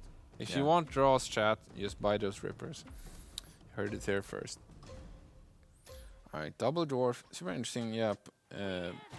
Actually, kind of nice in late game. I think it's an underappreciated strategy. Helicopter and sniper, just hitting those low life units quickly. Yeah. And it's really good, especially when God of War is so played. It's kind of nice to circumvent attacking him instead. Helicopter is definitely trying there. Did about 6k damage before going out. Got both of his ults off, but it just wasn't enough. Yeah. Yeah, Wreck is super strong. Nudge is basically the only one losing right now. Well, okay, Wreck lost as well, but yeah, this is a very close game. No, for sure. We might actually beat the record from the last game. Going over around, what was it, 40? I don't know if we'll get over. I think people are going to get knocked out at the same round. I mean, you got to remember that you're not at home right now streaming. You're actually having the caster curse now. You did say we're not going to get another Nyan Beast, and I'm sorry, that's just the rules of how casting works. If you're going to proclaim such a thing, that's what's going to happen. I mean, the opposite of what you're saying, of course. Right. I mean, that's just how it works. For those who didn't know, we'll see if we get to Nyan Beast. Probably not. But since I said that, that's going to happen, right? All right, I shouldn't double. Okay, we're getting too far into the double cases here. And we have Oren against Rek. It's gonna be interesting to see if, yeah, these hunters are just so good at against tanky boards, right? Because they don't. Basically, hunters are really good against tanky boards because they have physical damage and very consistent damage. Except he actually is going to take Yeah, some actually, damage. he actually still lost, but I think that's mostly because Oren is more powerful. I mean, he has more money on the board, right? He's level 10, he has more upgraded units. Rek is also level 10, but I think Oren has in a vacuum more powerful board. But what I was trying to get to is that usually hunters are pretty good against tanky units because they have physical steady damage. Oh, we got the 6 Ooh. hunter. Wow, build that is with so big. Marine. We haven't seen this in At all. since, well, yeah, we In haven't this seen it in this tournament at yeah, all. for sure. But it's been a long time since I've seen a 6 hunter build that's actually like pretty much fully completed. Yeah, this is awesome. Yeah, he's super powerful here. Yeah, I know what I was at last gonna say. The physical damage is nice against tanky units because they have consistent damage, right? They're not bursting you down, so that's the reason why we see it's gonna be so close. And I think now that it got 6 hunters, that's such a big upgrade. I mean, Except hunters, yeah, counter has always been and the goblins. and that is going to be it for Rek. Yeah, wow. Cast this curse. Psycho able to move on to the creep rounds. You know what's also a big counter to a huddled up group of hunters? A 2-star Dark Spirit, which Yes. Psycho has now. So Just picked it up with. yeah, Does he have refresher orb on he that does one? still have refresher orb on it. 2-star Dark Spirit with refresher orb. Yeah, that's super powerful, right? Yeah, Oh there yeah, we can it's see it, it's of course. Are we getting close to a Devastator upgrade, by the way? I would love a Devastator 2. Devastator 2 is so good. actually only found one. Devastator 2 is so good against Feather too. They Yeah. just, yeah, because Feather, they're reliant on their evasion to survive and can't evade the bomb, right? And also, they barely have any armor, like any of them. I Just- think our just our melt. Goblin Gamble fan favorite is gonna win this one. Yeah, I'm me just gonna too. go out there Yeah, and say it. I mean, I can't bet With the against 2-star it. Dark Spirit with refresher orb. Yeah, I mean, it makes sense to me. I could definitely see it. All right, so around 40 right now. Let's see what items we're gonna pick up. Do you think there's any item that could change the tide? Like, could we get enough items on this Dragonite to actually make it so that Oren has a shot He against might have picked Psycho? up a Heaven's Gift just now with the Kira X, which would actually make his knights stupid tanky. But Wow. look at the items for Psycho. Jesus Christ. With they actually- the what's that, Dragon Bone Ballista? Or no, that's a Killer Bot 300. Yeah. Yes. 100 plus damage on the Shadow Devil. Very powerful. Yeah, there's So another fresher. Psycho's Oren's refresher. got a couple Heaven's Gifts now. The Jade Pipe is also a nice shield as well. Right, not too. Ooh, Mjolnir Okay. on Sniper. That's big with the Mjolnir on 6. Sniper for Nudge, but Oh, he Oren doesn't have 600. Oren just sorry. went Spirits, Mages, Warlocks, Dragons, Knights, Aegrisis. Yeah, Oren went up to 10. That's big I wonder if it's gonna be enough. with his God of Thunder. Up against Psycho with the 2-star Dark Spirit with Refresher Orb. Ooh, this is close actually, but that Ripper in the front is so tanky. Look at that Ripper. Doesn't die at all. Alright, Yeah, Oren is it's out. out. Yeah, it doesn't have enough damage, unfortunately. Just a little bit too lackluster there. Yeah, and it seems like Psycho actually crushed on his board.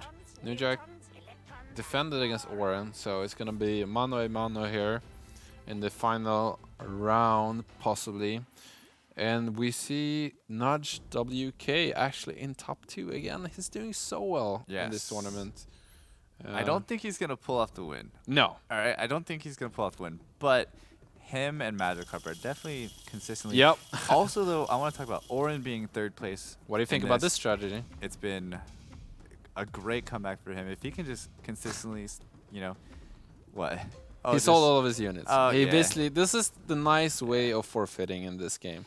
You understand that Can see I will it. never beat Psycho, Yeah. right? So he sold all his units and kind of went out on his own terms, you could say. Yeah. So we're gonna have Psycho winning, and I think it's his first win. So congrats on him doing the Goblin Gamble.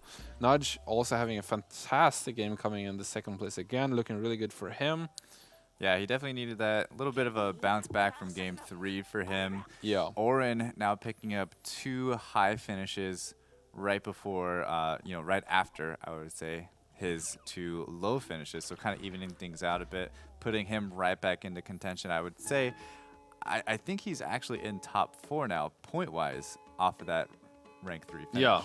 No, Nudge is crushing it. And what I love seeing about this is that we started talking about mages being super dominant and this and that strategy being super good. And you gotta remember, anything can happen in the games. Sometimes you don't get the mages. Sometimes there's gonna be other strategies. Sometimes you have to innovate. I mean, we saw this Goblin Gamble winning. We have not seen a single Goblin playing the late game in any of the games. We've only seen it I was early excited game. for that. What? I was super excited for Yeah, that. for sure. I mean, it worked out so well for him, given that there were almost no mages. Although, think about it. He had 1 Devastator the entire game. Yeah. If he did not get that Devastator, 8th, Yeah. right? Easy 8th. Yep. Not Is even that- not even a question. Okay. Which is super scary when you're playing for as much money as these guys are. No, I agree. You gotta make a calculated risk there, and maybe you saw that this was the perfect game to try to get it. If he gets it, he's gonna win. And I mean, might see that it was worth it. Took a gamble and got there. So rewarded interesting to for see. Yeah, for sure. And we saw some more hunters this round, not only with Feather, 6 hunters, 6 hunters, which is another stalker. hunter warrior build as well, like leading Yeah. into it. It was People really switching it a up. but- variation this round for sure. Yeah, no, definitely. Do you think it's? What do you think is? Because now we're gonna go to the NA qualifiers in a minute. Do you think it's gonna be different in any way? I think a lot of the people or a lot of the players that are in the NA qualifiers are watching these games. Yep. Yeah, I was And gonna get they're to that as well, understanding yeah. how different comps work on the PC client that Yeah. might be a little bit different. So I would say that we're not maybe going to see as many feathered, Mm-hmm. kind of, because we saw that didn't work out too well for or in a couple games. Sure. We might see like 1 per game, maybe 2 at the most, but we're not going to see like a full lobby like we saw with mages being the dominant Right. class. That would be my prediction. Yeah. I still think we're going to see some Knights Glacier or different variations of Knights, I would assume, because those are good counters to mages still. Yeah. It all makes sense. It's just interesting in the way that when you have this auto battle tournaments, it makes sense to start with the EU qualifiers first and then NA, because they kind of follow each other in time zones, right? And then usually NA, as you said, can kind of pick up the trail where EU left off. You know, Yes. you're just gonna change the driver basically, and he's gonna continue going all the way to goal until some kind of finished metagame build. I wonder what the next step is gonna be. I think there's still more room to innovate. Honestly, I think because in the beginning we saw it being so heavily to mages, but it just started being so different of the first 2 games. I feel like that makes sense because I don't think these players play against each other that much. I mean, some of them probably scrim together a little bit because there are the top tier players Yeah. in the world, of course. Many of them very known from the streams, etc. But I think we're gonna see the number of mages maybe go down or maybe go up. In at least the metagame is gonna change when they play against each other, just for the sake of them being much better than their usual opponents. Yes. No, I agree. I am very impressed by a couple people in the EU lobby. I Mhm. was expecting certain players to just dominate. And then, I mean, for one, Magikarp was just insane. Yeah. So shout out to him. I knew Nudge was going to be a top contender. I was expecting Oren to be a top contender. And so I am kind of eager and interested to see what's going to happen with the NA Right. qualifiers, because I still feel like there's some favorites. I know Twitch probably has their favorites as well, and everybody watching has their Yeah. favorites. But I wonder if there's going to be some new rising or emerging stars in the NA series, because I feel like the underdog story is always something Yeah. cool. I mean, for sure. I mean, this is I'm sure people have started playing the game ever since this was announced with the $1 million tournament in Shanghai, right? And We're gonna see people come out of the woodworks that aren't known, and they're gonna be able to compete with these players who are known for the streams, known for their smaller tournaments. And this is a different ball game, I'll tell you that. And then on the other end of the spectrum, there's people that switched to play the game like 2 weeks before the tournament started. So they're less experienced, but they obviously picked up the game very quickly to even be able to make it to this stage. Super interesting stuff. As we talked about, some of the players did worse or better than we expected, but let's have a look. How did it pan up? We have the scoreboard here from day one of the EU qualifiers is after 4 games of being played. We have Nudge WK doing super well at 28 points. We have Magikarp, one of our Swedish in-house players playing here in the studio at 25 points. Psychic kind of making a comeback, right? Picking up a ton of points from that first place finish. That shows you how much of a difference that #1 spot makes. Yeah. And Rico has kind of been quiet, I'd say. We haven't talked about him too much, but he's been consistent. He's consistently average. That's the one that's been consistently average. And remember, guys, it doesn't matter if you're first. It doesn't matter if you're fourth. As long as you're in that top 4 for the Ultimate Finals on Saturday and Sunday, that's where all the marbles are. So as long as you're consistent enough, you're gonna get there. And this is actually from Group 1. We haven't been following their actual games, and this is not after the 4th game, so this is not done for this day yet. But this is the scoreboard for Group 1. We have this own still at first place at 22 points. Very interesting, yeah. We have Struce at 20 points. Bruce, maybe? Sergeant Struce, probably, yes. Read that a little bit too quickly. Conjugan at 17. Philip, a bit of a drop-off by 5 points between 5th and 4th. But we see 2 players actually at 3 and 2 points. I think it's going to be tough to crawl. I guess it's only the 3rd game, but it's going to be tough to crawl back for both Innemer and Rubensky, both point-wise, but also, I mean, mentally. I mean, this must be so rough. I mean, they could still be the top 2 for the next 5 games and completely turn things around. You never know. You never know. I think at this point, no one is officially out yet, even if they've gotten last place every single game. At Game 3, I don't think anybody can officially be out just yet. No, for sure. I mean, this is not a sprint. This is a marathon. You gotta keep your cool. You gotta keep your strategy straight throughout all of the 8 games. It's a lot of gameplay to be done. It's a lot of over 2 days. So definitely things can happen. And I'm looking forward to seeing the NA qualifiers. We're gonna get to that a little bit later. Yeah. Later on. It starts at 8 Eastern time.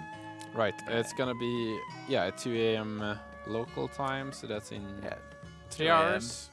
Yeah, something like that. We prepared for this. It's gonna be late.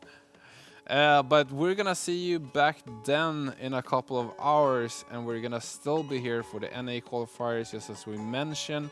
I hope you're gonna stick with us, stay up wherever you are in the world to watch the biggest Auto Chess tournament there's ever been. Super excited for that. And I'm here with Claytano, me, Joe Larson, and we're gonna be signing out.